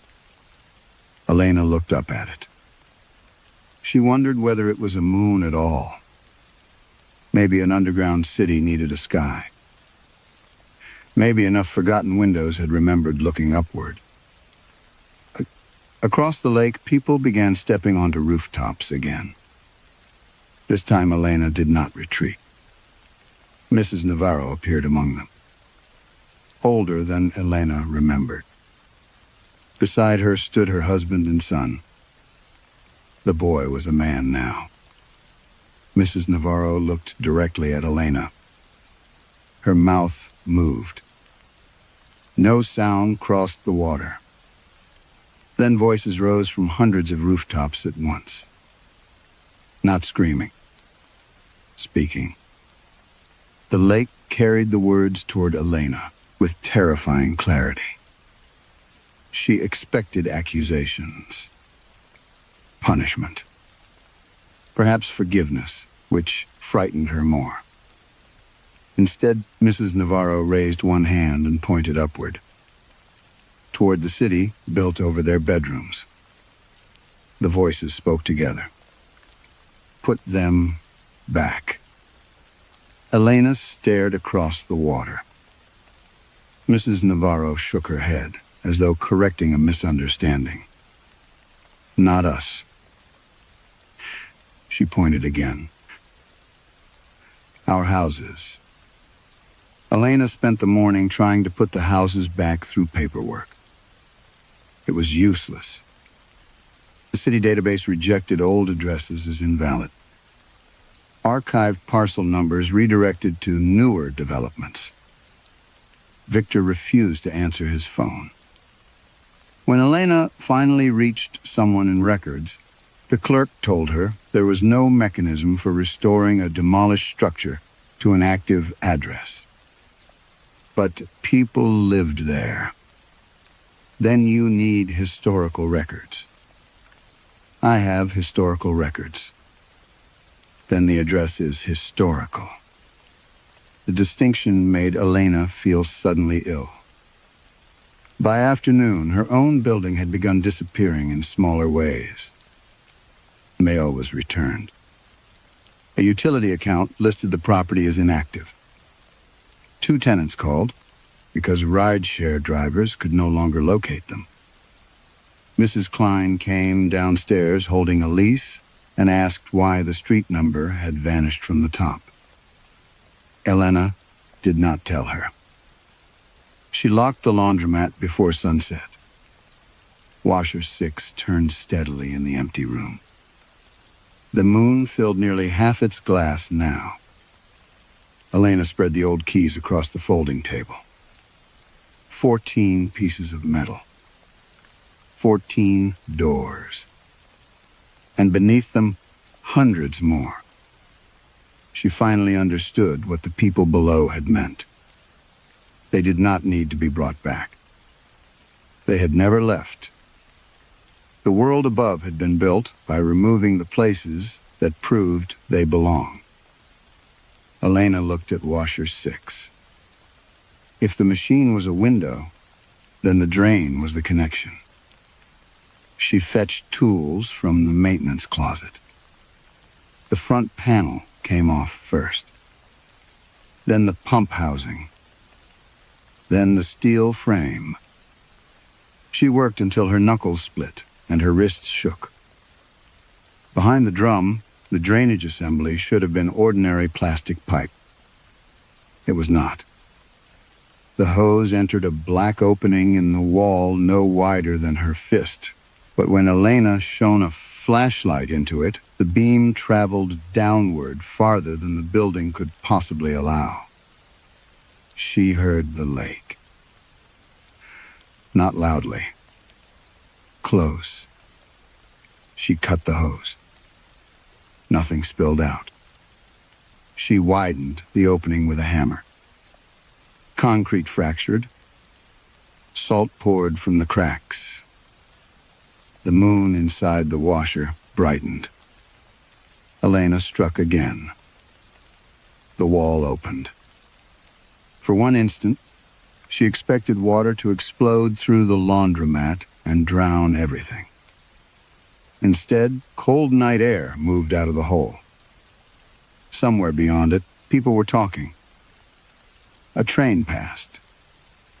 A dog barked. A child laughed from an apartment that no longer existed. Elena tore away more concrete. The laundromat lights flickered.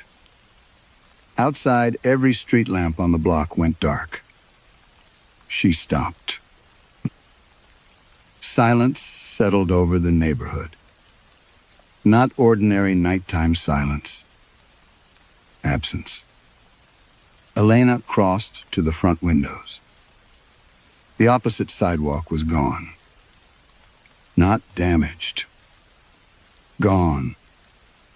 The grocery store across the street ended abruptly at its doorway, as though the rest of the building had never been constructed. Beyond it was darkness without rubble, without dust, without any sign of collapse. A parked car disappeared while Elena watched. There was no flash. Its rear bumper simply ceased to exist, followed by the trunk, back seats, roof, hood. Then, the empty space where it had been closed over with darkness. Elena backed from the window.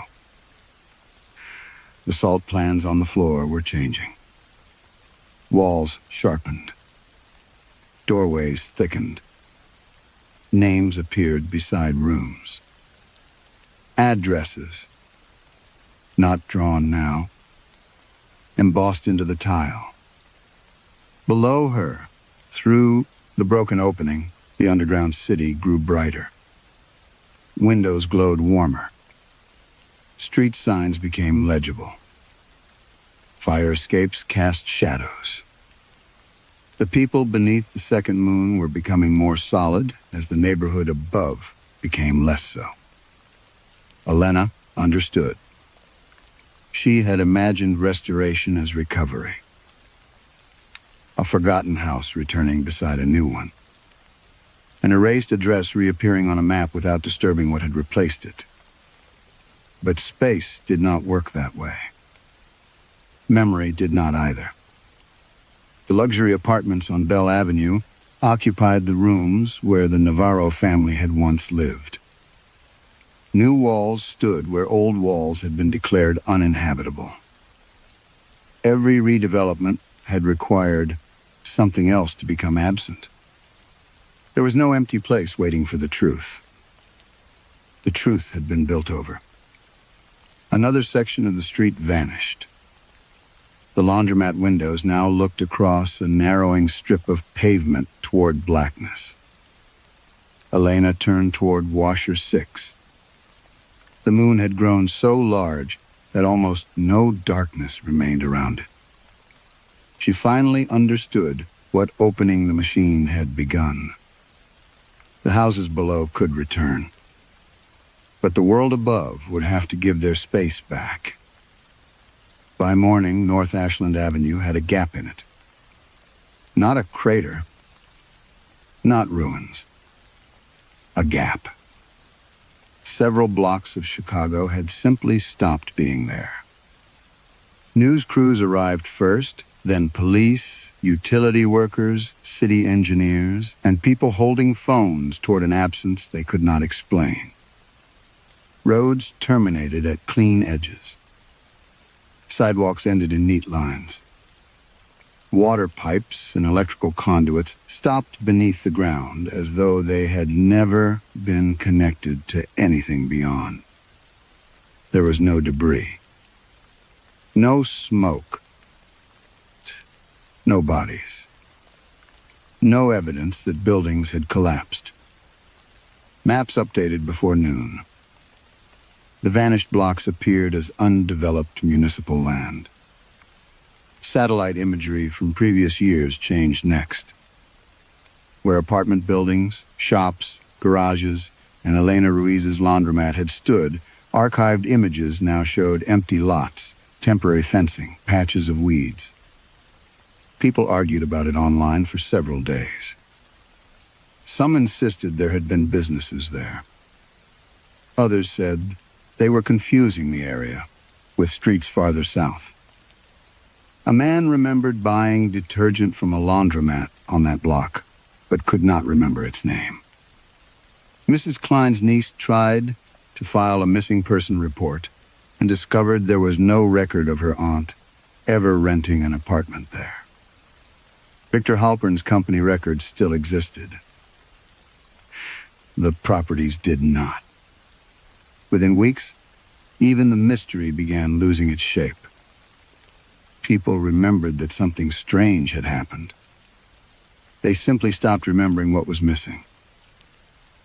Beneath them, the neighborhood remained. Elena woke on the floor of Lakeshore Laundry. The fluorescent lights were gone. Moonlight filled the room. For a moment, she thought the power had failed. Then she looked through the front windows. The street outside was alive. Not empty. Not erased. Alive. Buildings crowded both sides of the road. Some she recognized and others she had known only from property records.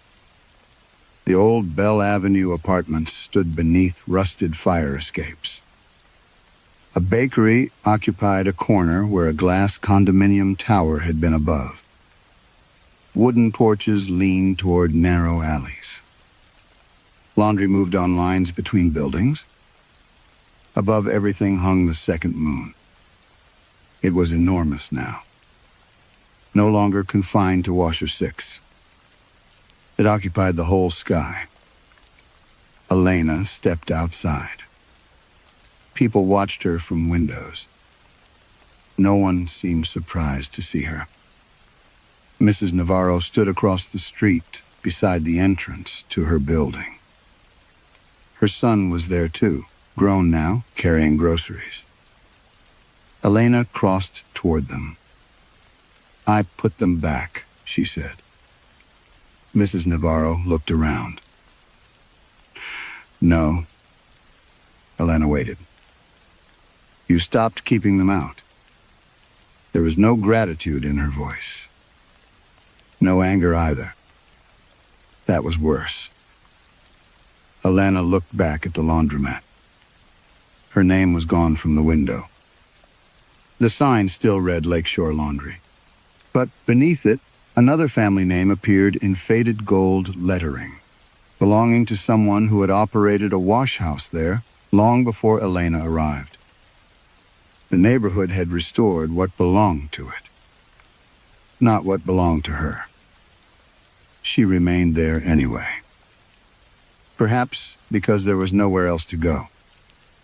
Perhaps because the city above had already learned not to remember her. Over time, Elena began helping residents recover things that surfaced through the drains. Keys. Letters. Photographs. Pieces of furniture.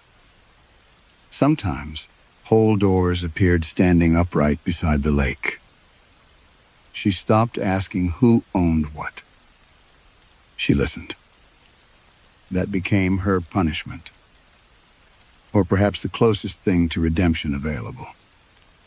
Every night, the second moon crossed the underground sky. Every night, Elena watched people live in homes the world above had once called empty. Years passed. Or something resembling years. Then, one night, Washer 6 began turning again. Elena froze. Nothing had come through it in a long time. The drum rotated once. Twice. The glass darkened. A new image appeared. Not their moon. Another laundromat. Miles away. Bright fluorescent lights. Empty folding tables. A washing machine standing against a tiled wall. Beyond its round door was a rooftop. Elena moved closer. She recognized the building from a redevelopment notice that had once crossed Victor's desk. The city had approved its demolition that afternoon. In the distant laundromat above, nobody was watching yet. Then the empty washing machine slowly filled with moonlight. Cities erase things quietly. A building disappears first from paperwork, then from maps, then from conversation, until eventually only the people who lost it remember that anything was taken at all. Elena believed a signature was harmless because it was only ink. But every official word can become a wall, a locked door, or an absence someone else must live inside. Perhaps the second moon was never supernatural in the way she feared. Perhaps it was simply what forgotten places looked up at when the rest of us stopped looking down.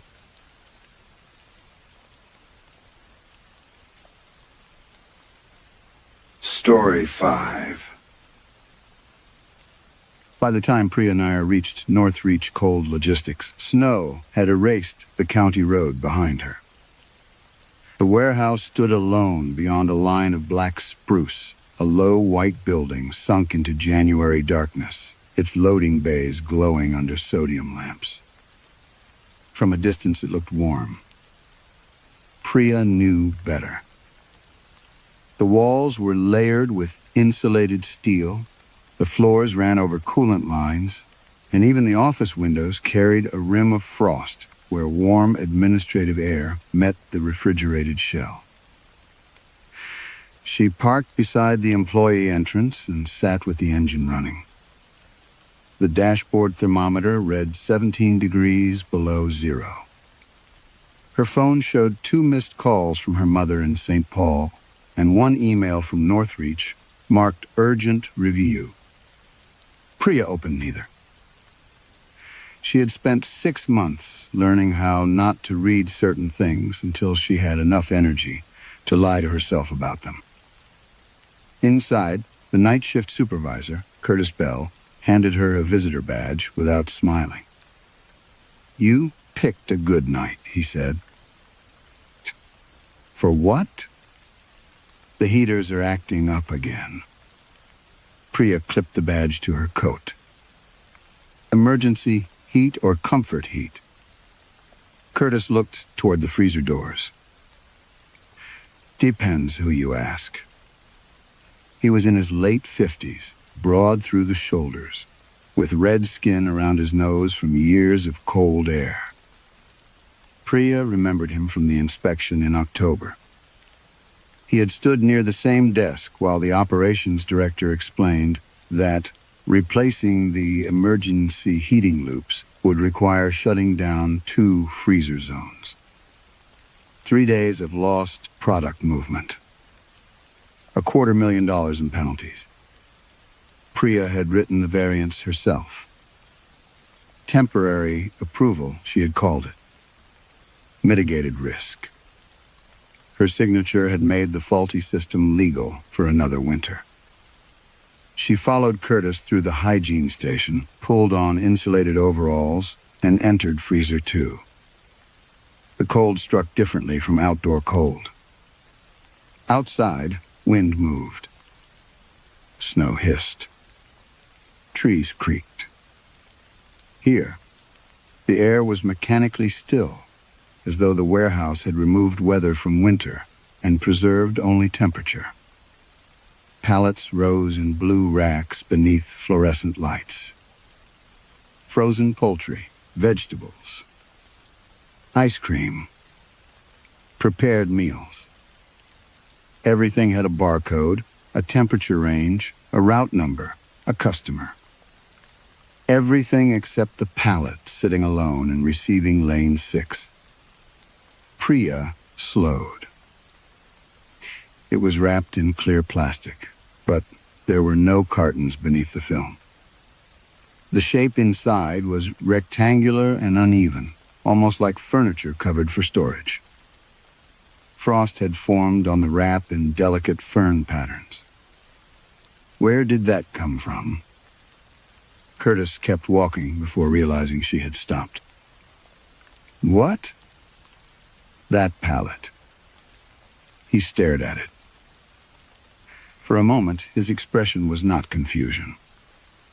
It was irritation, the look of someone seeing a problem return.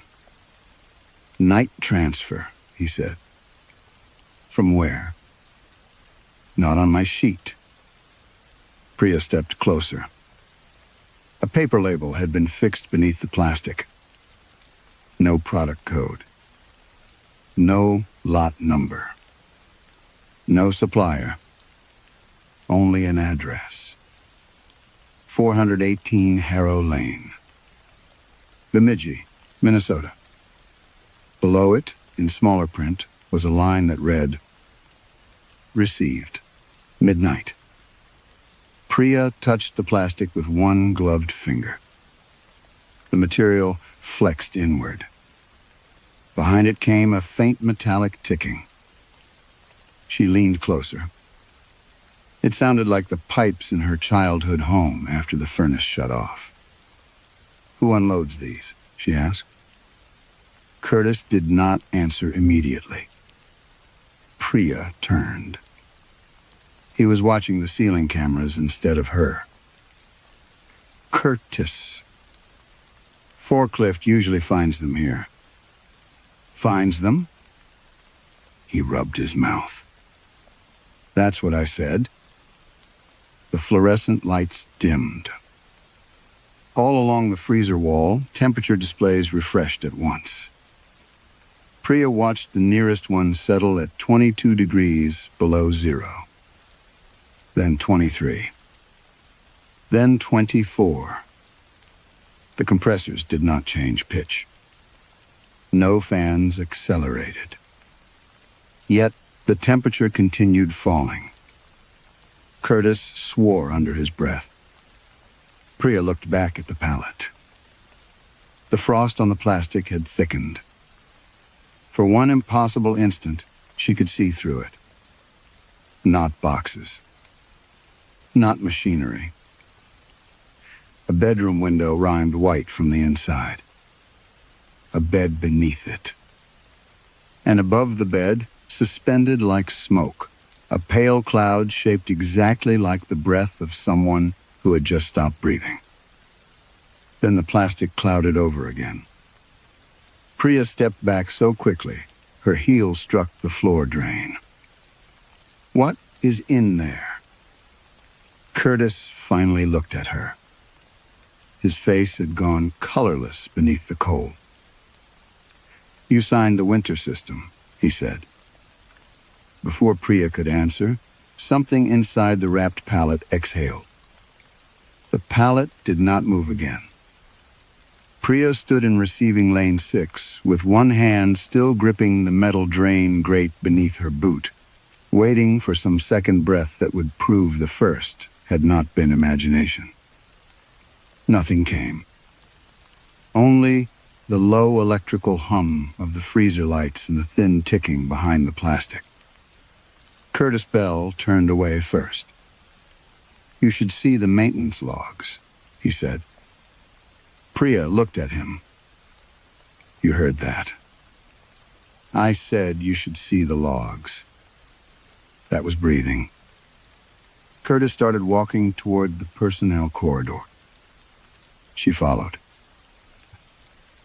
The heated section of Northreach felt almost painful after the freezer. Warm air prickled across Priya's cheeks, and condensation immediately formed on the lenses of her safety glasses. She removed them and wiped them with the edge of her sleeve. Curtis unlocked a cramped maintenance office containing binders, spare thermocouples, electrical diagrams, and an old coffee maker whose hot plate had burned a brown circle into the counter. Priya recognized the room. She had spent most of her October inspection here. The memory returned with embarrassing clarity.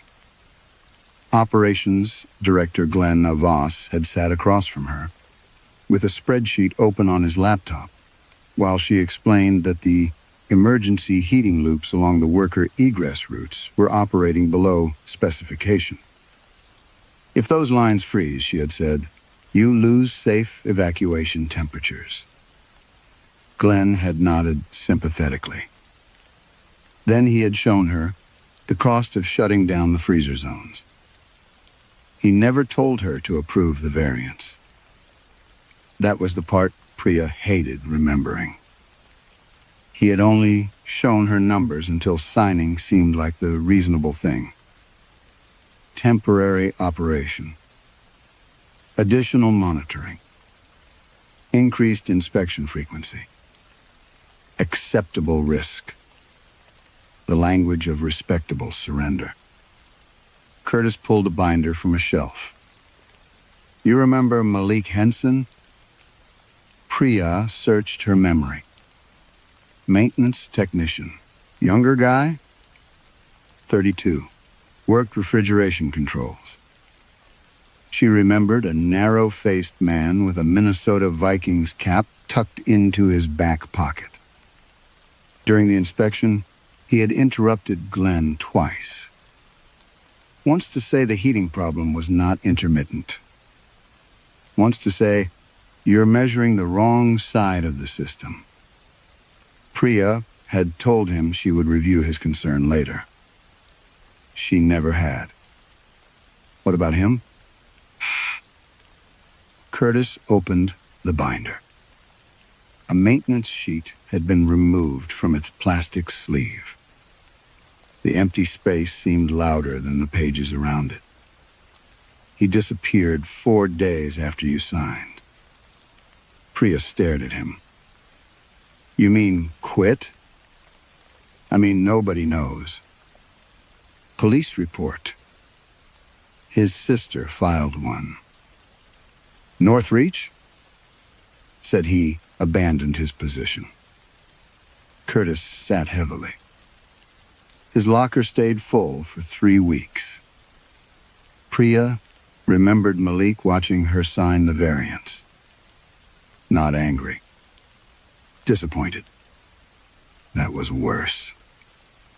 What was he questioning? Curtis gave a humorless laugh. The same thing you are. He opened another binder and pulled out several inventory exception reports. Each listed an undocumented pallet discovered in receiving lane 6. No carrier. No bill of lading. No receiving employee. Most had appeared in January or February. Priya flipped through the years. This has been happening that long? Longer. And nobody investigated? People did. What happened? They stopped. Why? Curtis looked toward the closed door. Because every morning the pallet was gone. Priya studied the reports. What was inside? I never opened one. Someone must have. Maybe. You said the forklift finds them there. Who drives it? That's the problem.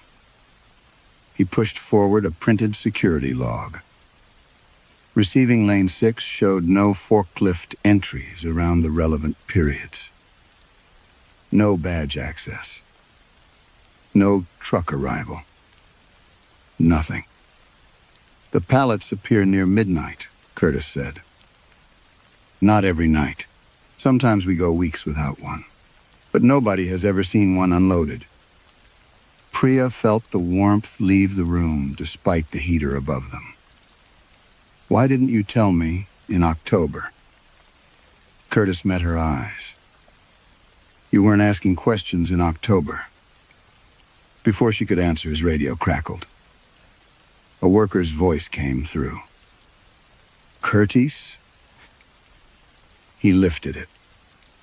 Go ahead. We've got another orphan in 6. Curtis closed his eyes. Priya was already moving. They reached the freezer less than a minute later. A second pallet now stood beside the first. Fresh frost covered its wrapping. Priya approached the label. 732 Birchwood Drive. Fergus Falls, Minnesota. Curtis checked his handheld terminal. There's something attached to the address. What? Emergency dispatch record. He read silently, then handed her the screen. The call had been placed earlier that night. 2 adults and a child reporting dangerous indoor temperatures. Their furnace was running. Every vent was producing hot air. The house kept getting colder anyway. Priya looked from the address to the frozen shape beneath the plastic. From somewhere inside the pallet came the faint sound of a furnace turning on. The furnace sound stopped when Priya touched the plastic. Not faded, as if something on the other side had heard her. Curtis caught her wrist before she reached for the seat. "Don't." Priya looked at his hand until he released her. "You said you never opened one." "I haven't." "Then you don't know what happens." "That's exactly why I'm telling you not to." The second pallet stood beside them, its clear wrapping faintly trembling in the freezer air. Behind the plastic, the shape was less distinct than the first. Priya could make out something pale and rectangular, perhaps a wall, perhaps only frost. The label with the Fergus Falls address had begun curling at the corners. She pulled a utility knife from the inspection pouch at her waist. Curtis swore.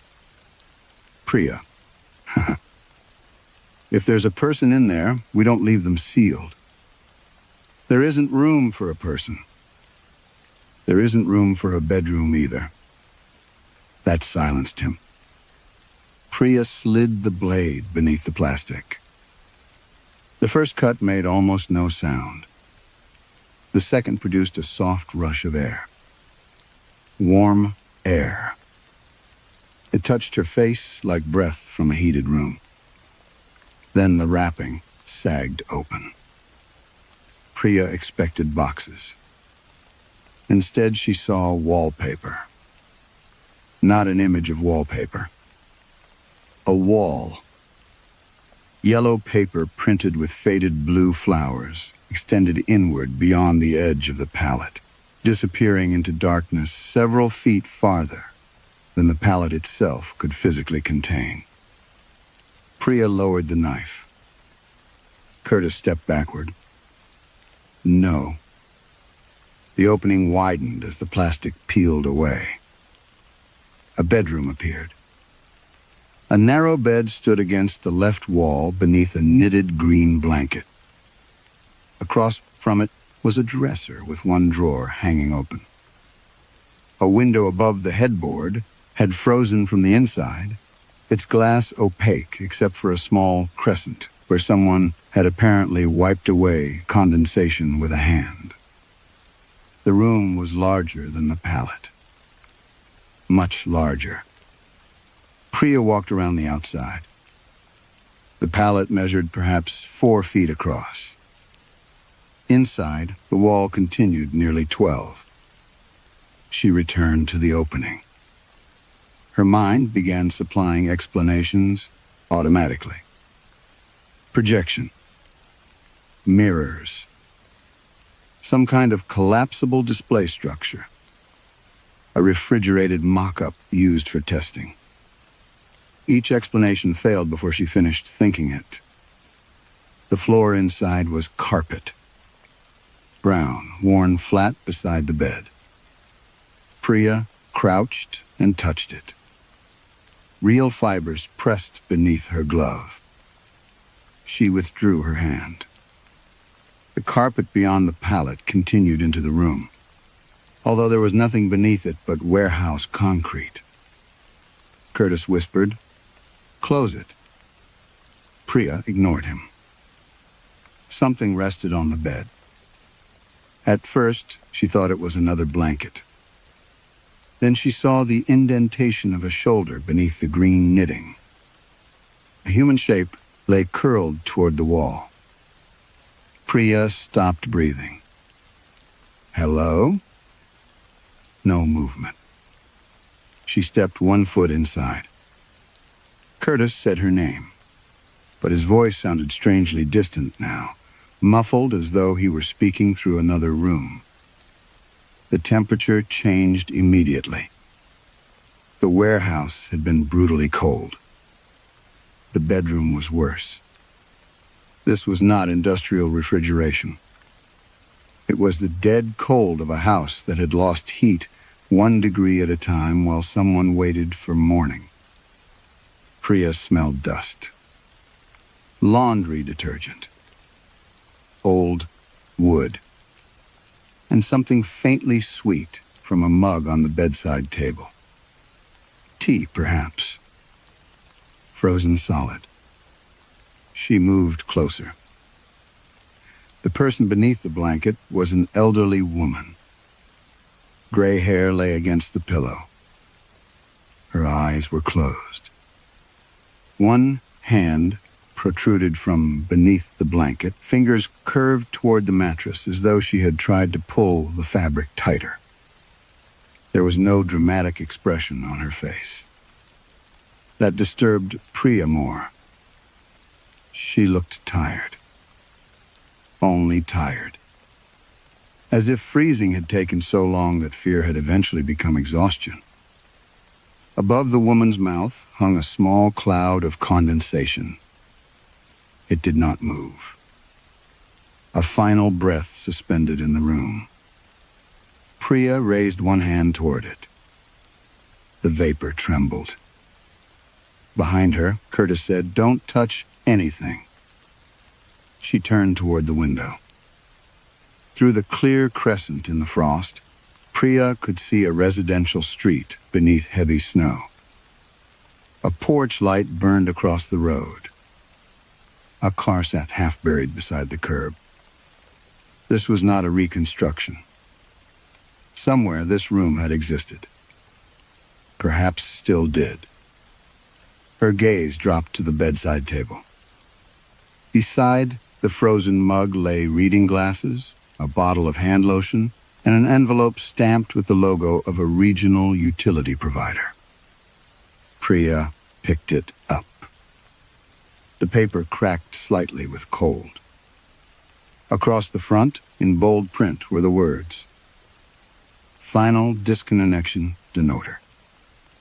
Her eyes moved to the date. It had been issued only 4 days before the woman died. The shut-off notice stayed in Priya's pocket after they resealed the pallet. She told herself she had taken it as evidence. The truth was that she could not bear to leave it beside the dead woman. By 1:30 in the morning, Receiving Lane 6 held 4 unlisted pallets. The newest labels carried addresses in Duluth, Brainerd, and a township outside Alexandria. None appeared in Northreach's inventory system. None had corresponding truck movements. Security footage showed an empty lane, then a brief wash of static, then a pallet standing where bare concrete had been seconds earlier. Priya stopped asking Curtis whether he had seen anything like it before. Instead, she began calling the addresses. The first number belonged to a retired couple in Duluth. A man answered after several rings, suspicious until Priya identified herself as a safety inspector. "I'm calling about your heating system." "My heating system? Is your furnace running?" A pause. Then, in the background, she heard the unmistakable roar of forced air. "Hasn't stopped in hours," the man said. "What temperature is the house?" 52. Priya stared at the pallet label. "And your thermostat setting?" 70. She asked whether any windows were open, whether they smelled gas, whether vents were blocked, whether the furnace had been serviced. The answers were all wrong for the conclusion she wanted. Everything worked. The house simply would not stay warm. At the Brainerd address, a woman said she had moved her 2 children into the kitchen because the bedrooms had fallen below 40 degrees. At the Alexandria property, an emergency technician was already on site. Priya spoke to him directly. "Combustion is clean," he said. "Supply temperature's normal. Blower's fine. Envelope isn't great, but not bad enough for this." "How fast is the indoor temperature falling?" "About a degree every 11 minutes. "Outside temperature?" "Cold, but not that cold." Priya closed her eyes. Across the warehouse, compressors droned with the heavy mechanical rhythm she had trusted for most of her career. Machines obeyed load. Heat moved according to rules. Cold was not a substance. It could not be pumped from nowhere. That was what she told herself. She borrowed Curtis's workstation and opened the building management system. Northreach tracked everything: suction pressure, compressor amperage, evaporator temperature, defrost cycles, door openings, refrigeration demand. Priya exported the previous 12 hours of data and compared it against weather, records, and warehouse throughput. At first, she thought the answer was fraud. Someone had altered the sensors. It would explain the impossible freezer temperatures and perhaps conceal an illegal thermal storage system installed without inspection. She checked the raw controller outputs, then the independent meters, then the utility feed. The numbers agreed. That made them worse. Freezer 2 was holding well below its target temperature, while 2 compressor banks were operating at reduced capacity. Priya leaned closer to the screen. That can't be right. Curtis stood behind her, holding untouched coffee. What? Your refrigeration load dropped. Good thing, isn't it? No. She pulled up the trend graph. At 12:47, electrical demand had fallen sharply. At almost the same moment, according to the emergency technician in Alexandria, the temperature inside the labeled house had begun dropping faster. Priya overlaid the other addresses: Duluth, Brainerd, Fergus Falls. Each household temperature decline aligned with a reduction in Northreach's cooling demand. Not perfectly. Close enough. Curtis stopped drinking. Priya enlarged the graph until individual data points filled the monitor. When those houses lose heat, she said, this building needs less refrigeration. That's not possible. No. Her own voice sounded distant. She pulled facility power consumption for the entire month and compared it with historical winter loads. The discrepancy was enormous. Northreach had expanded freezer capacity 2 years earlier. Its electrical refrigeration demand had gone down. Priya checked generator records. Nothing. Natural gas absorption cooling. Nothing. Geothermal exchange. Nothing. She searched for undocumented heat pumps, thermal batteries, liquid nitrogen delivery, anything that could explain where the missing cooling came from. Nothing. Behind them, the maintenance room heater clicked off. Priya suddenly noticed frost forming along the inside edge of the door. Curtis whispered, "Priya." She looked again at the utility graph, then at the refrigeration demand, then at the list of residential addresses appearing one by one in receiving lane 6. The conclusion, waiting between the numbers, was so absurd that she nearly laughed. Instead, she felt her stomach tighten. Northreach was not consuming enough electricity to produce its own cold. The frost crossed the maintenance room threshold before either of them moved. It crept along the vinyl floor in branching white lines, passing beneath the desk, climbing the metal legs of a chair, whitening every surface it touched. The heater above them was still running. Priya held her hand beneath the vent. Hot air. The room temperature continued falling. Curtis backed toward the door. We need everyone out. Priya looked through the small, wired glass window into the corridor. A A worker was standing 20 feet away with both hands pressed against the insulated wall. "Hey," Curtis shouted. The worker did not respond. They stepped into the corridor. His name was Trevor Rusk, one of the night forklift operators. Priya had seen him earlier, laughing near the break room. Now his face was blank. "Trevor?" He slowly turned. His lips were blue. "What are you doing?" Curtis asked. Trevor blinked several times. "I heard somebody." "Where?" He pointed toward the wall. "Breathing." The insulated panel behind his hand trembled once. Priya felt the skin tighten across her arms. Curtis pulled Trevor away. "Go to the office. Warm up." Trevor frowned. "What time is it?" "A little after 2. His expression changed. "No."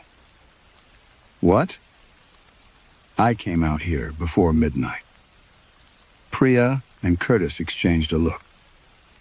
Trevor searched his pockets, growing increasingly frantic.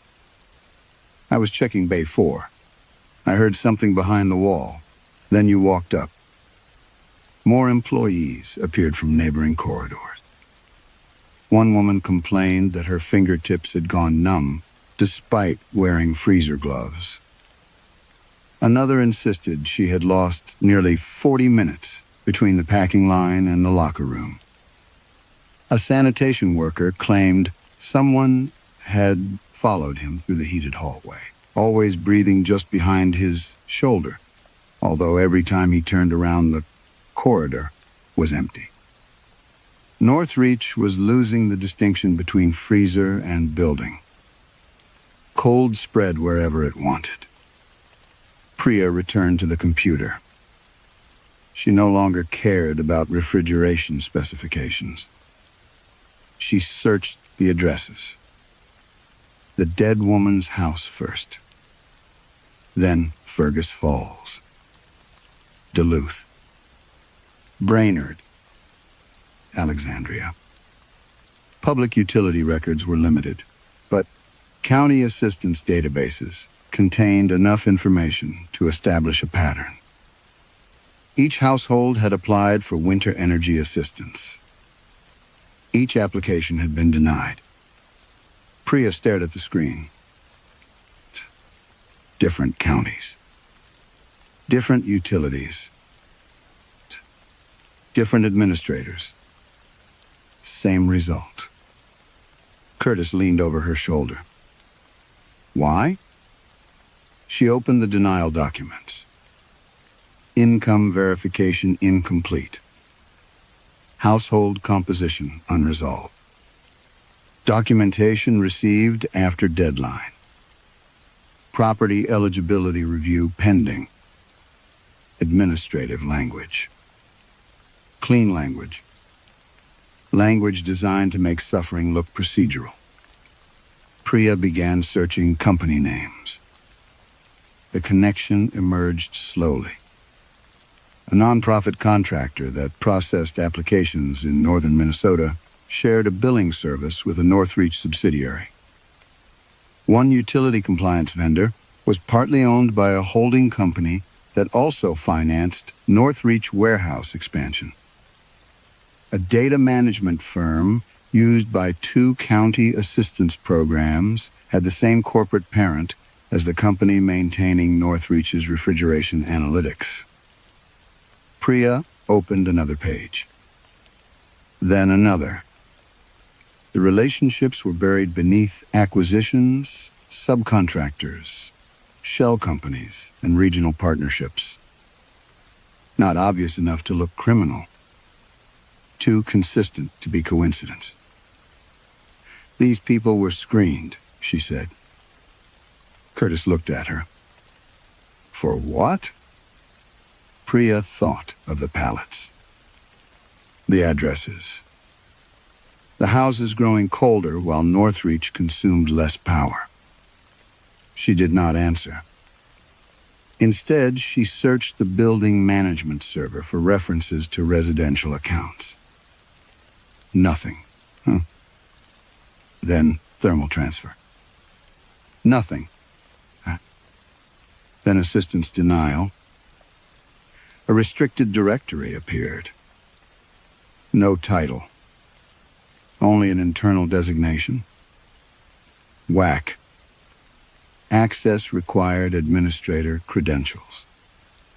Curtis knew an old maintenance password. It worked. The directory opened. Hundreds of records filled the screen.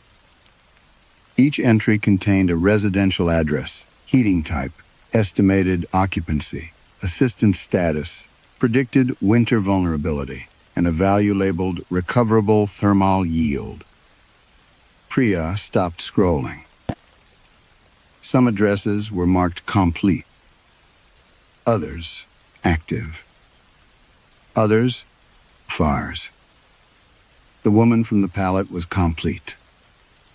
Fergus Falls was active.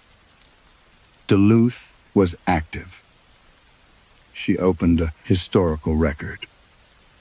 A graph showed household temperature declining, while warehouse refrigeration demand dropped in direct proportion. There was no attempt to hide what the system measured, only what it called it. Thermal offset. Recovered environmental differential. Externalized cooling support. Priya felt suddenly sick. A folder at the bottom contained regulatory authorizations. She opened it. Inspection reports appeared. Electrical approvals. Mechanical exceptions. Safety variances. Then she saw her own name. Priya Nair. Northreach Winter Operations Variance. Signed in October. She opened the attached record. Her signature had been copied beneath a second classification she had never seen. The heading above it read, Hermal Oxet Consent. And beneath her authorization was a line marked, Expanded Household Extriction Approved. Priya read the line 3 times. She knew what she had signed. She also knew what she had not. Northreach had taken a temporary safety variance and buried it inside another system, one that treated human homes as refrigeration assets. Curtis stood behind her without speaking. Finally, he said, There's something else. Priya turned. His face had the look of a man deciding whether silence still counted as self-preservation. What? The old mechanical level. There isn't one. Not on your plans. He led her through a service corridor behind Freezer 3, past a locked fire door marked Decommission Aid.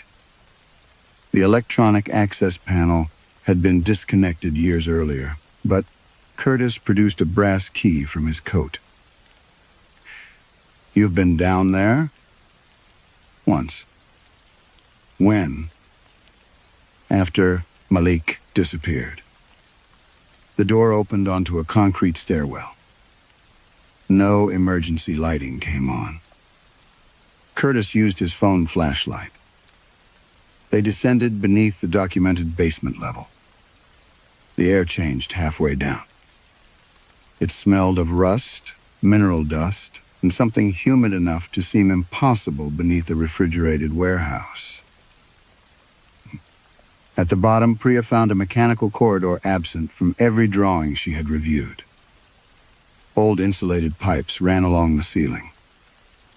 Some were stamped with manufacturing dates decades earlier than Northreach's construction. Others disappeared directly into concrete walls. Priya touched one. It was warm. What did these carry? Curtis shook his head. They were here before the company bought the property. That doesn't make sense. This site was farmland. That's what the records say. They followed the pipes. Every 30 feet, metal tags had been wired around them. Instead of pressure ratings or fluid classifications, each tag carried an address. Priya recognized one immediately. The woman from the first pallet. Another belonged to the Brainerd family. Hundreds more extended into darkness. Some tags were old enough for the lettering to have faded. Others looked newly printed. At the end of the corridor stood a steel door rimed with frost.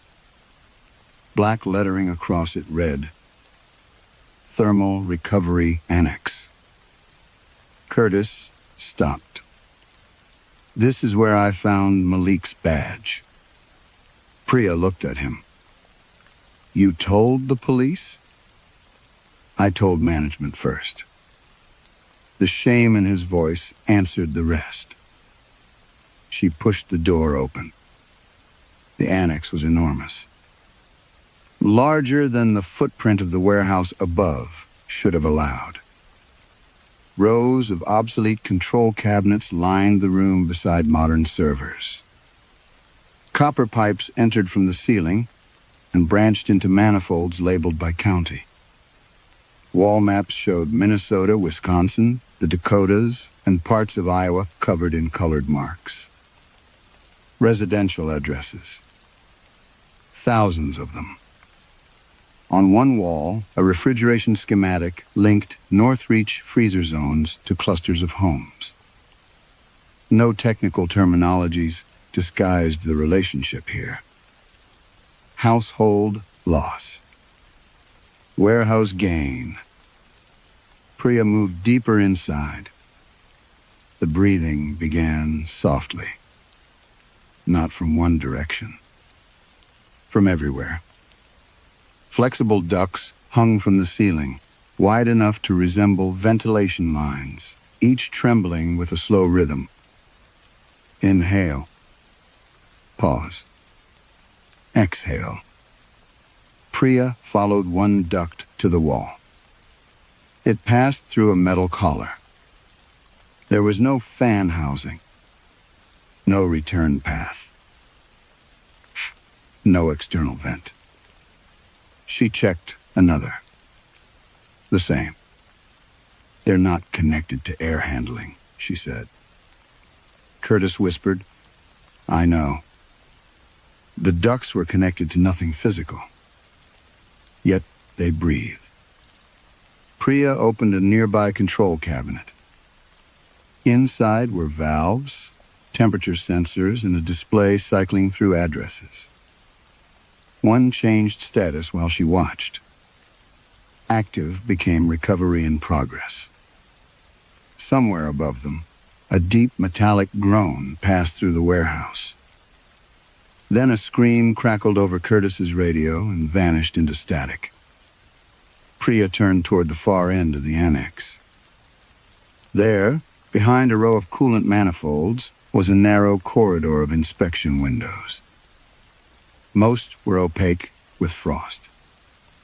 Curtis grabbed her sleeve. Don't. She pulled free. The first window showed only darkness.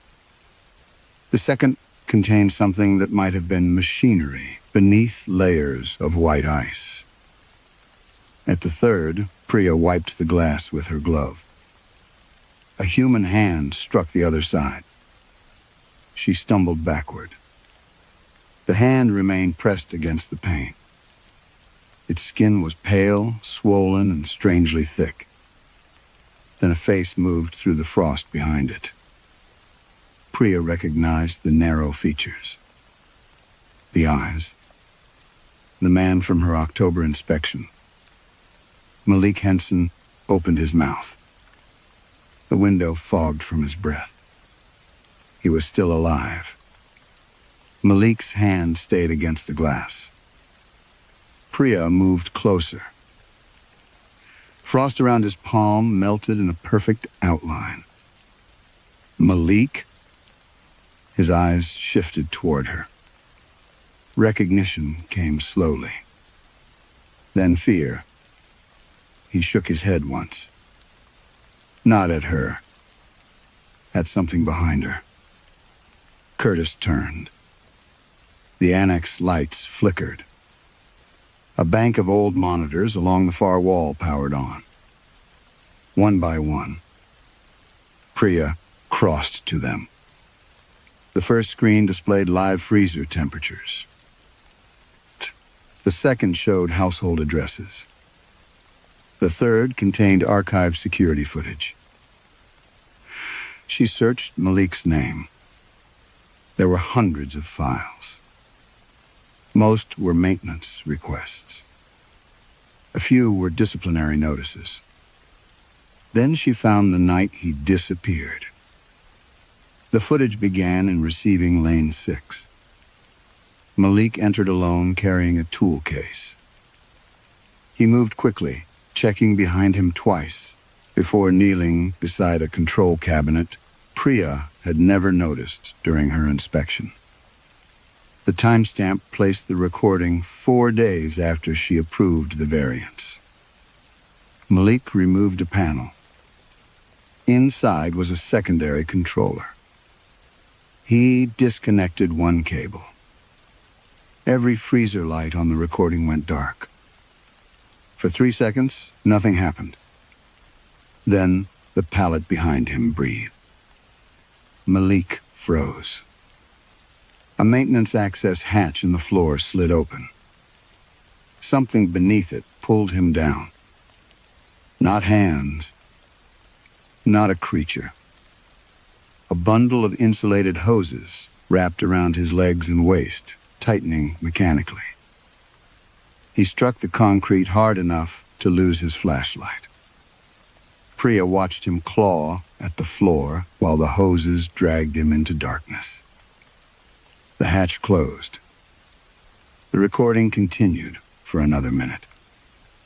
No alarm sounded. No one came. Priya felt Curtis beside her. "I didn't know," he whispered. She said nothing. Another file opened automatically. Corporate correspondence. The subject line read, "Personnel reconciliation. Henson, Malik." Priya scrolled. Northreach lawyers had discussed whether Malik's disappearance required a reportable occupational incident. The conclusion had been no. The language was meticulous. No confirmed injury. No recoverable remains. No observed fatality. Employee location unresolved. Then came a technical attachment. Priya stopped. Malik's name appeared under. Thermal stabilization asset. She looked back at the window. He was still there. Breathing. The glass fogged and cleared with each exhalation. Priya activated the interior light. What she saw made her stomach contract. Malik's body had changed. His arms and shoulders were wrapped in translucent folds of skin. Not bandages. Skin. Layer upon layer had formed over him, pale and wet-looking, each sheet slightly separated from the next, as though his body had tried to grow its own insulation. Some layers were thin enough for veins to show through. Older ones had turned cloudy. His hands were nearly twice their normal thickness. His face remained visible only because the tissue around his mouth and eyes had split open repeatedly. Priya stepped closer to the glass. Jesus. Malik lifted one hand. With effort, he pointed toward a display inside the chamber. Priya could read the numbers through the frost. Warehouse demoned, reeling. Beneath it, dermal response, active. As the demand increased, something moved beneath Malik's shoulder. A pale ridge rose slowly. His skin stretched. Another translucent layer pushed outward. Malik bit down hard. No sound passed through the window. The new layer spread across his upper arm like cooling wax. Priya turned away. On the monitors, archived engineering documents explained the process with clinical indifference. Northreach had discovered years earlier that recovered household heat was unstable during periods of fluctuating demand. They needed a living regulator, a biological buffer, someone whose body could absorb the thermal differential between residential extraction and warehouse refrigeration. Malik had become that regulator. Priya kept reading. A risk selection document listed the criteria used for household targets. Low income, elderly occupants, irregular utility payment history, rural location, limited family contact, high probability of death being attributed to weather exposure, furnace failure, or delayed emergency response. Not victims, variables. The system selected people whose deaths would be cheaper than questions. Priya scrolled farther. Then her own October inspection appeared. Her variance approval had been cited in a legal memorandum. It authorized continued operation of the heating network despite known irregularities. Northreach had interpreted that authorization broadly. Very broadly. A final personnel classification sat beneath Malik's name. Priya read it once. Then again. Steepy, integrated equipment component. She felt the room tilt. Her variance had not merely kept the system running. It had allowed Northreach to classify Malik Henson as part of the refrigeration equipment instead of as a missing employee. Priya kept staring at Malik's classification. Integrated equipment component. The words were absurd enough to sound harmless. That was their purpose. Northreach had taken a living man, removed the category of employee, and replaced it with infrastructure. A regulator. A buffer. A component. Behind the inspection glass, Malik pressed both hands against his body as another layer of translucent skin tightened across his ribs. Priya looked back at the records. She had been reading the system backward. The pallets were not evidence of people who had already frozen. They were part of the process that made them freeze. She opened the oldest extraction logs. The terminology had changed over the years. Early files called it external thermal recovery. Later, distributed winter opfet. The newest documents used a simpler internal phrase. Free cooling. Priya felt something inside her go still. The mechanism was laid out across engineering diagrams, utility records, and risk models. Northreach did not generate coal. It moved heat. Homes selected by the vulnerability system were linked through utility infrastructure, smart meter networks, remote heating controls, and something the documents described only as recovery coupling. The houses continued producing heat. Furnaces burned fuel. Electric heaters drew power. Radiators remained hot.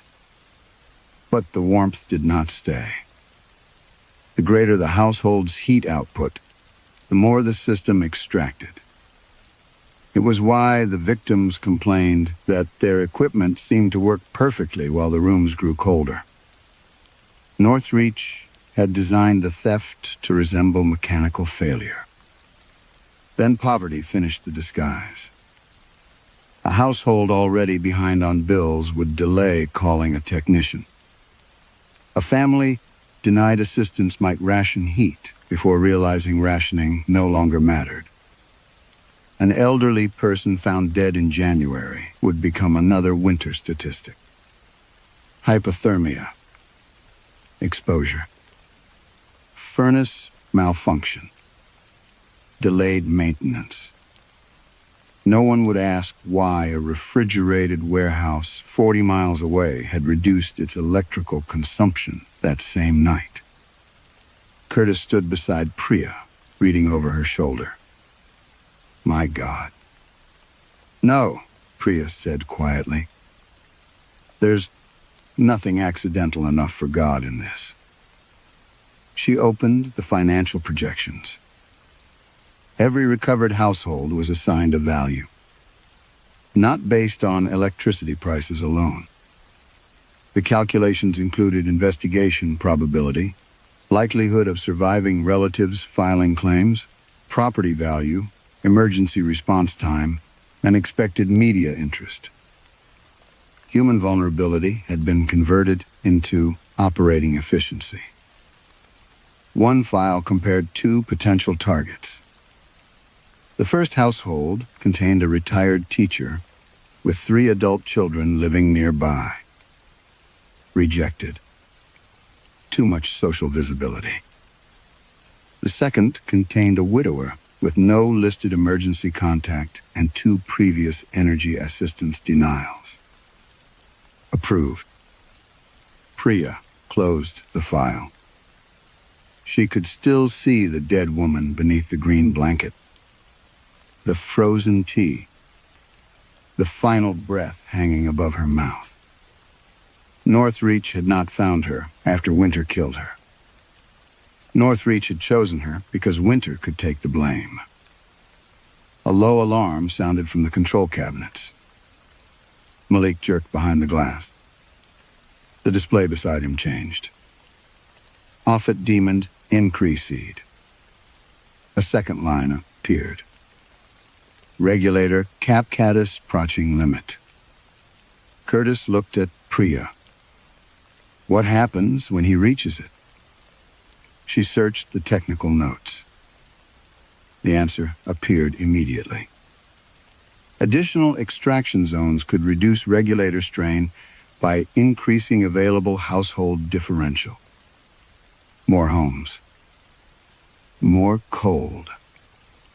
Priya opened the recent authorization history. Before October, the system had been limited by an older safety restriction requiring emergency heating capacity to remain independent of the recovery network. Her variants had suspended that requirement. Not deliberately, not knowingly, but legally. Northreach had used her approval to connect additional residential extraction capacity to the warehouse. The increase began the morning after she signed. 87 new households were added to the candidate pool. 31 had already been activated. Priya's throat tightened.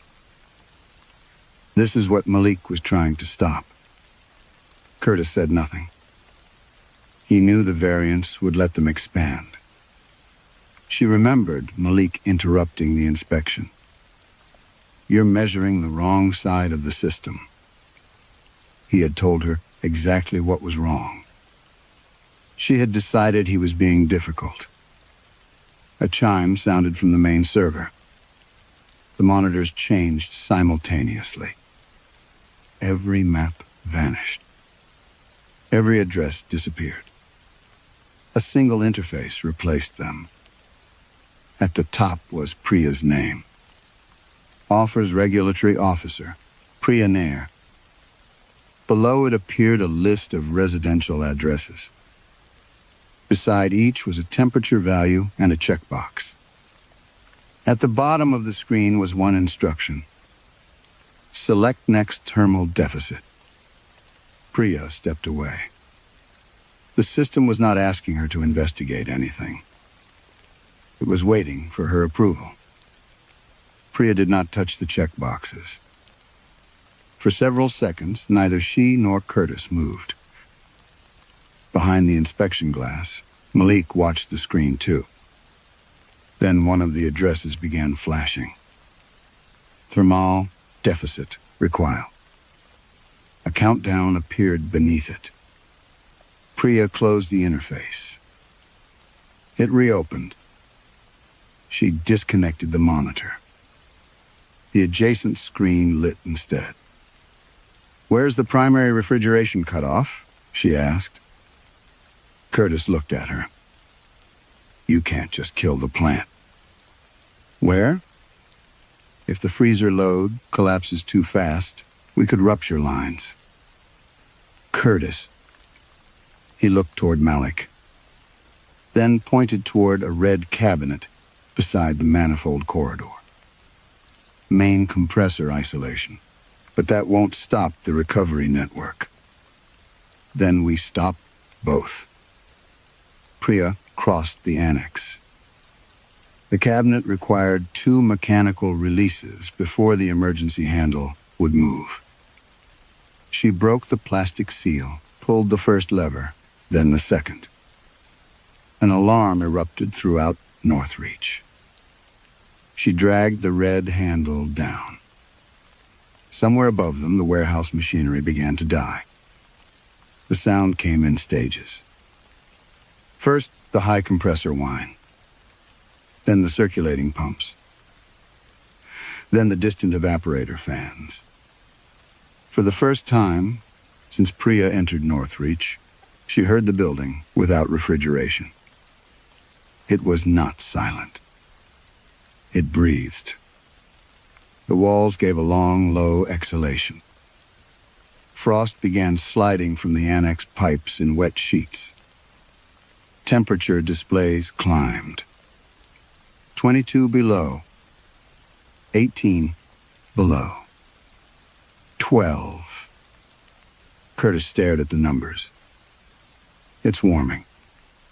Priya was already at the recovery controls. She tore open the nearest cabinet and followed wiring back to the manifold relays. Which ones are residential feeds? All of them, maybe. Then all of them. She pulled the first control cable.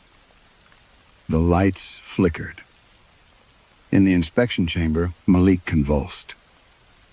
Priya stopped.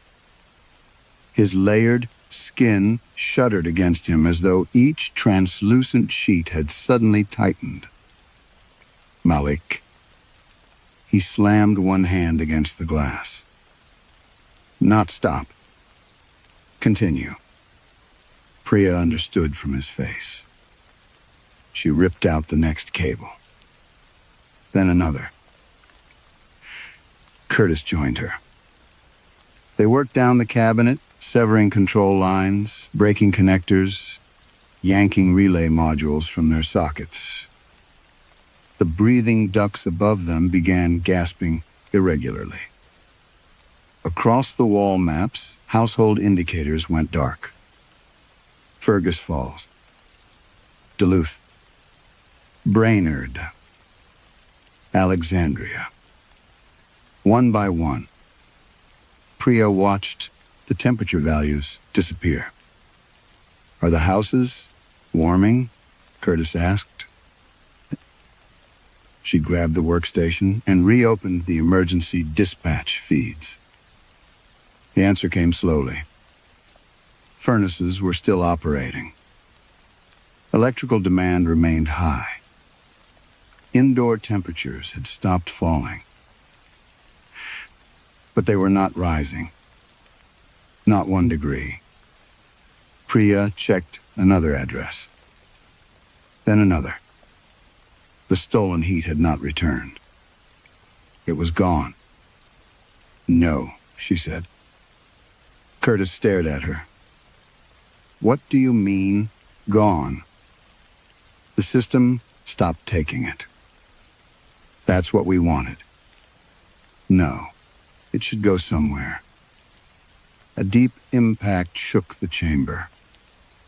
Malik had fallen against the glass. Priya ran to the release controls beside the inspection window. There was no ordinary door mechanism, only pressure locks connected to the recovery manifold. She broke the cover with the heel of her flashlight and pulled the manual release. Nothing. Again. Nothing. Find me a pry bar.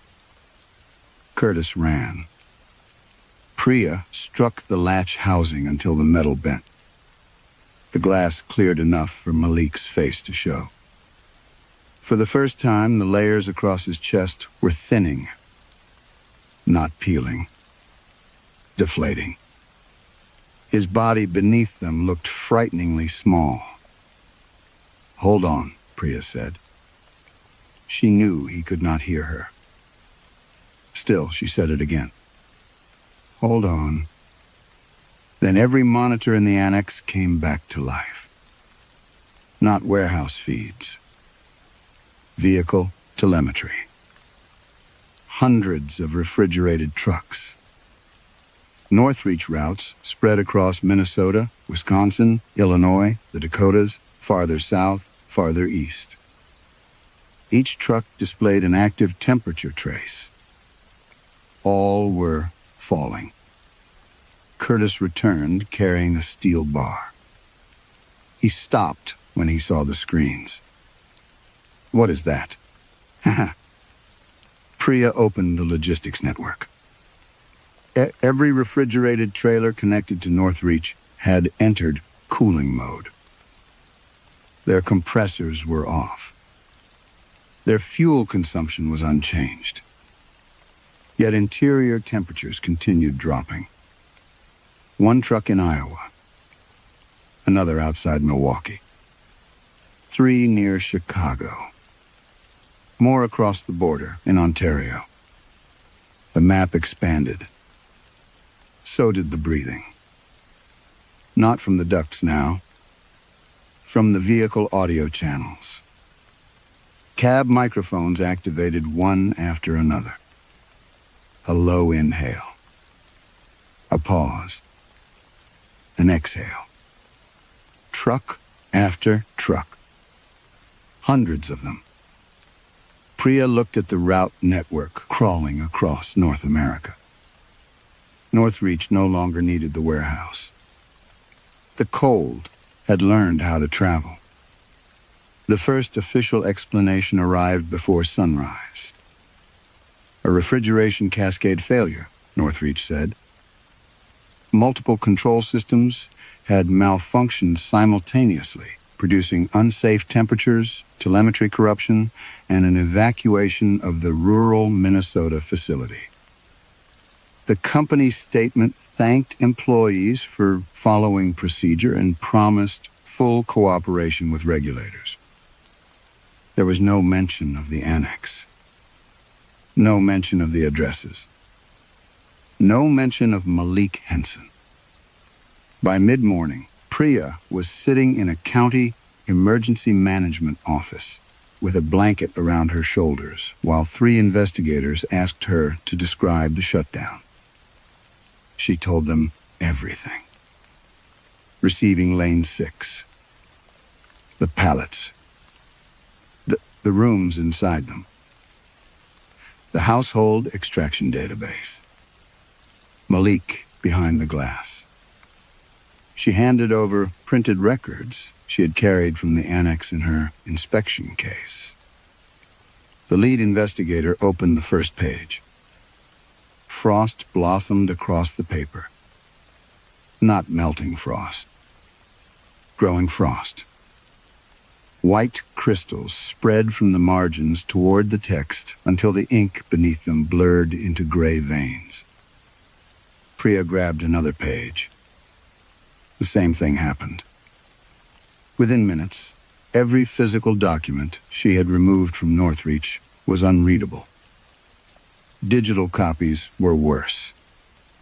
Files opened empty. Screenshots showed blank directories. Her photographs displayed only refrigerated walls and bare concrete. The image of Malik's chamber contained a stainless steel panel where the inspection window had been. When investigators searched the employment database, Malik Henson did not exist. Not terminated. Not missing. Never employed. Curtis Bell confirmed Priya's account for less than 20 minutes. Then an attorney arrived. After that, Curtis remembered only equipment irregularities and a possible stress reaction. Priya did not blame him. That frightened her more than anger would have. Over the next several days, news reports described cold-related deaths across Minnesota, Wisconsin, and the Dakotas. A widow in Duluth. An elderly man outside Brainerd. 2 tenants in a poorly insulated duplex. Reporters blamed the severe weather, delayed maintenance, unaffordable heating bills, overloaded assistance programs. Every explanation was true enough to protect the lie beneath it. Meanwhile, refrigerated trucks kept moving. Northreach temporarily suspended operations at the Minnesota facility, but its trailers continued along interstate routes under subcontractor names. Priya tracked them when she could. A truck stopped outside Madison. That night, an apartment building reported unexplained heating loss. Another trailer reached Des Moines. 3 houses on the same utility circuit fell below safe indoor temperature despite functioning furnaces. The pattern spread beyond Northreach. Different carriers. Different logos. The same impossible efficiency. Refrigerated trailers using almost no cooling power while their cargo compartments became colder. Priya sent reports to state agencies. Then federal ones. Then journalists. Responses came back polite, procedural, and useless. Insufficient evidence. Unverified correlation. No reproducible mechanical mechanism. Northreach reopened under new management within 3 weeks. The company blamed aging controls, replaced several executives, and announced a winter safety initiative. Priya's variance remained on file. Only one phrase had changed. Where the old record had listed her as the approving inspector, the revised version called her a consulting witness. She stopped sleeping properly. Every furnace cycle woke her. Every delivery truck outside her apartment made her sit upright. She began keeping thermometers in every room. One evening, weeks after Northreach reopened, Priya came home to find the house unusually quiet. Her furnace was running. Warm air poured from every vent. She removed her coat anyway.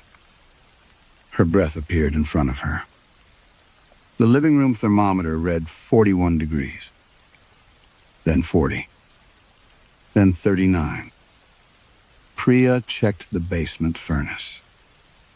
Flame steady. Blower normal. No fault code. She already knew.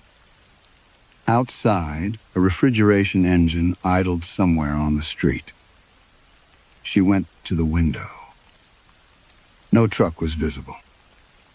The engine kept running. Priya looked back at the thermometer.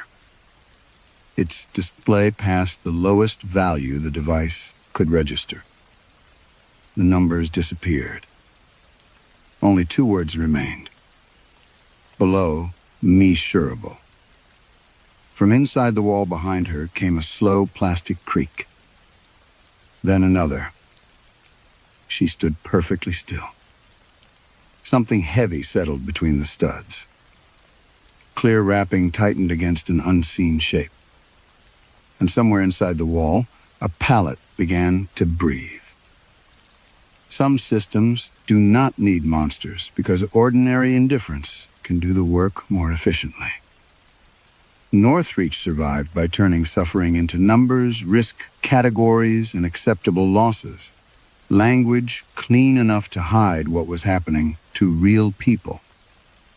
Priya eventually saw the truth, but seeing it did not erase the signature she had already given.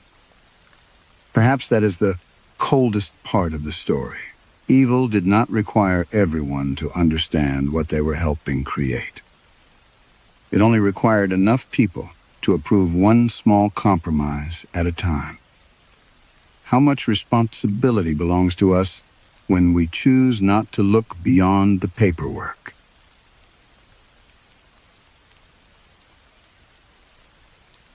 Story 6. At closing, the museum became a building of backs. Clara Weiss had always liked that hour. The public galleries upstairs seemed to withdraw into themselves. Chandeliers dimmed, climate control vents sighed through gilded rooms, and portraits were left to stare at one another in silence. Down in restricted storage, however, the effect was different. There were no grand walls, no polished floors, only steel racks, rolling screens, wrapped crates, and paintings hung close together beneath flat conservation lights. Clara preferred the order of it. A label, a number, a date, a chain of ownership. Every object had a history, and every history could be made legible if one was patient enough. That was what she told herself. The night inventory had been scheduled because the museum was preparing several works for a private exhibition funded by the Heller Foundation. Clara had volunteered to stay late. She said it was easier without junior staff interrupting her, though the real reason lay in a folder on her desk upstairs. 12 pages of acquisition history with one interval deliberately softened into ambiguity. The painting was called Interior with Red Curtain, attributed to Josef Tannhäuser, 1891. Its provenance was clean until 1938. Then it was not. Clara had spent 3 weeks turning that absence into acceptable language. Ownership unverified during wartime displacement. The phrase had been hers. It sounded professional, neutral, almost merciful. Behind her, a cartwheel squeaked. Clara looked over her shoulder. Nothing moved. The storage corridor extended to the staff exit, a gray fire door with a narrow vertical window. Beyond it waited a service stairwell and, eventually, the loading courtyard. The motion sensors had left half the corridor dim, so the door floated at the far end like a pale rectangle in darkness. She returned to her clipboard. Rack C7. Flemish school. Condition stable. Rack C8. Austrian portraiture. Minor crake-lure. Rack C9. Clara stopped. The portrait on C9 was facing the wrong way. Not backward. Not turned against the wall. It had been rotated on its hanging rail, so the painted woman, formerly positioned square to the aisle, now faced diagonally toward the staff exit. Clara stared at it for several seconds before setting down her clipboard. The movement was slight enough to have an explanation. A technician could have shifted the screen earlier. Vibration from the freight lift sometimes loosened older suspension fittings. She stepped close and placed 2 fingers against the frame. It was still. She straightened it. The painted woman resumed looking past Clara's shoulder with the vague endurance of 19th century portraiture. "Better," Clara murmured. Her voice sounded too intimate in the storage wing. She continued. 3 racks later, she noticed another painting angled toward the door. Then another. By the time she reached the end of the row, 6 works were no longer aligned with their rack positions. All 6 faced the staff exit. Clara stood very still. The ventilation clicked off. Silence settled with unexpected weight. She checked the floor tracks beneath the mobile racks. Locked. She checked the ceiling rails. Stable. She even pressed one palm against the steel framework and pushed. Nothing shifted. A ridiculous thought came to her. They were looking at the door. She dismissed it at once. Paintings did not look anywhere. Figures looked. Compositions directed attention. Human beings supplied intention after the fact. Clara had lectured interns on this distinction. She took out her phone and photographed the row for maintenance. When she lowered it, something scraped softly behind her. Wood against metal. Not loud. Just long enough to be deliberate. Clara turned. Every painting on the opposite rack had moved.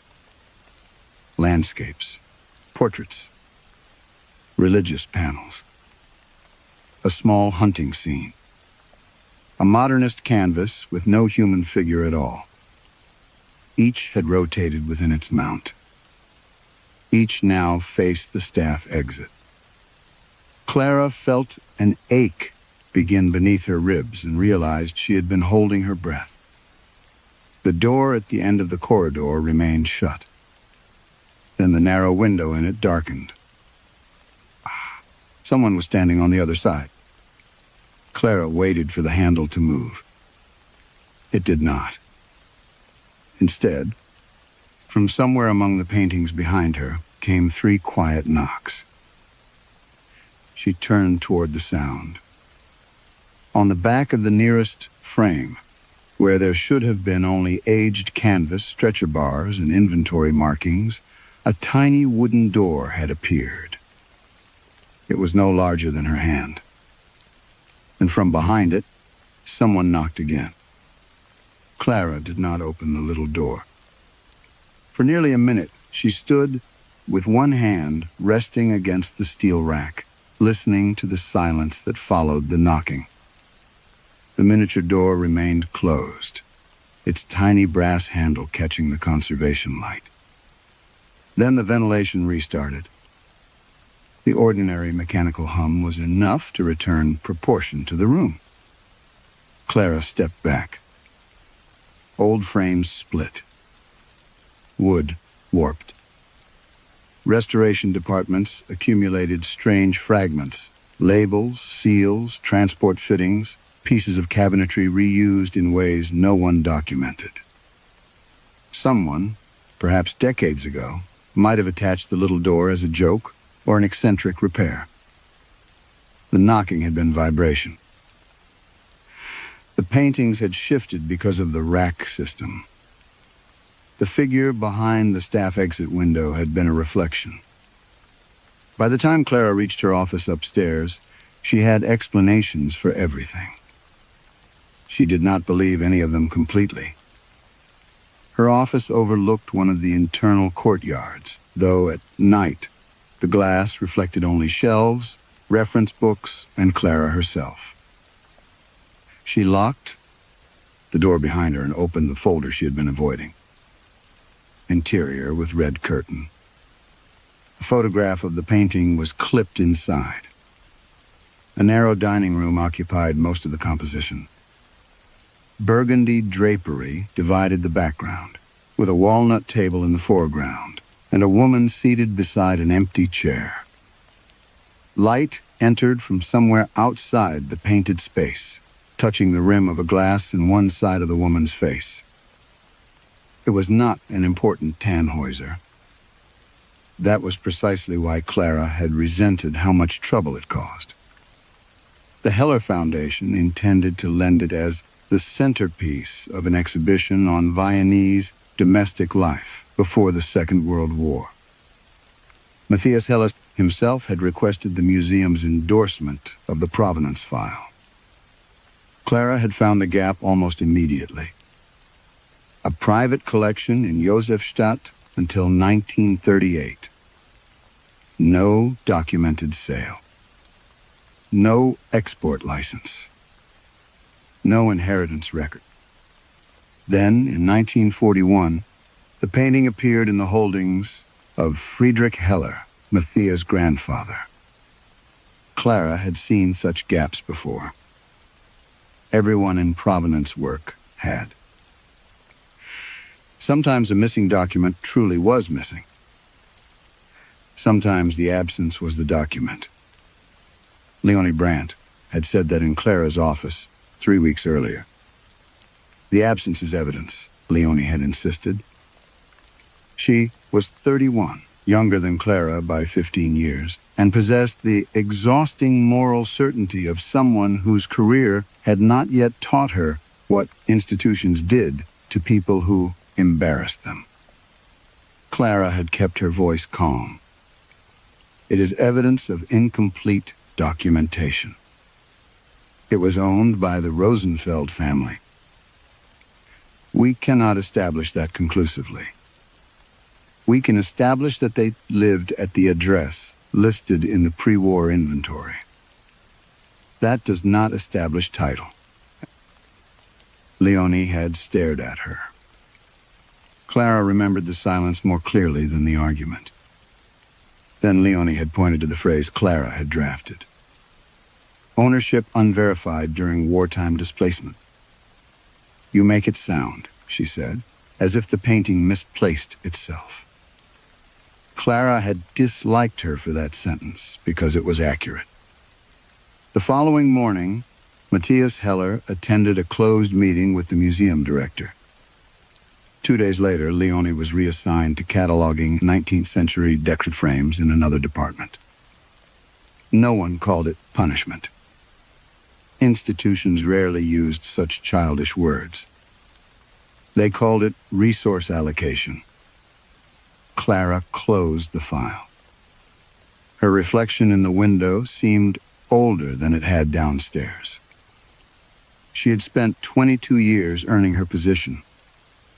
When she first arrived, she had been temporary staff with a borrowed desk and 3-month contracts. She remembered eating lunches on stairwells because permanent employees filled the break room. She remembered speaking carefully in meetings because one senior curator had once told her that uncertainty sounded unattractive in a woman seeking authority. She had learned. Certainty when useful. Ambiguity when necessary. Silence when survival required it. Matthias Heller had not ordered her to change the provenance language. That was important. He had merely asked whether the museum could avoid speculative historical accusations.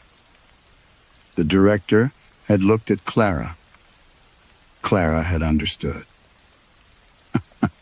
Now alone in her office, she opened the digital catalog and searched Leonie's staff profile. No result appeared. She tried the internal directory. Nothing. Clara frowned and typed the surname again. Brandt Tan.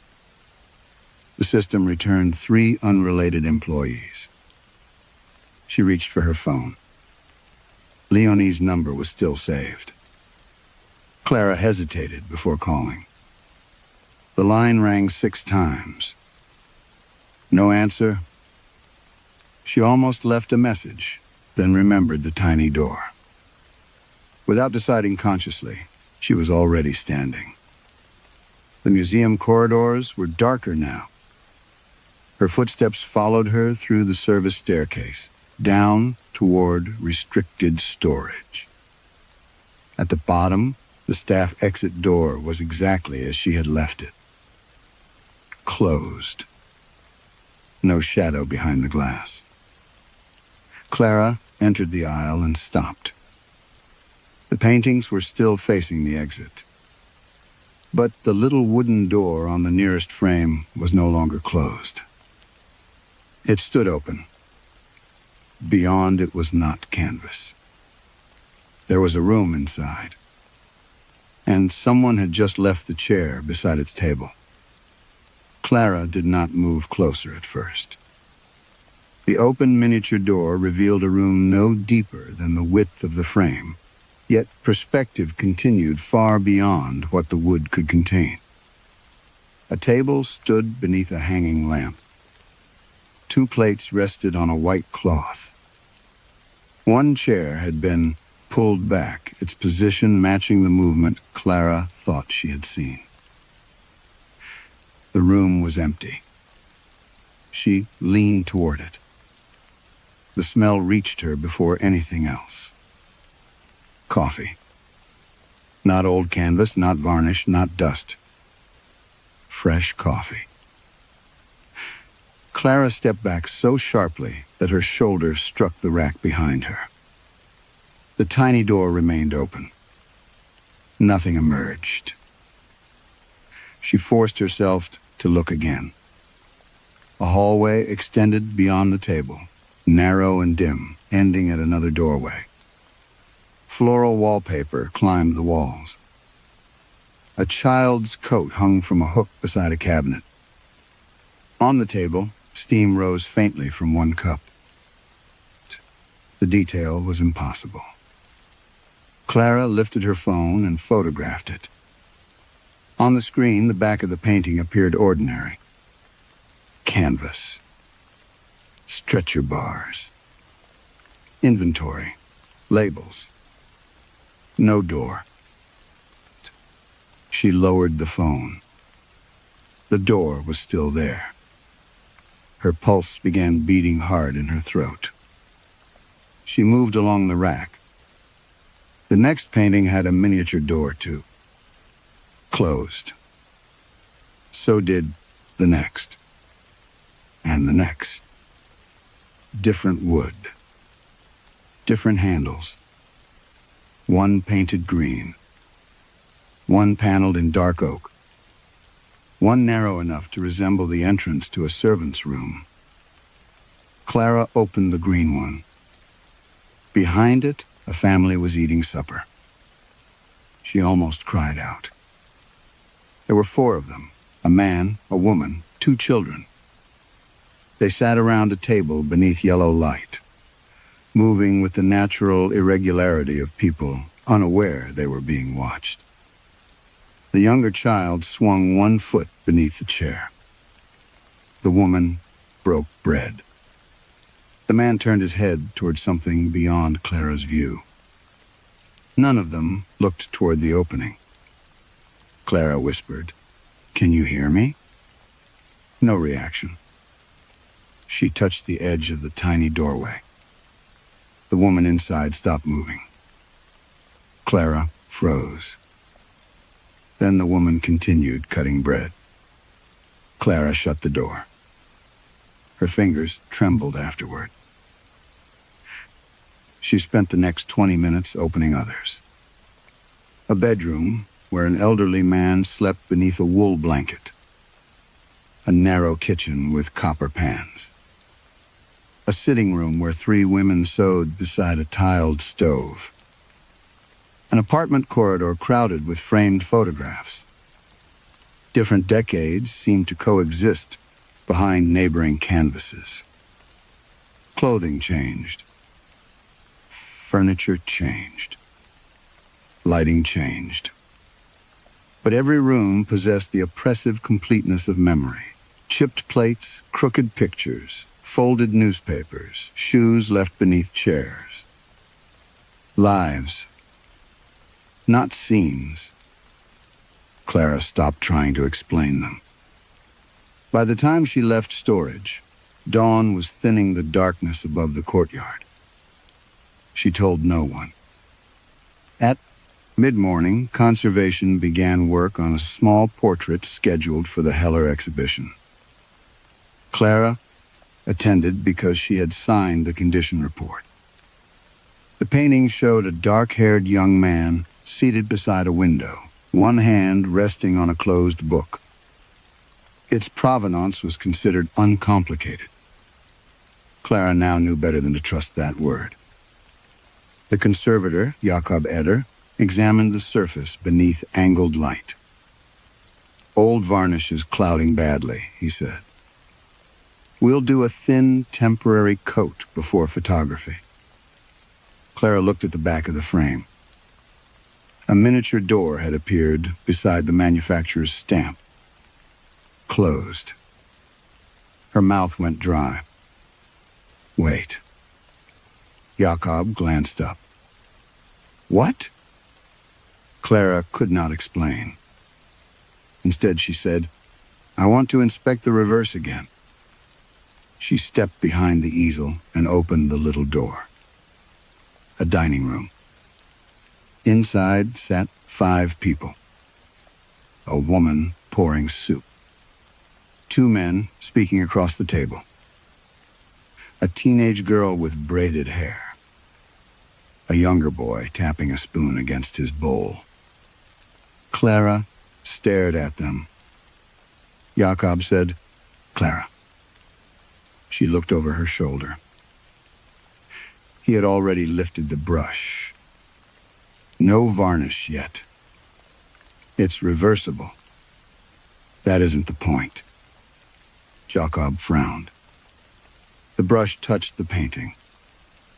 Only once. A thin stroke of fresh varnish passed across the painted man's shoulder. From inside the miniature room came the sound of a chair scraping backward. Clara turned. The younger boy was gone. His bowl remained. His spoon lay on the floor. The other 4 continued eating. No one looked at the empty chair. Clara gripped the frame. Where did he go? Jakob stared at her. Who? She looked toward the front of the painting. The young man beside the window was no longer alone. Behind his shoulder, barely visible beneath the fresh gloss, stood the face of a boy. His mouth was open, and he was looking directly at Clara. Jakob saw only a damaged surface. That was what Clara told herself afterward. He had leaned close to the painting, adjusted the lamp, and complained that the varnish was pooling near the shoulder.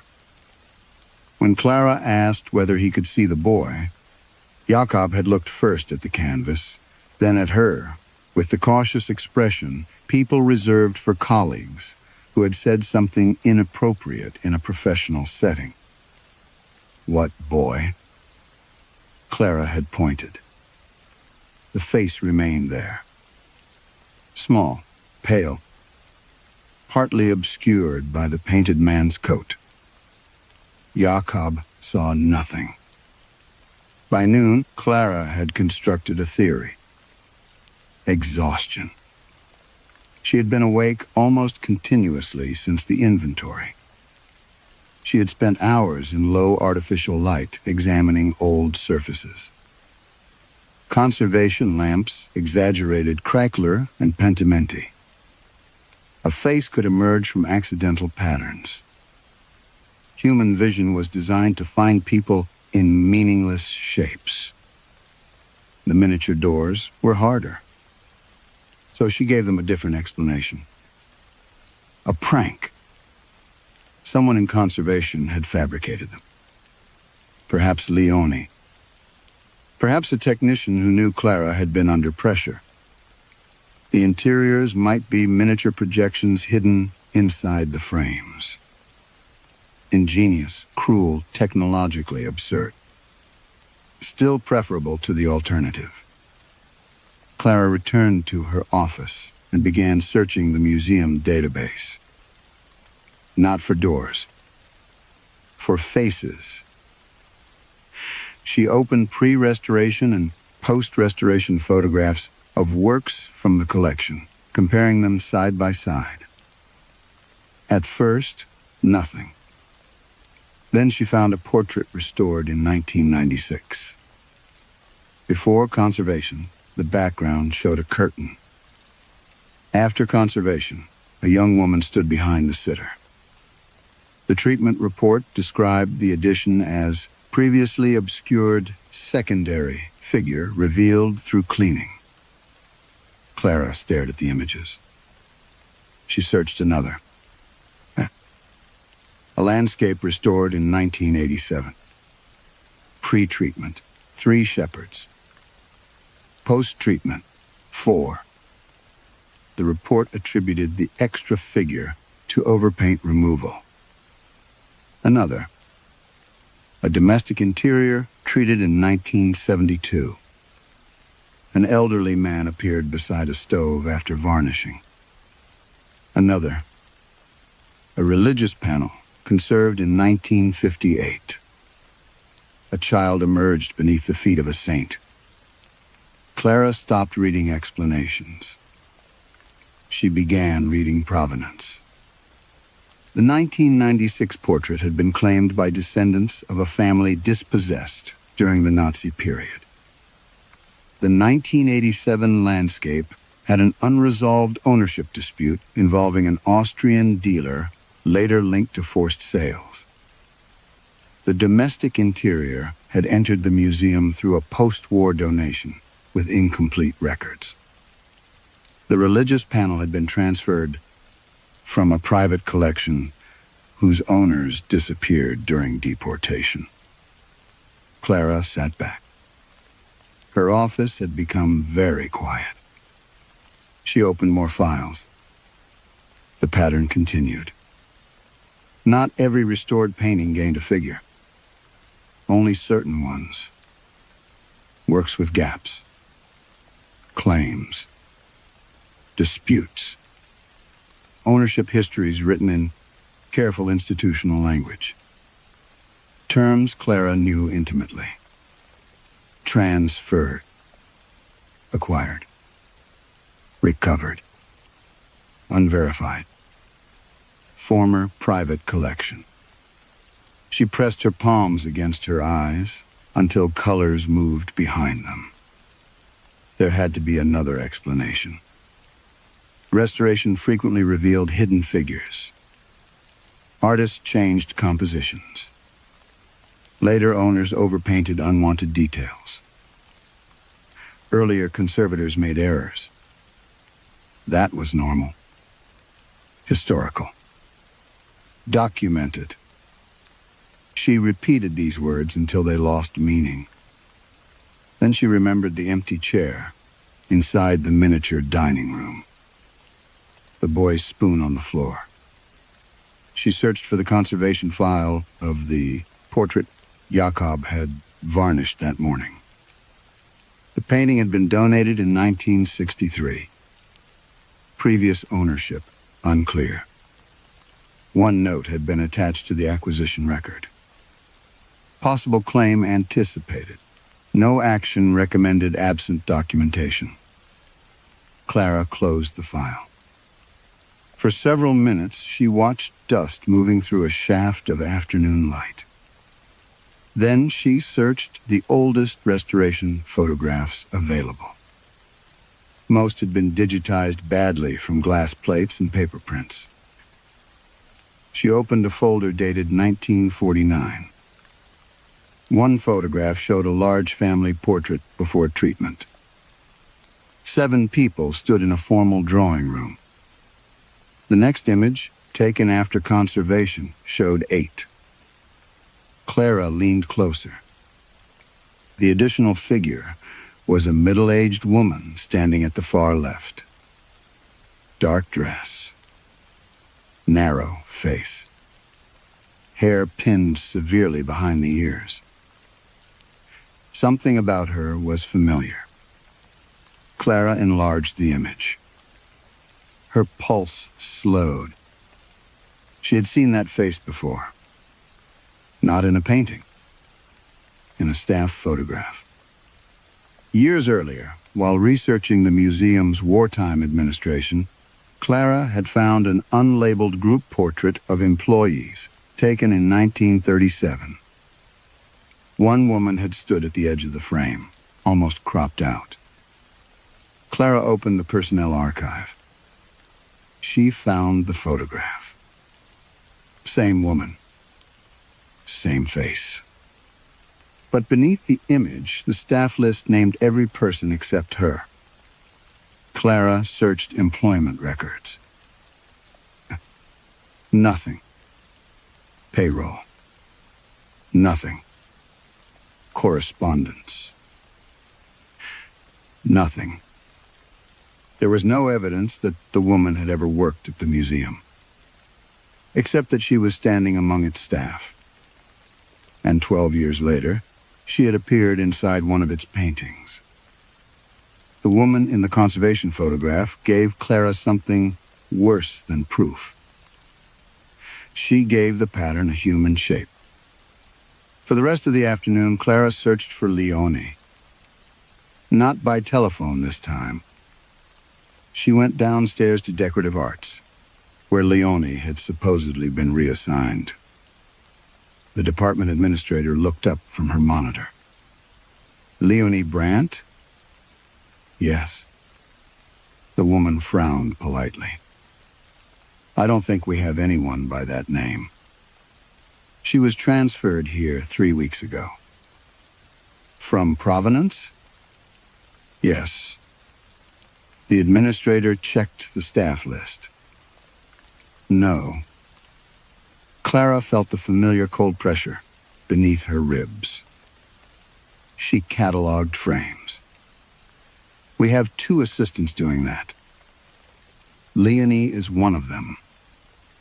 The woman turned the monitor slightly, as though Clara might trust a screen more than another person. 2 names. Neither was Leonie's. On the way back upstairs, Clara asked 3 more colleagues. One remembered a young researcher, perhaps. Another thought Clara meant Lena Braun from Acquisitions. The third simply shook his head. Each denial produced the same sensation in Clara. Not surprise, but subtraction. As if Leonie became less substantial every time someone failed to remember her. By evening, Clara could no longer find Leonie's desk. She knew where it had been. 2nd floor, north corridor, beside a radiator that clanged in winter. Leonie kept pencils in a chipped blue cup and pinned restitution conference notices above her monitor. Now the space held a narrow filing cabinet. No desk. No blue cup. No marks in the carpet. Clara touched the wall. Fresh paint. She smelled varnish. Not paint. Varnish. Sweet, resinous, unmistakable. The odor followed her into the stairwell. It strengthened as she descended toward storage. The restricted wing should have been empty, yet lights were already burning beyond the access door. Clara entered her code. The corridor behind it seemed longer than before. She stopped. The staff exit had always been visible from the entrance. Now it appeared impossibly distant, reduced to a gray rectangle perhaps twice as far away. Rows of mobile racks stretched between them. Clara looked back. The door she had entered through stood only a step behind her. She considered leaving. Then something whispered her name. Clara. She turned. Nothing. The paintings had shifted again. They no longer merely faced the staff exit. Their painted figures had turned within their compositions, A woman whose portrait had shown her, looking left now, looked straight into the aisle. A saint's eyes had moved away from heaven. A hunter ignored the stag at his feet.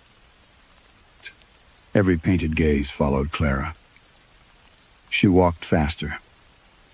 The varnish smell thickened until she could taste bitterness at the back of her throat. Leonie. A faint sound came from rack D. Not knocking. Breathing. Clara followed it to a large 19th century landscape awaiting examination. Its reverse held one of the miniature doors. The door was open. Inside was an office. Leonie's office. The chipped blue pencil cup stood beside the monitor. Conference notices covered the wall. And Leonie was sitting at the desk. Leonie. No reaction. Clara lowered herself until her eye was level with the opening. Leonie looked wrong. Her shoulders seemed narrow beyond anatomy. Her hands rested flat against the desk, so flat that the fingers had almost no thickness at all. Look at me. Leonie's head moved. Slowly. Her face turned toward the tiny doorway. One eye seemed farther away than the other, as though perspective had begun claiming her features. Clara reached inside. Her fingers met resistance. Not glass. Something flexible and cold, like the surface of wet paint. Leonie stood abruptly. Her mouth moved. No sound passed through. Then footsteps approached behind Clara. She spun around. Jakob stood at the end of the aisle. What are you doing? Leonie is here. He glanced around. Who? Inside the miniature office, Leonie jerked violently. Her body became thinner. Clara watched her shoulder collapse sideways, depth draining from it until she resembled a figure painted onto the room rather than someone occupying it. Leonie Brandt, Clara snapped. You know her. Jacob's expression hardened with concern. I don't. Another fraction of Leonie disappeared. Her chair became visible through the outline of her arm. Stop saying that. Clara. Stop. The lights flickered. Every miniature door along the rack opened at once. 100 tiny rooms appeared in the darkness. Clara backed away. At the far end stood interior with red curtain. She had not remembered it being stored there. Its painted dining room faced her. The woman still sat beside the empty chair. But there was someone behind the red curtain now. A young woman pressed between layers of pigment, flattened almost beyond recognition. Leonie. Her face turned with terrible effort. Her lips moved against the paint. This time, Clara understood the words. Not help me. Not run. Leonie mouthed only one thing. Clara. Clara understood the name on Leonie's lips as an accusation. Not a plea. That distinction followed her out of storage. She did not remember deciding to take interior with red curtain with her. She remembered only releasing the rack lock, sliding the painting free, and carrying it through the service corridor with both hands while every other painted face watched her go. The sealed restoration room was one floor below conservation. It had not been used regularly since a ventilation failure 2 years earlier, but Clara still had access. Preventance staff occasionally needed private examination space for disputed works before lenders or trustees were informed. The irony did not escape her. She unlocked the room. Inside stood an old treatment table, 2 lamps, extraction equipment, cotton swabs, solvents, scalpels, and drawers of conservation materials, arranged with surgical neatness. Clara placed the painting beneath the lamps. Leonie remained visible behind the red curtain. Barely. Her features had sunk farther beneath the paint. "Stay there," Clara whispered. The absurdity of the words nearly broke her. Clara put on gloves. She knew enough conservation practice to understand what she was about to do was professionally indefensible. Provenance experts documented alteration. They did not perform it. An untrained hand could destroy glazing, pigment, signatures, even the original ground. For years, Clara had argued that uncertainty required restraint. Now restraint looked very much like complicity. She tested a small area near the lower edge. The varnish softened. A yellow stain lifted onto the swab. Nothing supernatural happened. Clara almost laughed. Then a line appeared beneath the painted floor. Not craquelure. A staircase. She changed swabs. Worked farther. Another step emerged. Then another. The visible dining room began to lose its certainty. Beneath the walnut table appeared the outline of a corridor, descending where no corridor belonged. Beneath the red curtain, a second wall surfaced, pierced by a narrow doorway. Clara continued. Layer after layer came away.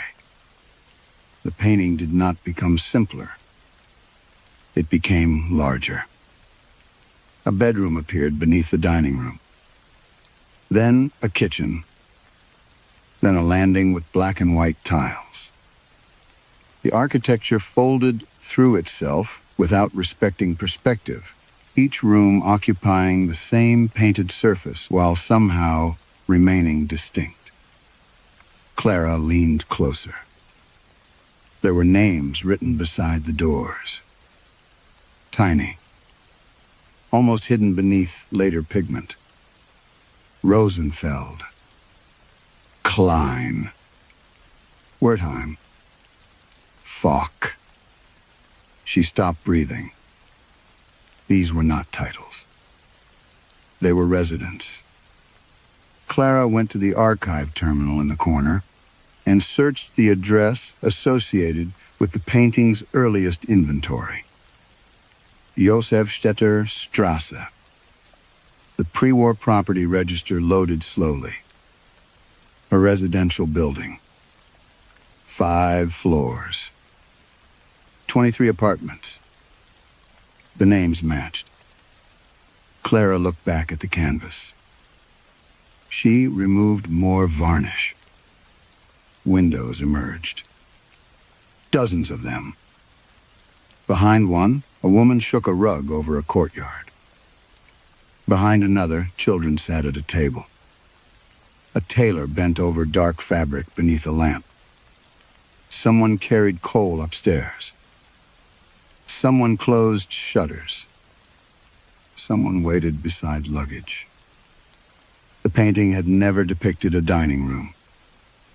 The dining room was only the uppermost layer. Beneath it was a building. An entire building. Clara's hands began to shake. She searched acquisition records again. The Rosenfeld family had not merely owned the painting. They had owned the property. In 1938, the building had been transferred under forced administration. Residents were removed gradually over the following years. Some emigrated.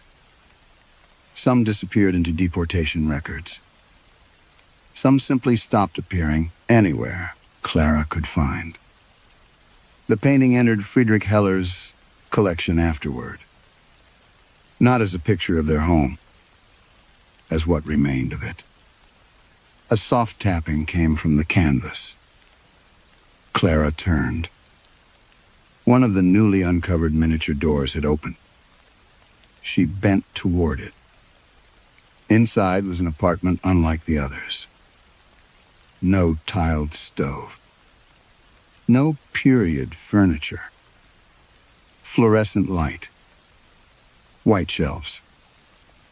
A desk. Clara moved closer. There was a chipped ceramic cup beside a keyboard. A stack of provenance reports. Reference books arranged alphabetically along the wall.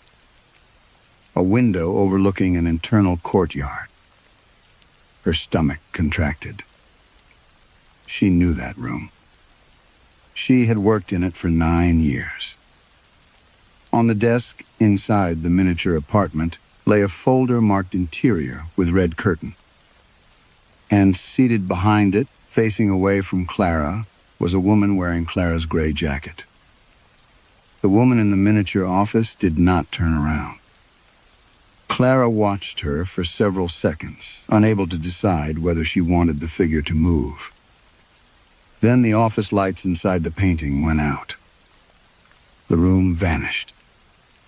Only Clara's own reflection remained in the varnished darkness. She stepped away from the treatment table. The museum could no longer be treated as a collection of unrelated anomalies. There was a system here. A method. Something had been understood, recorded and maintained long before Clara ever softened a sentence for Matthias Heller. And institutions documented everything they considered useful.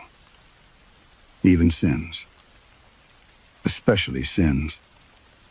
The oldest administrative archive, behind Konsveg, was housed behind conservation in a compactus room officially restricted because several files contained unresolved restitution claims. Clara's access card still worked. She searched by the Rosenfeld address first. Nothing. Then by Friedrich Heller. 3 boxes appeared in the index. 2 were ordinary acquisition correspondence. The 3rd was labeled Visual Continuity, Trainical. No catalog description. Clara found the box on the lowest shelf. Inside were restoration memoranda dating from the 1940s through the 1970s. Their language initially technical and gradually more cautious. One report described a confiscated portrait placed on public display shortly after the war. Former owners had submitted repeated inquiries. After 6 months, correspondence from their surviving relatives decreased. After a year, municipal records began showing inconsistencies in the spelling of their surname. After 18 months, several witnesses interviewed by museum staff could recall the painting, but not the family who had possessed it. Clara read the paragraph twice. A handwritten note filled the margin. Recognition appears transferable. She turned the page. Another administrator had underlined the phrase. Later tests became more deliberate. Paintings with disputed ownership were displayed in high-traffic galleries. Visitor numbers were recorded. Claims were monitored. Photographs were compared. The reports used words like attenuation, stabilization, and institutional attribution. Never disappearance. Never erasure. Clara recognized the instinct. Changed the vocabulary, and the act became easier to preserve. A memorandum from 1954 described the mechanism with chilling clarity. Public attention strengthened the identity currently attached to an object. The more viewers saw a painting beneath the museum's name, the more completely the museum became recognized as its rightful historical context. Previous ownership weakened correspondingly, not only legally, socially, then personally. People forgot. Documents altered. Photographs lost faces. Names became difficult to search. Eventually, former owners ceased to possess enough recognition to remain stable outside the work itself. Clara closed her eyes. The rooms behind the canvases. They had not been created by the paintings. They were what remained when everything else had been overwritten. She kept reading. Varnish appeared repeatedly. Early conservators had discovered that fresh surface coatings accelerated what one report called retentive transfer. Once a disputed work was varnished, displaced identities became fixed beneath subsequent layers. Restoration preserved more than pigment. It sealed people into provenance. Clara felt sick. She found photographs clipped to later reports. Families standing beside paintings. Then the same photographs years afterward, with empty spaces where people had been. One showed a dinner table with 6 chairs and only 5 diners. Another showed a shop front whose sign had become unreadable. A third contained nothing but a doorway and a woman's hand at its edge. Leanh had been right. The absence was evidence. Clara searched for interior with red curtain. A thin modern folder rested at the bottom of the box. Inside was the Heller Foundation correspondence. Her correspondence. Draft provenance statements. Conservation recommendations. Exhibition planning. One internal memorandum proposed applying a final isolating varnish before the painting entered the public galleries. Clara remembered approving routine conservation treatment months earlier. She turned the page. A paragraph had been added beneath the technical description. Expected effect: consolidate current attribution, suppress residual claimant persistence, stabilize institutional ownership memory prior to high-volume public exposure. Clara's hands went cold. Below it was an authorization line. She expected the director's name. Perhaps Matthias Heller's. Perhaps some forgotten administrator, continuing an old procedure without understanding it. Instead, she found a signature she recognized immediately. Compact. Precise. Slightly rising at the end. Her own. Clara Weiss, approved. Clara stared at her signature until the ink no longer looked like handwriting. It looked like a seal. She remembered the document now. Not the paragraph. The meeting. The conservation team had requested authorization for routine treatment before the Heller exhibition. Clara had reviewed the technical pages, checked the lender requirements, and signed where the yellow tab indicated. She had not read every line. That defense rose automatically, then collapsed just as quickly. Not reading was still a choice. Clara carried the folder back to the sealed restoration room. Interior with red curtain waited beneath the lamps.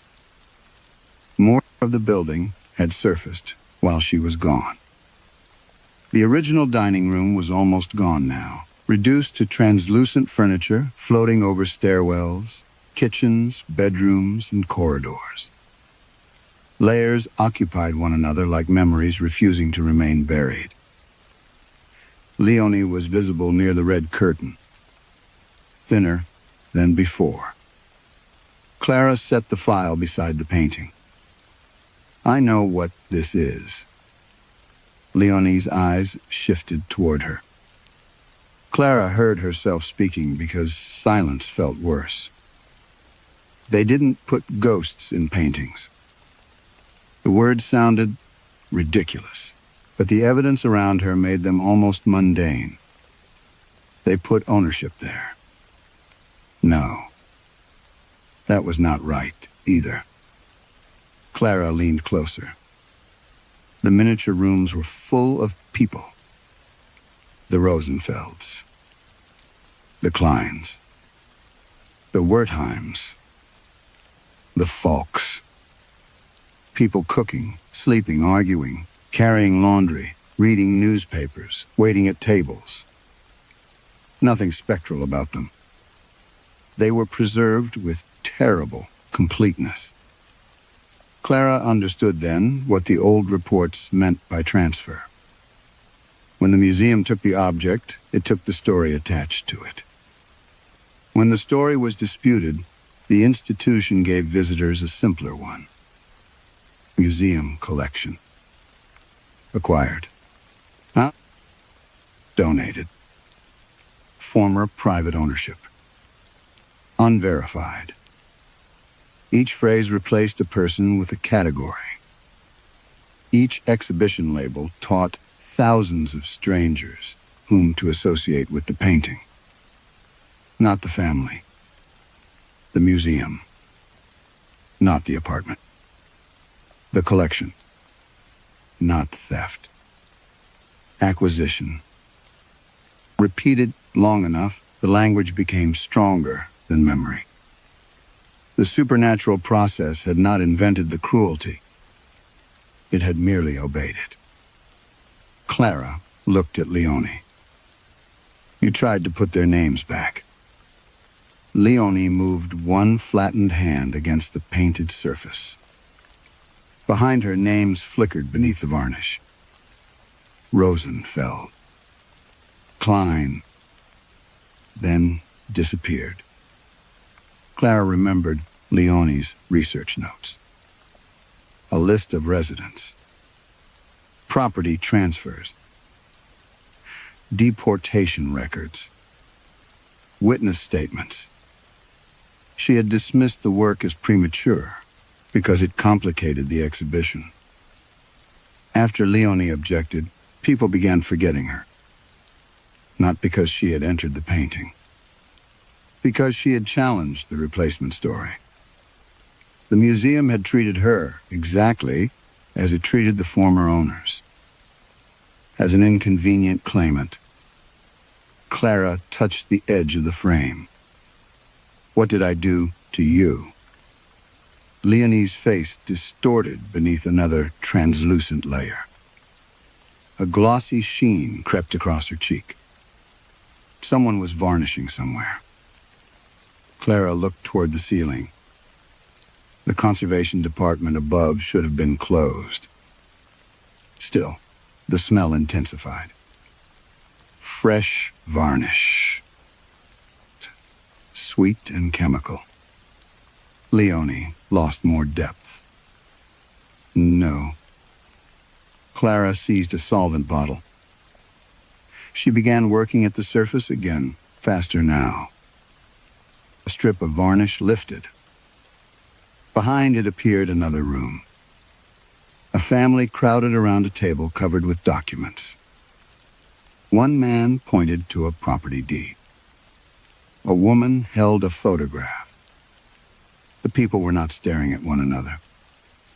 They were staring upward. At Clara. She stopped. Until now, the people inside the rooms had never seen her. One by one, heads turned. A child in a kitchen. An elderly woman beside a bed. A tailor at his work table. People in corridors. People beside suitcases. People whose names Clara had read only minutes earlier. All looking out. Not pleading. Witnessing. The museum lights dimmed. Somewhere beyond the restoration room came the grinding of storage racks moving without motors. Clara opened the door. The corridor outside had changed again. It stretched farther than architecture allowed. Every storage rack stood open. Every miniature door was wide. And from every painted room, every preserved apartment, every background figure and half-buried face, the same movement passed through the collection like a silent command. Portrait sitters turned away from whoever had painted them. Saints lowered their eyes from heaven. Children abandoned their games. Kings stopped facing their thrones. Landscape figures turned their backs on mountains, fields, rivers, and homes. Thousands of painted bodies slowly reoriented themselves. Not toward the staff exit. Not toward the galleries. Toward Clara. Every figure in every painting was looking directly at her. Clara understood what the paintings wanted only when she stopped thinking of them as paintings. They were records. Not museum records. Better ones. Records that still contained the people the institution had edited out.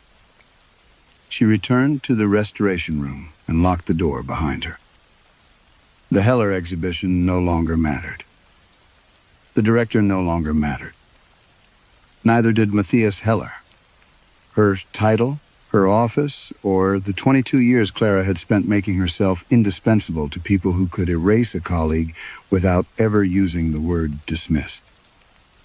She opened the solvent cabinet. There were enough materials to ruin a collection, or uncover one. Clara began with interior, with red curtain. She worked carefully at first. Cotton swab. Solvent. Lift. Discard. Again. The upper varnish softened into yellow streaks. The dining room dissolved. Beneath it, the confiscated building opened wider. Walls separated. Windows brightened. Staircases unfolded through rooms that had been painted over for generations. Names returned above doorways. Not labels. Names. Someone inside began speaking. Clara could not understand the words at first. Then another voice joined. Then another. Soon the painting whispered with dozens of overlapping conversations. A woman calling a child. A man asking whether someone had packed the documents. Someone arguing about a train. Someone laughing. Ordinary life returned before tragedy did. That hurt more. Clara carried the solvents into storage. Every figure continued watching her. "All right," she whispered. She began. Painting after painting. Where she found recent varnish, she stripped it. Where later overpaint covered unexplained figures, she loosened it. Where conservation notes warned against disturbing, stabilized areas, she disturbed them first. The museum seemed to resist. Lights failed along entire rows. Ventilation stopped. Doors slammed somewhere beyond the racks. The corridor stretched and contracted as though the building were breathing around her. Still, Clara worked. A 17th century portrait yielded a kitchen behind its black background. A landscape opened into 3 rooms above a shop. Beneath a saint's robe appeared a staircase crowded with people holding suitcases. Every reopened space released voices. Soon storage was full of them, not screams. Names, addresses, fragments of meals, arguments, recipes, birthdays, warnings, promises to return. The things institutions never cataloged because they belonged to people rather than objects. Upstairs, something changed. Clara heard footsteps. Then, shouting. A woman called down the corridor, "Where is the Bauer file?" Another voice answered, "Who moved the Rosenberg photographs?" Someone began crying. Memory was returning. Not cleanly, not mercifully. The museum was losing control of the story it had taught everyone to remember. Clara passed a display monitor. Its collection database flickered. Acquisition records rewrote themselves line by line. Gift of private collector disappeared. A family name replaced it. Ownership unknown changed into an address. Donor biographies shortened. Museum credit lines vanished. For the first time, Clara saw empty spaces appearing where institutional certainty had been. The building shook. Somewhere upstairs, glass broke. Clara continued. She found Leanh in 3 paintings now. A hand beneath a portrait. Half her face behind a landscape cloud. Her silhouette embedded in interior with red curtain. Each time Clara removed another layer, Leanh became more dimensional. Not free, but returning. "Keep your name," Clara said. She did not know whether Leanh could hear her. Leonie Brandt. The painted eyes moved. Clara repeated it. Leonie Brandt. The storage wing answered. Other voices began repeating their own names.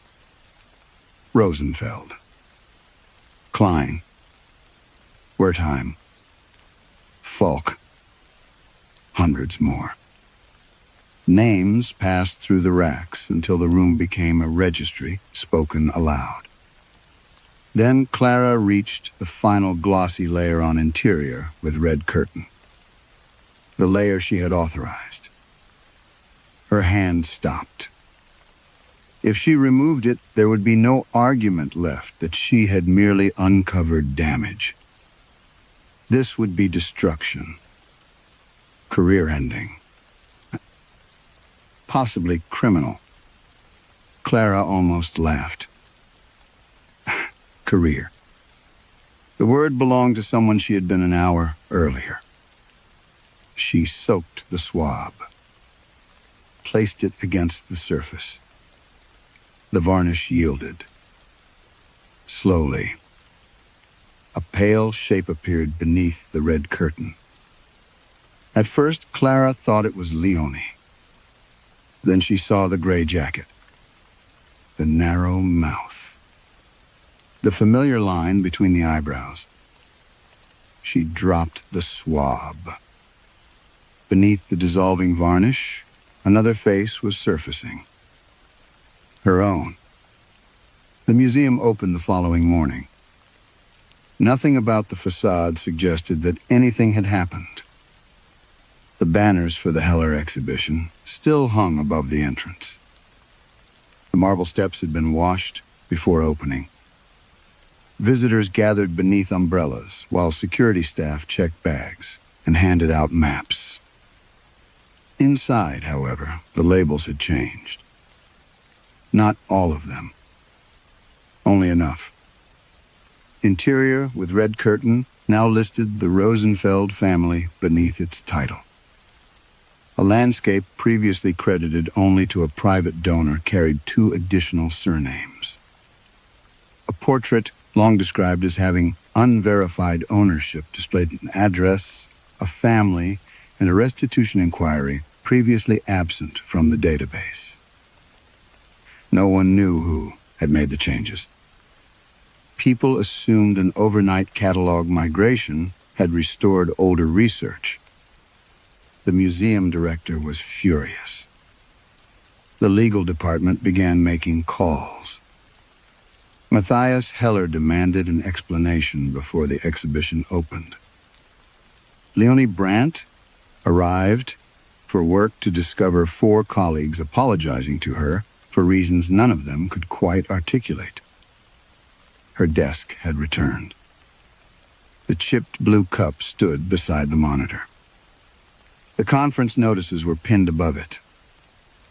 Leonie touched each object slowly, as though confirming that thickness had returned to the world. She remembered the storage wing.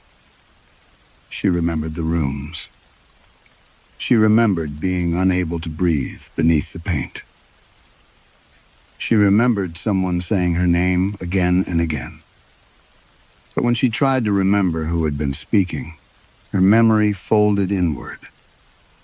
There was only a gray jacket, hands stained with solvent, a voice, nothing else. Who approved the treatment? Jacob asked. They stood beside interior with red curtain, now clouded where layers had been stripped away. Leonie looked at the conservation paperwork. The authorization line was blank. I thought Provenance signed it. Who? Leonie frowned. The department had a senior provenance expert. Of course it did. Someone had led restitution review for years. Someone had occupied the office, overlooking the inner courtyard. Someone had attended meetings and corrected junior staff, and written phrases everyone reused without remembering who first composed them. But the name would not come. Leonie walked upstairs. The office door was open. Inside, the room had been emptied. Not recently. Completely. No books. No folders. No coat hook.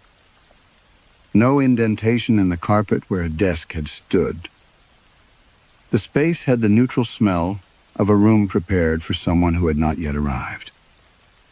Leonie checked staff records. No Clara Weiss. She did not know why she had typed the name. It appeared in her mind, only after her fingers had already entered it. No personnel file. No payroll history. No email account. No conference publications. No provenance reports bearing that signature. She searched harder. Nothing. Then she found the 1937 staff photograph. The unnamed woman remained at the edge. But another figure now stood beside her. A woman in a gray jacket. The face was blurred by age and chemical damage. Leonie stared until her eyes watered.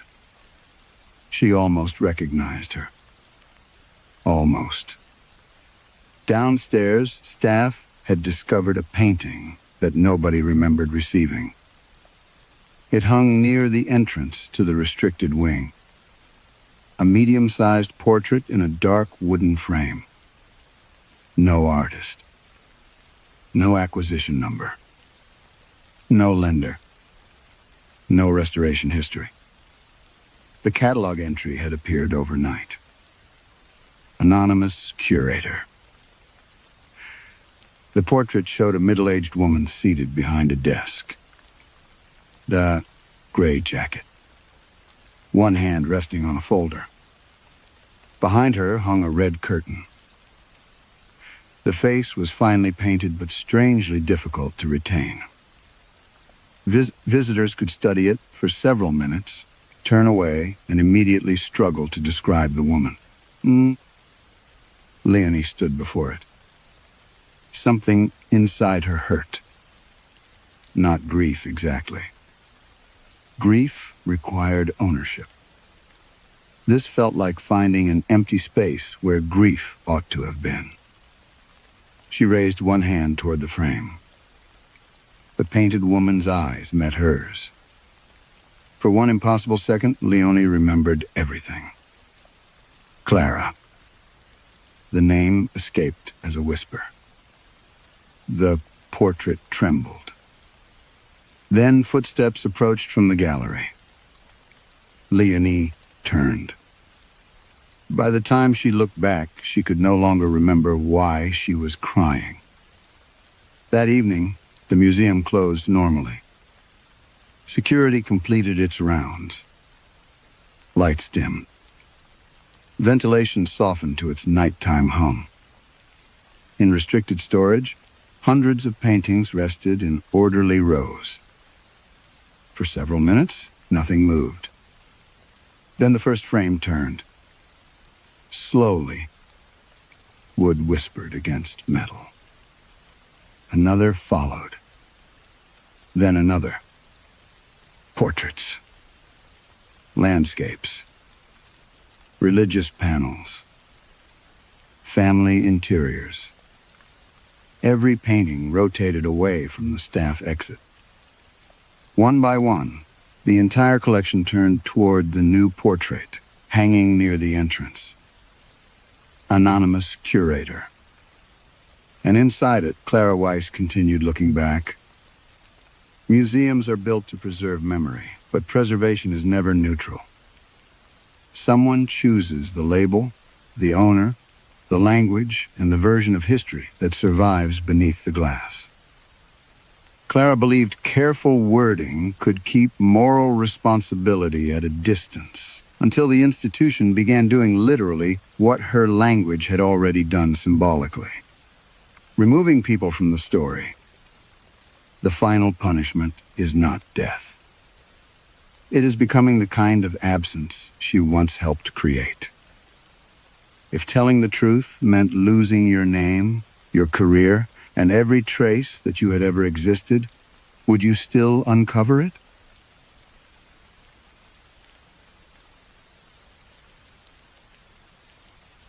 Story 7.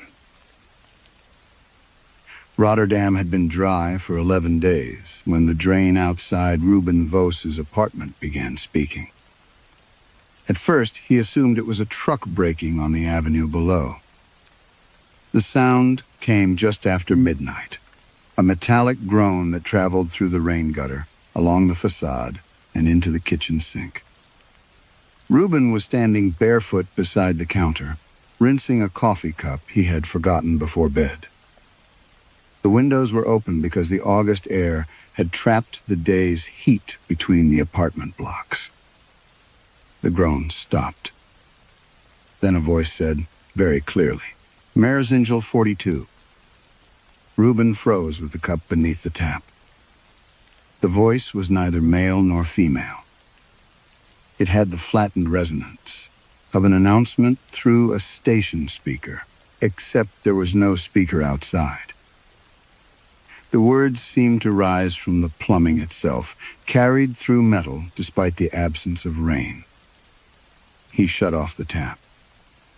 For several seconds, the kitchen became unnaturally quiet. Then, somewhere below him, water moved through a pipe. Ruben set the cup down. He was 46, a senior flood control engineer for the Municipal Resilience Office, and he had spent most of his adult life learning what water sounded like inside structures built to resist it.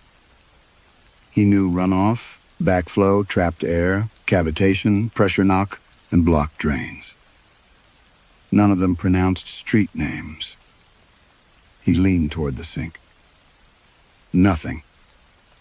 Resignation 42, he repeated softly. The address meant nothing to him. That should have made it easier to dismiss. Instead, he opened his laptop. Rotterdam's drainage network was mapped in layers. Storm sewers, pumps, retention basins, gates, emergency overflow routes. Reuben had access to maintenance alerts and live sensor data. No rainfall. No flood warnings. No pressure event near his building. He searched the address. Resignation 42 stood in Oud Mathanes, west of the center, in a row of post-war housing blocks scheduled for renovation. Reuben stared at the map longer than necessary. He knew the district. Not the address, he told himself. Years earlier, he had helped review the city's emergency flood allocation model. If extreme rainfall overwhelmed capacity, which barriers should close first? Which pumps should receive reserve power? Which neighborhoods could tolerate temporary inundation without threatening hospitals, transport hubs, or the financial center? The phrase used in the meetings had been differential resilience. Reuben had preferred it to sacrifice zone. He closed the map. There was no reason to think about that now. A pipe clicked behind the wall. He did not sleep much. By morning, sunlight had turned the glass towers across the river into white knives. Reuben took the Metro West before work, telling himself he only wanted to prove how tired he had been. Resignation 42 looked ordinary from across the street. 4 floors of stained brick. Bicycles chained to a railing. Curtains half drawn. A child's yellow raincoat hung from a balcony beneath the clear sky. Then Reuben noticed the entrance. Residents stood outside in slippers and work clothes, staring through the open door. A maintenance van had parked crookedly on the pavement. Reuben crossed the street.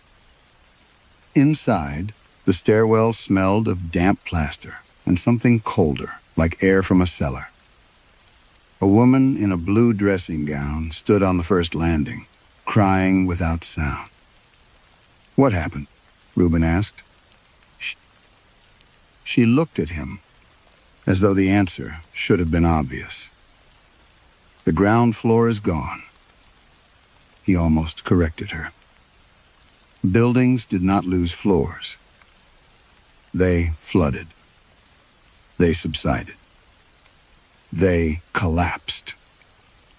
But when Reuben stepped past the residence and looked down the stairwell, he saw the concrete steps continuing below street level into darkness. There should have been 3 apartments at ground level. Instead, there was a rectangular shaft filled with black water, so still it reflected the ceiling light perfectly. A maintenance worker lowered a tape measure. 5 meters. 10. 15. The worker stopped speaking. Reuben looked at the wall beside the shaft. 3 brass apartment numbers had been screwed into the plaster. The doors they belonged to were gone. Only the screws remained. Then, from somewhere far below the motionless water, a drain pipe spoke again. This time it announced another address. Reuben arrived at the Municipal Resilience Office 23 minutes late and told no one where he had been.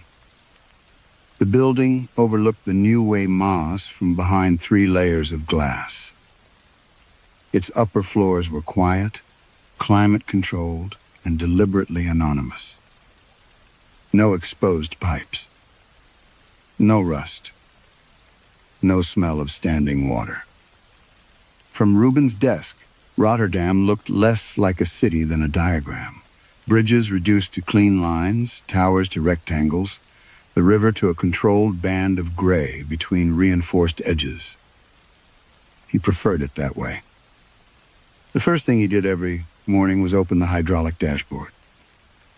Green meant acceptable. Amber meant approaching capacity. Red meant intervention. There were no colors for frightened residents standing above a hole where their homes had been. Reuben checked Marizingel 42. All sensors showed normal. He checked again. Storm sawer pressure, normal. Groundwater level, normal.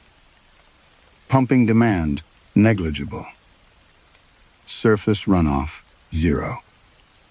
The system insisted nothing unusual had occurred. Bad morning? Joris van Loon leaned against the divider between their desks, carrying 2 paper cups of coffee. Joris was younger than Reuben by perhaps 12 years and possessed the irritating ease of someone who still believed technical problems eventually surrendered to sufficient attention. Site inspection, Reuben said. Scheduled? No. Joris handed him a coffee anyway. Subsidence? Possibly. It was an easy word. Rotterdam lived with subsidence. Soil compressed. Foundations shifted. Pavements sank by centimeters. Engineers measured, monitored, adjusted. Reuben had spent decades turning anxiety into units. Millimeters. Cubic meters per second. Probability intervals. Projected losses. Numbers were useful because numbers did not accuse. He opened another database. The words differential resilience appeared in an archived project folder. Reuben stopped moving. The model had been commissioned 9 years earlier after several extreme rainfall simulations showed that simultaneous protection of every district was impossible under certain failure scenarios. Pumps had limits. Retention basins had limits. Emergency power had limits. Someone eventually had to decide where those limits were spent. Reuben had believed that was what adulthood meant. Choosing what could not be saved. The earliest version of the model had ranked districts by hospital access, electrical infrastructure, transport corridors, commercial density, population concentration, and recovery cost. Later versions became more complicated. Property value entered the calculations. So did insurance penetration, registered occupancy, expected litigation, complaint response capacity. Reuben remembered objecting to that phrase, not to the variable itself, only to the phrase. At the meeting, one policy analyst had said, if 2 areas receive the same depth of flooding, but one generates 10 times the economic disruption, treating them equally isn't resilience. Reuben had nodded. His signature appeared beneath the final technical recommendation. He closed the document. For several seconds, he saw not the office, but the apartment where he had grown up. His mother, Els, had scrubbed stairwells for a housing cooperative before arthritis stiffened her fingers. Their building smelled permanently of boiled cabbage, cigarettes, detergent, and damp concrete. Whenever rain entered beneath the kitchen window, she placed folded towels along the sill. Whenever Reuben complained about the mold, she answered the same way. Then study. Not complain. Not wait. Study. Buildings like this teach you something, she once told him while squeezing rainwater from a towel into the sink. They teach you whether you intend to stay in them. Reuben had understood. He studied. He left. Eventually, he learned to speak about neighborhoods like his mother's, using terms such as vulnerability index, adaptive capacity, and recoverability. Professional language had given distance to everything she had wanted him to escape. His phone vibrated. A city maintenance report from Resignation. Instructional anomaly under review. Access restricted. No confirmed casualties. No confirmed casualties. Reuben read the sentence twice. He wondered how many people had lived on the missing floor. The official registry listed 7. The woman in the blue dressing gown had told the maintenance worker there were at least 11. 4 people who, administratively, had never been there. A soft mechanical chatter came from behind him. Reuben turned. Along the far wall stood an old drainage telemetry printer, retained because one section of the network still transmitted through an obsolete control interface. It rarely produced anything except maintenance diagnostics. Paper crawled slowly from the machine. Joris glanced over. Pressure fluctuation. Reuben crossed the room. The printer stopped. One line had appeared. Not pressure. Not flow. Not a sensor code. An address. Schiedam Seweg 218. Reuben stared at it. Then the printer began feeding paper again. Beneath the address, where the pressure reading should have been, it printed 2 words. Next claim. By noon, Schiedam Seweg 218 had lost its basement. The building manager insisted there had never been one. Reuben stood beside him in the entrance hall, looking down a staircase that contradicted both the architectural drawings and the man's certainty. 6 concrete steps descended below street level. Then 6 more. Then darkness. The original plans showed only a shallow utility crawl space beneath the ground floor, less than 1 meter high, crowded with cable trays and heating pipes. No staircase. No room. Yet the steps were old. Their edges had been worn smooth by years of feet. A metal handrail continued downward until Reuben's flashlight could no longer reach it. People went down there this morning, the manager said. How many? I don't know. You let residents enter? I didn't let anyone do anything. They said they heard someone calling. Calling from below? The man shook his head. From the drains. Reuben looked toward the street. Outside, a crowd had gathered around a storm grate. Nobody stood directly over it. An elderly man told Reuben the grate had begun speaking shortly after sunrise. Not continuously. Only every few minutes. A building name. An address. Then silence. Another address. People had started recording the announcements on their phones. Reuben listened to 3 videos. The sound was identical to what he had heard in his apartment. Flattened, toneless, almost administrative. Not a voice trying to frighten anyone. A voice reading a list. By early afternoon, reports arrived from Spangen, Bospolder, Delfshaven, and Oud-Matheness. Drain pipes spoke from courtyards. Rain gutters murmured through walls. Toilet cisterns whispered addresses after flushing.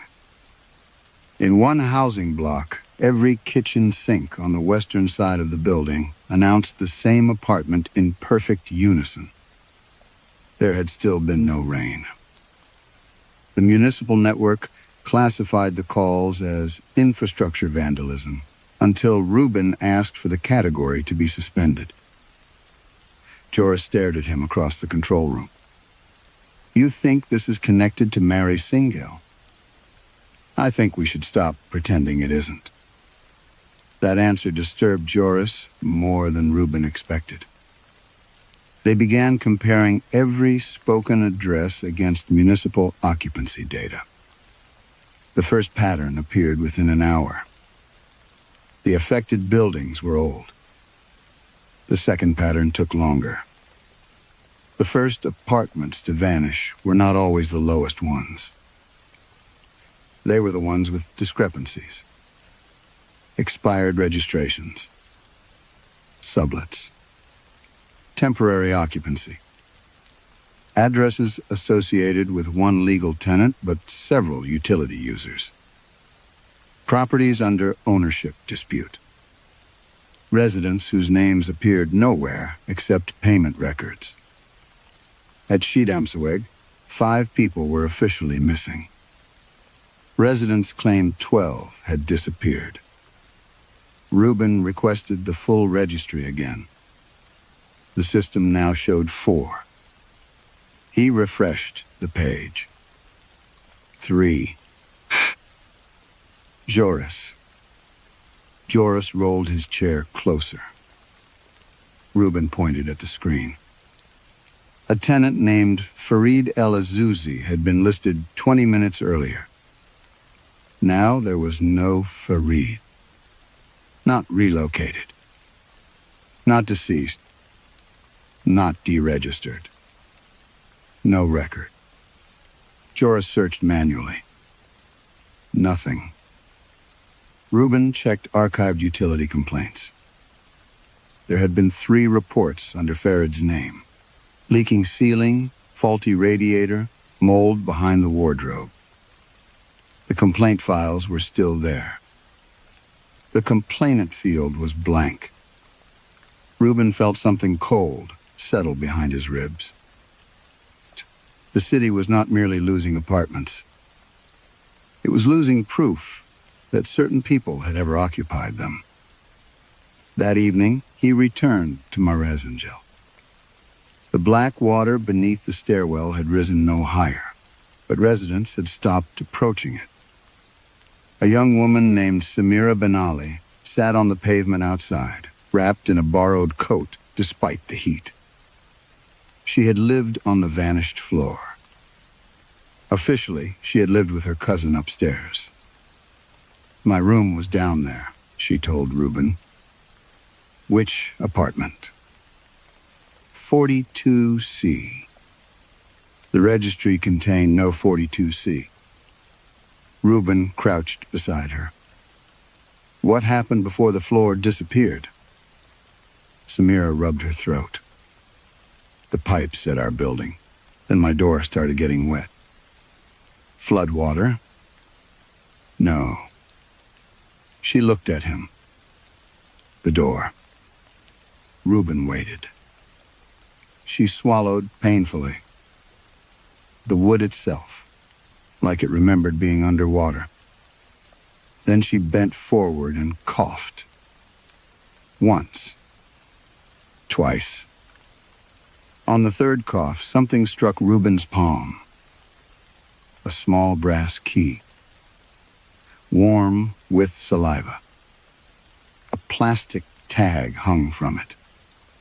Stamped into the tag were the characters. 42C. Reuben spent the next morning constructing explanations. Corrupted sensors. Unauthorized renovations. Localized subsidence. Pressure resonance in aging pipes. Mass suggestion amplified by social media. Each theory survived only until he compared it with the addresses. By noon, 26 buildings had reported spoken announcements. 19 contained staircases not shown on any approved plan. 8 had lost rooms. In every case, the affected properties fell inside districts assigned reduced emergency protection under the old differential resilience model. Reuben printed the map and spread it across a conference table. The resemblance was impossible to ignore. Red outlines from 9 years earlier lay almost perfectly beneath the current incident markers. Spangen, Bosbolder, Delfshaven, Oud Matheness, fragments of Schiedam near the municipal edge. Joris stood beside him with his arms folded. What exactly were these zones? Contingency areas.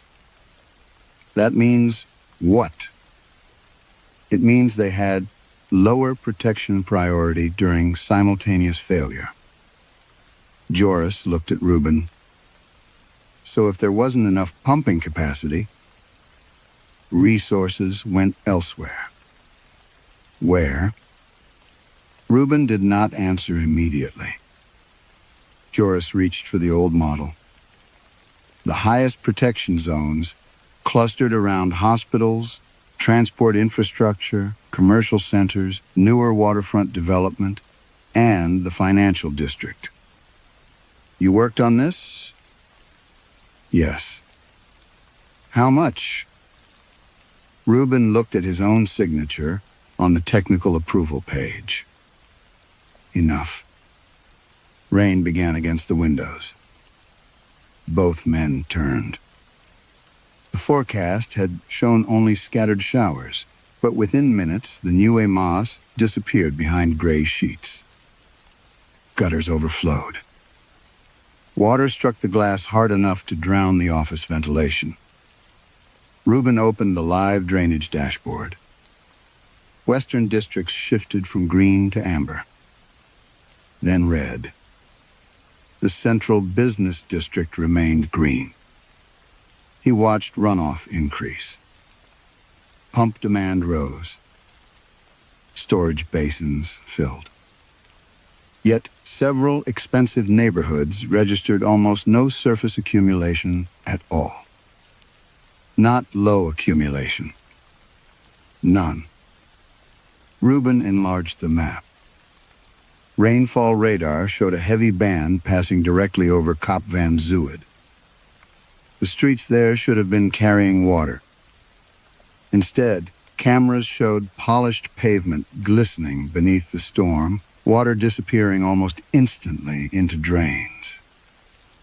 Joris whispered, "That's not hydraulically possible." Ruben opened the flow distribution layer. Huge volumes were entering the system from the wealthy waterfront. But downstream pressure did not increase. The water was simply disappearing. Then alerts appeared in the west. Residents reported drains overflowing inside buildings that had no detectable sewer blockage. A woman in Delfshaven filmed water seeping upward through the grout between her kitchen tiles. Another resident showed a staircase opening beneath a communal storage room. The rain lasted 43 minutes. When it stopped, the financial district looked freshly washed. Western Rotterdam looked bruised. Ruben drove to one affected block near Mathnesserweg. A ground floor flat had vanished less than an hour earlier. The doorway remained. Beyond it was black water. No furniture floated on the surface. No plaster. No debris. It was as if the room had been removed whole. A man stood beside Ruben under the entrance canopy. "My brother slept there," he said. "What was his name?" "Youssef." "Registered?" The man looked away. "No." Ruben hated the question as soon as he heard himself ask it. He returned to the office after dark. Most staff had gone home. The telemetry printer sat silent. Ruben searched the live drainage database for the vanished apartment. Nothing appeared under occupancy. Nothing under structural incidents. He tried the hydraulic asset layer. A new category had appeared. Transfer a step. Reuben had never seen it before. He opened the field. Rows of addresses filled the screen. Marazingel, 42. Schiedamseweg, 218. Mathnesserweg. Others he recognized from that day's reports. Beside each address was a status. Pending. Processing. Com Peeled. Reuben clicked the most recent entry. The vanished apartment belonged to Yusef's building. A secondary field expanded. Protection value received. High. Below that, residential claim value. Low. Reuben stared until the words blurred. Then he scrolled farther. The final line contained no hydraulic measurement. No rainfall total. No pump identifier. Only an administrative confirmation. Transfer compiled. By the third day, emergency rooms across western Rotterdam began reporting objects inside people. Not swallowed objects. That distinction appeared repeatedly in the medical notes. No abrasion in the throat. No damage to the esophagus. No evidence of ingestion. Yet patients arrived, coughing violently, and produced things that belonged to buildings. A galvanized screw. A ceramic tile spacer. A brass hinge pin. A strip of floral wallpaper wet with saliva. One man brought up a section of electrical insulation stamped with a manufacturer's date from 1998. His apartment had been renovated that year. The apartment no longer existed. Reuben stood inside an examination room at Erasmus C, while a physician placed a small plastic container on the counter. Inside lay 3 screws and a fragment of blue grout. They came from the same patient? Reuben asked. The physician nodded. She lived in Delfshaven.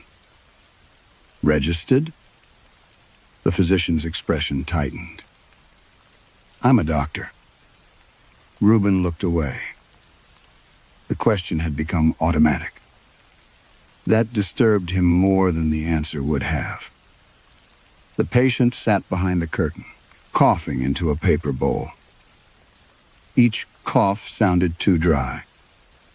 When Reuben left, he found Samira Benali waiting in the corridor. She had brought the key from 42C in a specimen bag. I coughed up another one, she said. Reuben stopped. Samira opened her hand. A flathead screw rested in her palm. Paint clung to its threads. Yellow. The same color as my bedroom wall. Reuben said nothing. She watched him carefully. You know why this is happening? No. You know something. I know there's a connection to the drainage system. That's not what I said. Reuben felt his jaw tighten. Samira stepped closer. My cousin remembers my room. So do you. The municipality doesn't. Reuben looked at her. The lease file was changed this morning. It says I've always slept upstairs. Her voice remained steady, but her fingers closed around the screw. I have photographs. In them, the room is gone. I'm standing beside walls that weren't there. Reuben thought of the empty complainant field in Farid's maintenance reports. Keep everything you cough up, he said. Samira gave a small, humorless laugh. You think my lungs are evidence storage? He had no answer. Back at the resilience office, Reuben stopped looking at incident reports individually. He looked at the model. 9 years earlier, every neighborhood had been assigned a composite resilience score. The public version used broad categories: infrastructure importance, population density, emergency access. The internal model was different. Reuben opened old spreadsheets.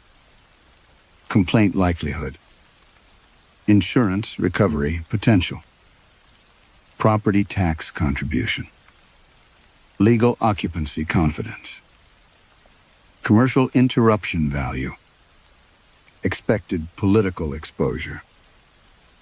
He remembered reviewing those fields. He remembered thinking some of them were ugly but necessary. He remembered signing because the scenarios were theoretical. One flood, one impossible storm, one emergency in which the city could not save everyone. Except there had been no emergency when Merezingel vanished. No rainfall. No overloaded system. Only selection. Reuben began overlaying the vanished addresses against the original allocation grid. Every match landed in a low priority cell. Not most. Everyone. He widened the comparison. New reports appeared as he worked. A family in Boasboulder lost a kitchen. A student sublet near Mathnaserplein lost half a bedroom. 3 undocumented laborers disappeared from an apartment whose legal occupancy listed 1 retired man. The retired man remained. So did his room. Everything unofficial was gone. On another screen, the live hydraulic network shifted silently beneath Rotterdam. Reuben zoomed in. The drainage model should have shown only engineering layers. Pipe diameter, valve state, pump load, surface capacity, retention volume. Instead, faint gray boundaries had appeared beneath the water network. Reuben recognized them immediately. The old differential resilience zones. His mouth went dry. That map had never been integrated into live operations. It had been archived after the policy review. He selected one boundary. A data panel opened. Allocation basis, off-forest. Reuben clicked the field. A scanned document appeared beneath the live hydraulic data. Not a link. Not an archive reference. The actual page. His old recommendation. The paragraph where he had approved prioritizing districts with greater economic recovery value during system-wide stress. At the bottom was his signature. Reuben stared at it. The ink looked fresh. Then the signature detached itself from the scanned page. It moved across the screen. Slowly. Like a dark line carried by water. It passed through streets, pump stations, and drainage channels until it settled directly over western Rotterdam. The live map refreshed. Across every affected district, Reuben's handwritten name appeared inside the flood control network. Reuben found the entrance beneath a pumping station near Marconaplein. It was not on the current plans. That fact bothered him more than the locked gate. Every valve, conduit, inspection hatch, and emergency bypass in Rotterdam's flood network was supposed to exist somewhere in the municipal drawings. Even abandoned infrastructure remained documented because forgotten water infrastructure eventually became active water infrastructure again. Yet the corridor behind gate R17 ended on every digital plan after 42 meters. In reality, it continued. Reuben stood beneath fluorescent lights that hummed weakly above his head and compared the tablet to the concrete tunnel. The screen showed a wall. The tunnel showed darkness. He had accessed the station using his senior engineering credentials and told Joris he was conducting a pressure inspection alone. That had been a lie. Reuben no longer wanted witnesses until he understood what his signature had authorized. He walked forward. The concrete changed after perhaps 30 meters. Modern poured walls gave way to older brickwork, glazed with mineral residue. Rusted hooks protruded from the ceiling. Pipes narrowed and disappeared through sections of masonry that looked decades older than the pumping station above. The air should have been wet. It was completely dry. Even the dust beneath Reuben's boots remained powdery. He stopped at an obsolete floodgate. The wheel was red with corrosion. Stamped into its center were faded words. Auxiliary Allocation Chamber. Reuben had never heard that designation. He pulled the wheel. It did not move. He tried again, using both hands. Something inside the mechanism gave with a low metallic crack. The gate opened inward. Warm air touched his face. Reuben raised his flashlight. The chamber beyond was enormous. For a moment, his mind refused to understand what he was seeing. Doors lined the walls. Apartment doors. Dozens of them. Perhaps hundreds. Some were painted white. Others green, blue, brown, yellow. One had a child's sticker of a smiling rabbit near the handle. Another carried 3 locks and a handwritten note taped beside the peephole. Between the doors hung fragments of domestic interiors. Strips of wallpaper. Sections of skirting board. Light switches. Doorbells. Brass apartment numbers. Names from intercom panels. A cracked ceramic tile. A smoke detector. A section of curtain rail. Household objects had been arranged on metal shelves running through the chamber. A chipped mug. A plastic dinosaur. Shoes. Keys. A saucepan. A framed photograph with the faces bleached white. Reuben stepped closer to one shelf. A strip of yellow-painted plaster lay inside a transparent evidence tray. Beside it rested a flathead screw. His stomach tightened. Samira's bedroom. He moved deeper into the chamber. Nothing was labeled with municipal inventory codes. Instead, each shelf corresponded to an address. Mary Zingel, 42. Schiedam Seeweg, 218. Mathnisserweg. Every building that had lost rooms. Every apartment the system had marked completed. Reuben touched one door. 42C. The brass number matched the key Samira had coughed into his hand. He took the key from his coat pocket. For several seconds, he simply held it. Then he inserted it. The lock turned. Reuben opened the door. There was no apartment behind it. Only a shallow recess containing a rectangle of wallpaper, part of a radiator, a lamp without a cord, and the narrow outline of a mattress pressed into darkness. It was not a reconstruction. It felt more intimate than that, like the chamber had taken only enough to prove ownership. Reuben closed the door. Farther along the wall, several doors had no apartment numbers. Instead, they carried names. Farid El-Azouzi, Youssef Haddad.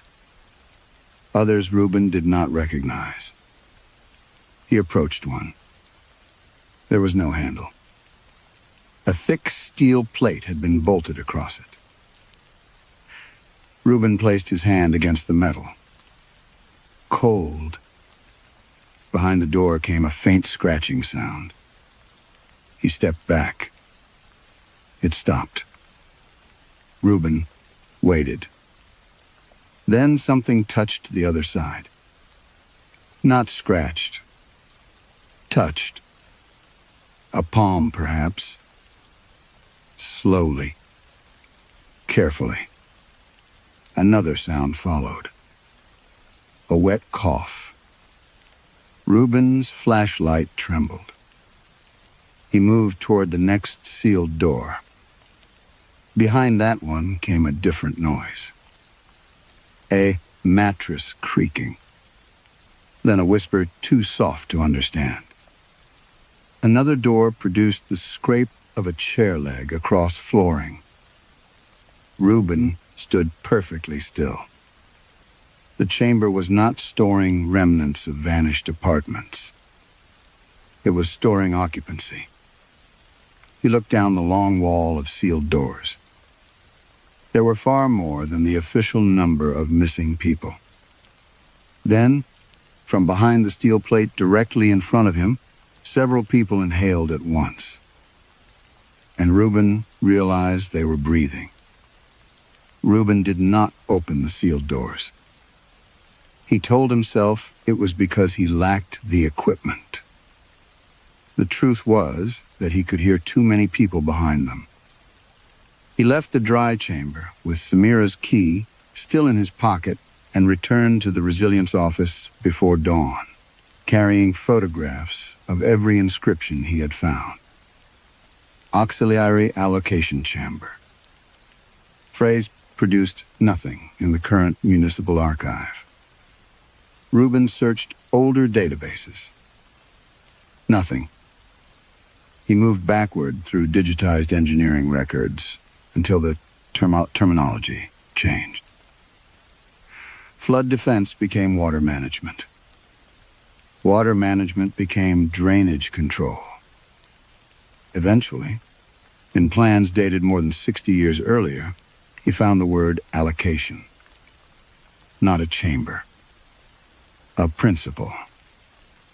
One document described emergency pumping during the post-war expansion of Western Rotterdam.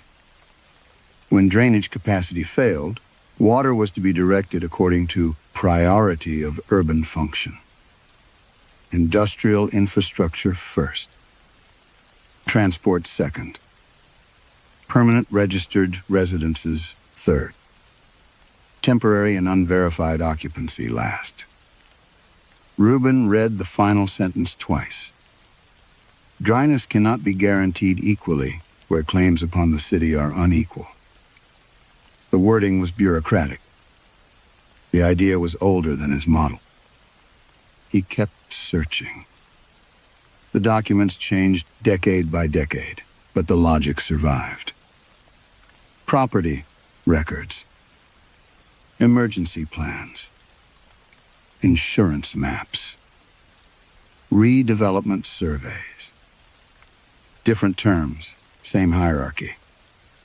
Some neighborhoods were described as protected assets. Others as tolerable loss. In an archive scan from the 1970s, Reuben found a handwritten note beside a drainage diagram. Water follows entitlement. He leaned closer to the screen. The handwriting was not familiar, but the map beneath it was. The drainage routes converged beneath the location of the dry chamber. Reuben opened the technical files from his own project. 9 years earlier, his team had modernized the allocation logic. That was how the proposal had been described. Modernized, digitized, optimized. They had replaced broad geographic assumptions with measurable variables. Legal occupancy confidence, property value, insurance recovery, likelihood of formal complaint, expected litigation cost, economic contribution, infrastructure significance. Reuben remembered debating the weighting. He remembered reducing the value assigned to complaint probability because it seemed politically distasteful. He had not removed it, just reduced it. A person capable of making trouble still counted for more than a person who could disappear quietly. He felt sick. The supernatural mechanism had not learned injustice from him. It had been waiting beneath the city for decades, perhaps longer, embedded inside the practical habit of deciding who mattered when protection became scarce. His model had simply taught it precision. A name for every variable.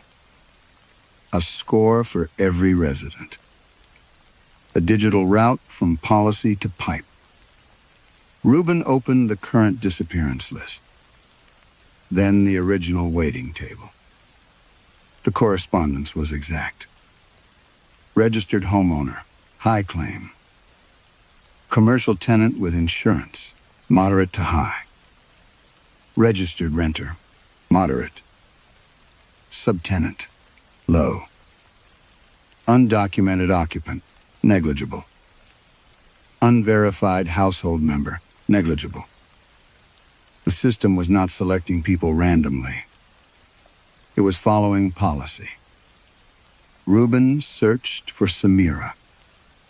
Her official residence was still listed upstairs with her cousin. Her vanished bedroom had never existed administratively. Therefore, according to the model, neither had her independent claim to remain dry. He thought of the objects inside patients' lungs. Keys, screws, wallpaper. The body remembering what the registry refused to recognize. A notification appeared on his monitor. Offer session active. Reuben frowned. He had not opened an authorization panel. He tried to close it. The window expanded instead. A map of Rotterdam filled the screen. Western districts pulsed faintly beneath the drainage network. One by one, addresses appeared. Beside them, claim review. Protection real location. Transfer eligible. Reuben pulled the network cable from the computer. The map remained. He shut down the monitor. The screen went black. Then white text appeared against the darkness. Authority confirmed.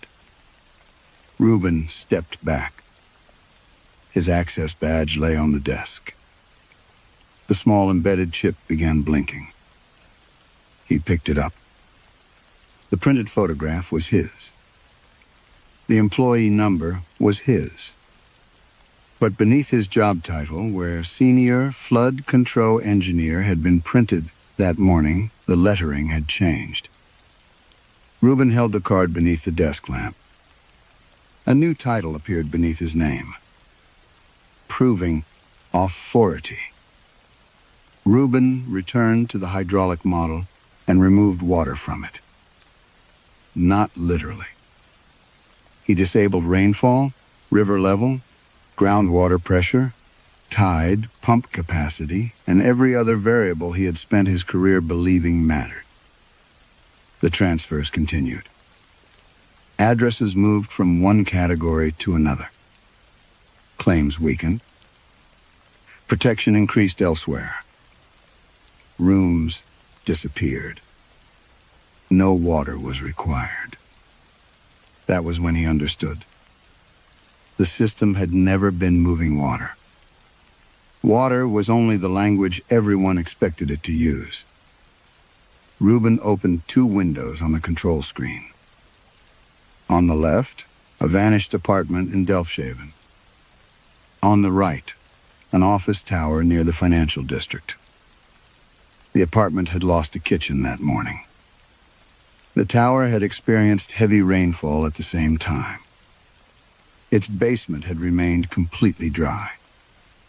Reuben followed the system transaction. There was no hydraulic connection between them. No shared drain. No emergency bypass. No physical route by which one property could protect the other. Yet the records showed a transfer. Claim reduction, residential. Dryness allocation, commercial. Reuben sat back. The phrase from the old archive returned to him. Water follows entitlement. He had misunderstood it. Water did not follow entitlement. Dryness did. The city had treated remaining dry as an engineering outcome for so long that nobody had noticed when it became a form of property. A right. A claim. Something transferable. Something that could be taken from one address and credited to another. Reuben searched historical flood events. The pattern had always been there. A poor street flooding more severely than predicted, while a commercial district nearby remained inexplicably protected. A basement in an overcrowded rental block filling despite working pumps. Temporary residents disappearing from post-flood counts. Housing records corrected afterward. Names lost. Rooms reclassified. What had once looked like statistical noise now formed a history. The mechanism had never needed to erase whole apartments before. Human decisions had done enough of the work. Reuben's model had changed that. He had given the system automated authority. It no longer waited for storms. It no longer needed real scarcity. His software calculated who possessed the weakest claim and converted that weakness into protection elsewhere. He thought of Samira. Officially upstairs. Her actual room unrecognized. To the system, she had occupied space without possessing a valid claim upon it. So the room had been taken. The same logic explained Farid. Youssef. The undocumented workers. People could disappear before registered tenants because the city had already practiced imagining them as absent. A person without papers had almost no administrative weight. A bedroom without a lease had almost no legal reality. A family sharing an overcrowded flat could occupy a room physically for years and still possess less claim to it, mathematically, than an insured conference room used twice a week. Reuben pressed both palms against the desk. He wanted to blame the old engineers. The planners. The policy analysts.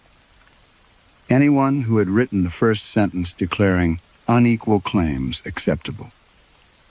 But his signature was still embedded in the live network. He had not invented the cruelty. He had made it efficient. The control room speakers clicked. Reuben looked up. At first, he thought the ventilation had changed. Then a drain beneath the emergency wash station spoke. An address. A second voice answered from the floor drain near the server cabinets. The same address. Then the sink in the staff kitchen joined them.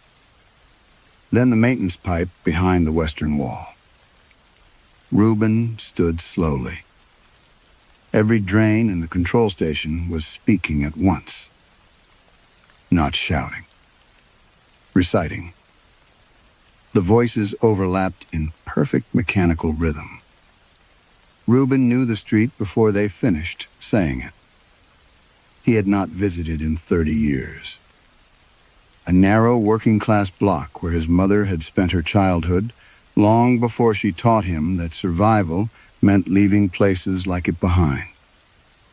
He knew the kitchen window, the cracked stair tiles, the bedroom she once shared with two sisters.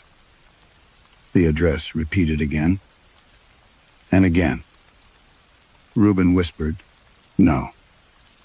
The drains continued. This time, the control screen changed. A single property appeared in the center of Rotterdam's map. His mother's childhood home. Beside it, one status field began to blink. Claim review in progress. Reuben tried to remove his authorization. The system refused. He deleted the archived approval file. It reappeared. He revoked his credentials.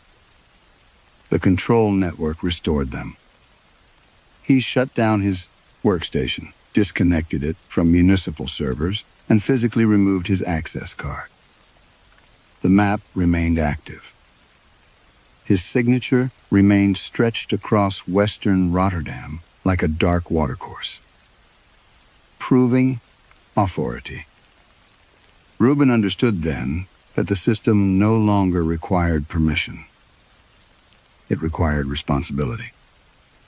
His mother's childhood address continued blinking on the map.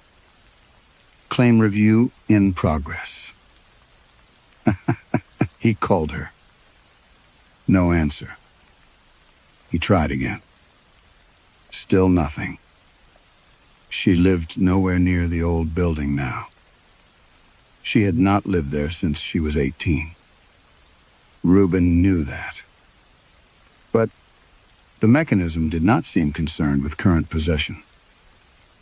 It cared about claims, memory,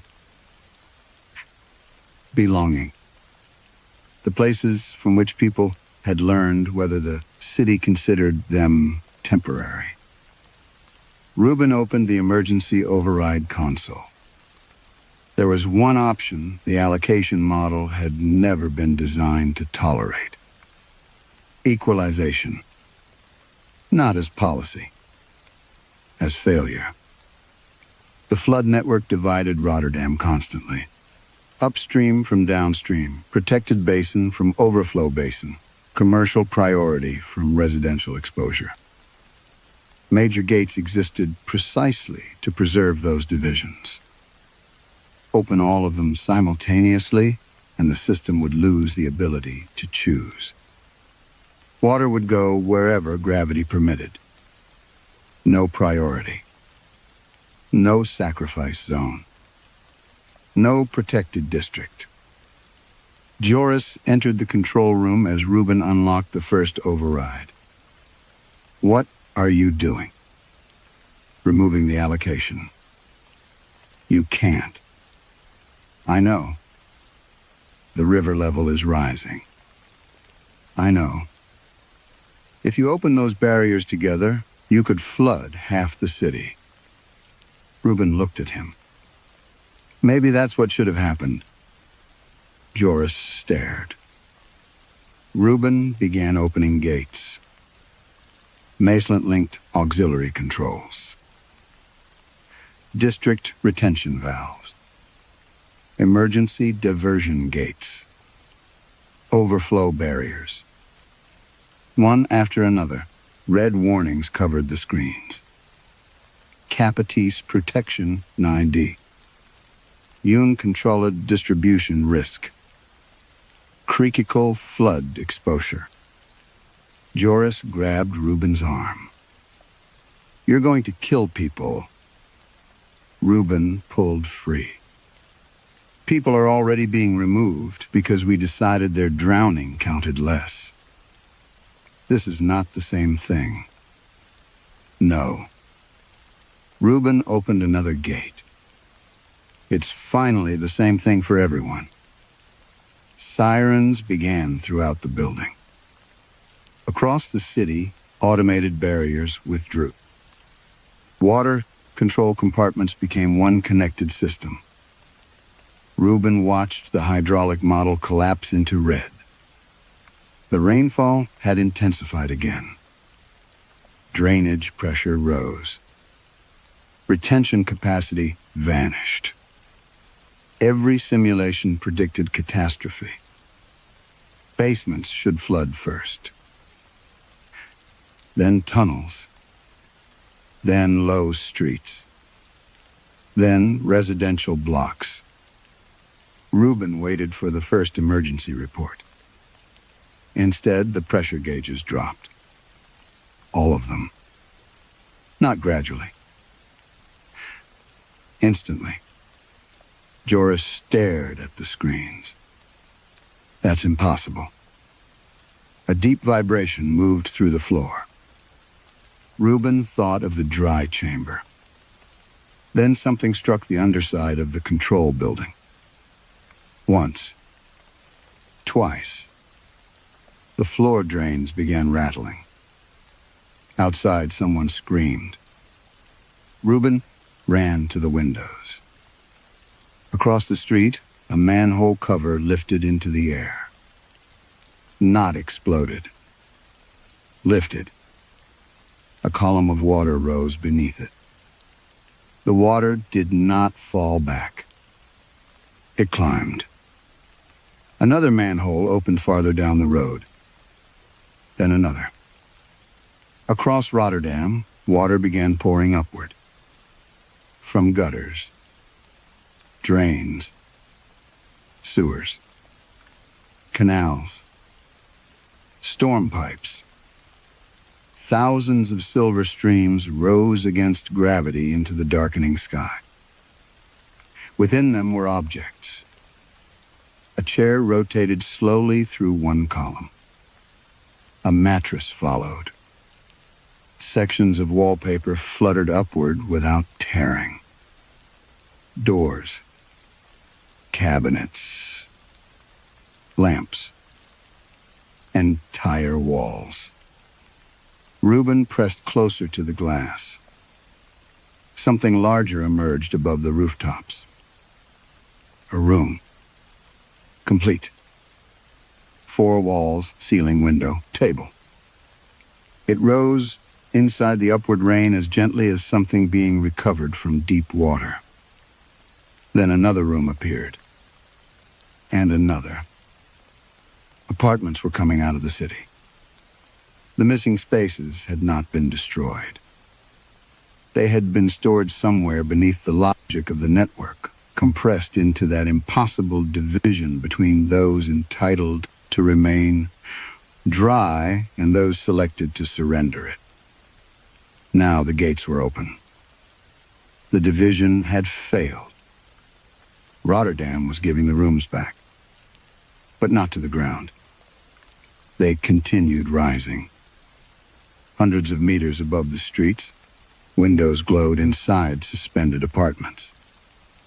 Reuben saw curtains moving. A hand struck glass. Then another. Faces appeared behind the windows. People were still inside, alive, and they were rising into the sky.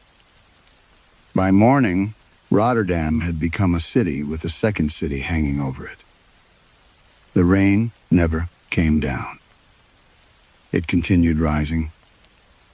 Thousands of thin streams lifted from grates, gutters, canal mouths, and service hatches in a constant upward shimmer, as though gravity had been reversed only for water, and everything water had once been asked to remember.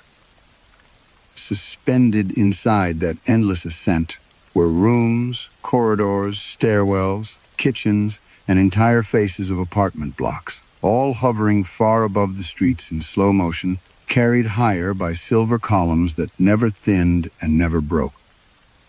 From the embankment near the river, Reuben watched a bedroom drift over the skyline. It belonged to no building now. Its wallpaper peeled at the corners. A radiator clung beneath the window. On the bed sat a little girl in a red sweater, her knees drawn to her chest, looking down at the city from which her room had been taken. The glass between them was intact. When she pressed her hand against it, Reuben lifted his own automatically, though she could not possibly see him through the distance and glare. Across the water, a row of office towers stood perfectly dry. Their mirrored facades reflected the rising apartments like a celebration. Emergency services cordoned off streets. Police redirected traffic. Drones rose and vanished into the vertical rain. Helicopters tried to approach the lower suspended rooms and were driven back by violent updrafts that turned the water columns hard as cables. Reporters filled the quays by mid-morning. By noon, the municipality had already chosen its language. An unprecedented hydraulic anomaly. A cascading infrastructure event. Localized atmospheric inversion.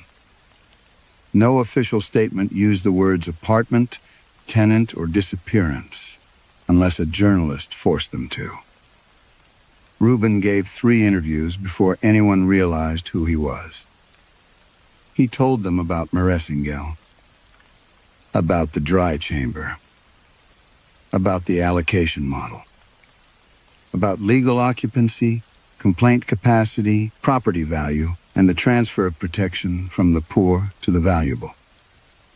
He spoke too fast and too precisely, the old habit of technical clarity, fighting with the panic in his throat. Some reporters listened. Most wanted spectacle. Upward rain made better footage than administrative guilt.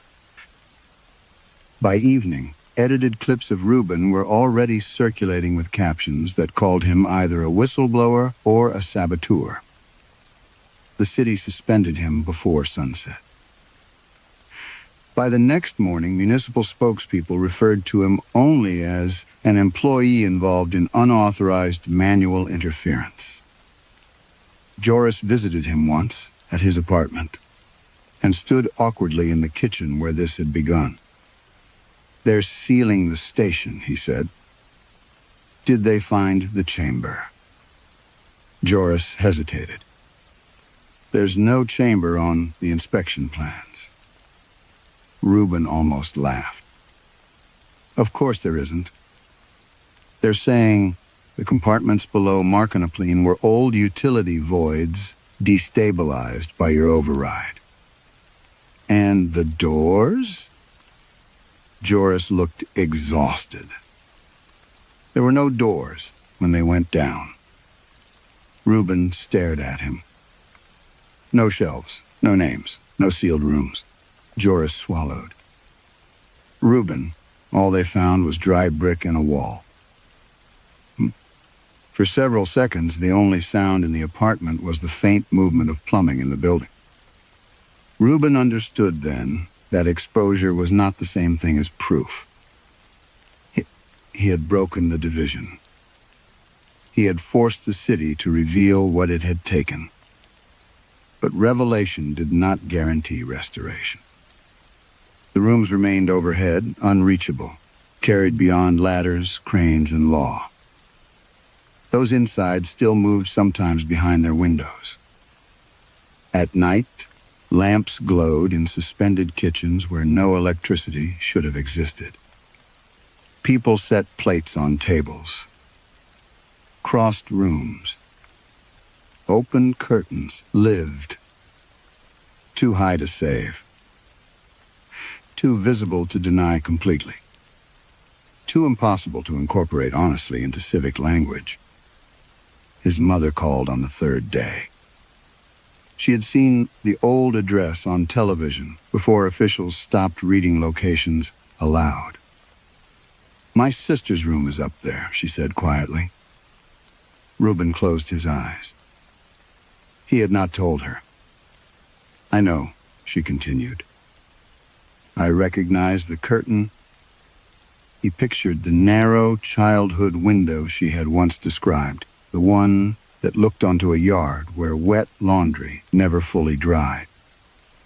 For all his education, all his polished language and controlled districts and weighted variables, he had not escaped that room at all.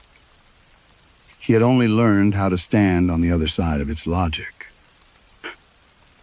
"I'm sorry," he said. His mother was silent for a long time. Then she answered, "You made it visible. That is not the same as making it right." After the call ended, Reuben went outside. The city had adapted with the speed of shame. Pedestrian routes were redrawn. Observation zones established. Economists discussed recovery. Engineers modeled the ascending water as a novel atmospheric circulation problem.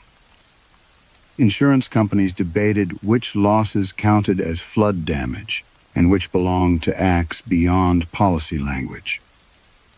Below the speckle, one change disturbed Reuben more than all the rest. The streets were now perfectly dry. Not mostly dry. Perfectly. Even after heavy cloud banks rolled in from the sea, even after brief showers crossed the harbor, the pavement shed every drop instantly. Water entered the drains without hesitation, and nothing overflowed anywhere. Not in the financial district. Not in the West. Not in the oldest low streets. The city had lost part of itself into the sky, and in return had become immaculate below. That night, unable to sleep, Reuben stood once more at his kitchen sink. He listened. At first he heard nothing except the buildings settling around him. Then, from somewhere deep in the pipes, a voice spoke softly. Not an address this time. A name. The neighbors upstairs. Then another voice answered with an apartment number from across the hall. Then another, farther away, testing a street nearby. Reuben understood with a clarity so complete, it felt like cold water in his chest. The system had not ended. It had learned. Beneath Rotterdam's dry streets, the storm drains were beginning to memorize every remaining address. Some cities do not only protect people. They decide, quietly and constantly, who is easiest to leave unprotected. In this story, the horror was not water alone, but the idea that safety can become a privilege so ordinary that no one notices when it turns into a transferable right. Reuben's tragedy is that he finally sees the cruelty inside the system only after giving it cleaner language and better tools. If a city can forget a room, a tenant, or a life because the paperwork is weak, then what exactly does it mean to be safely housed at all?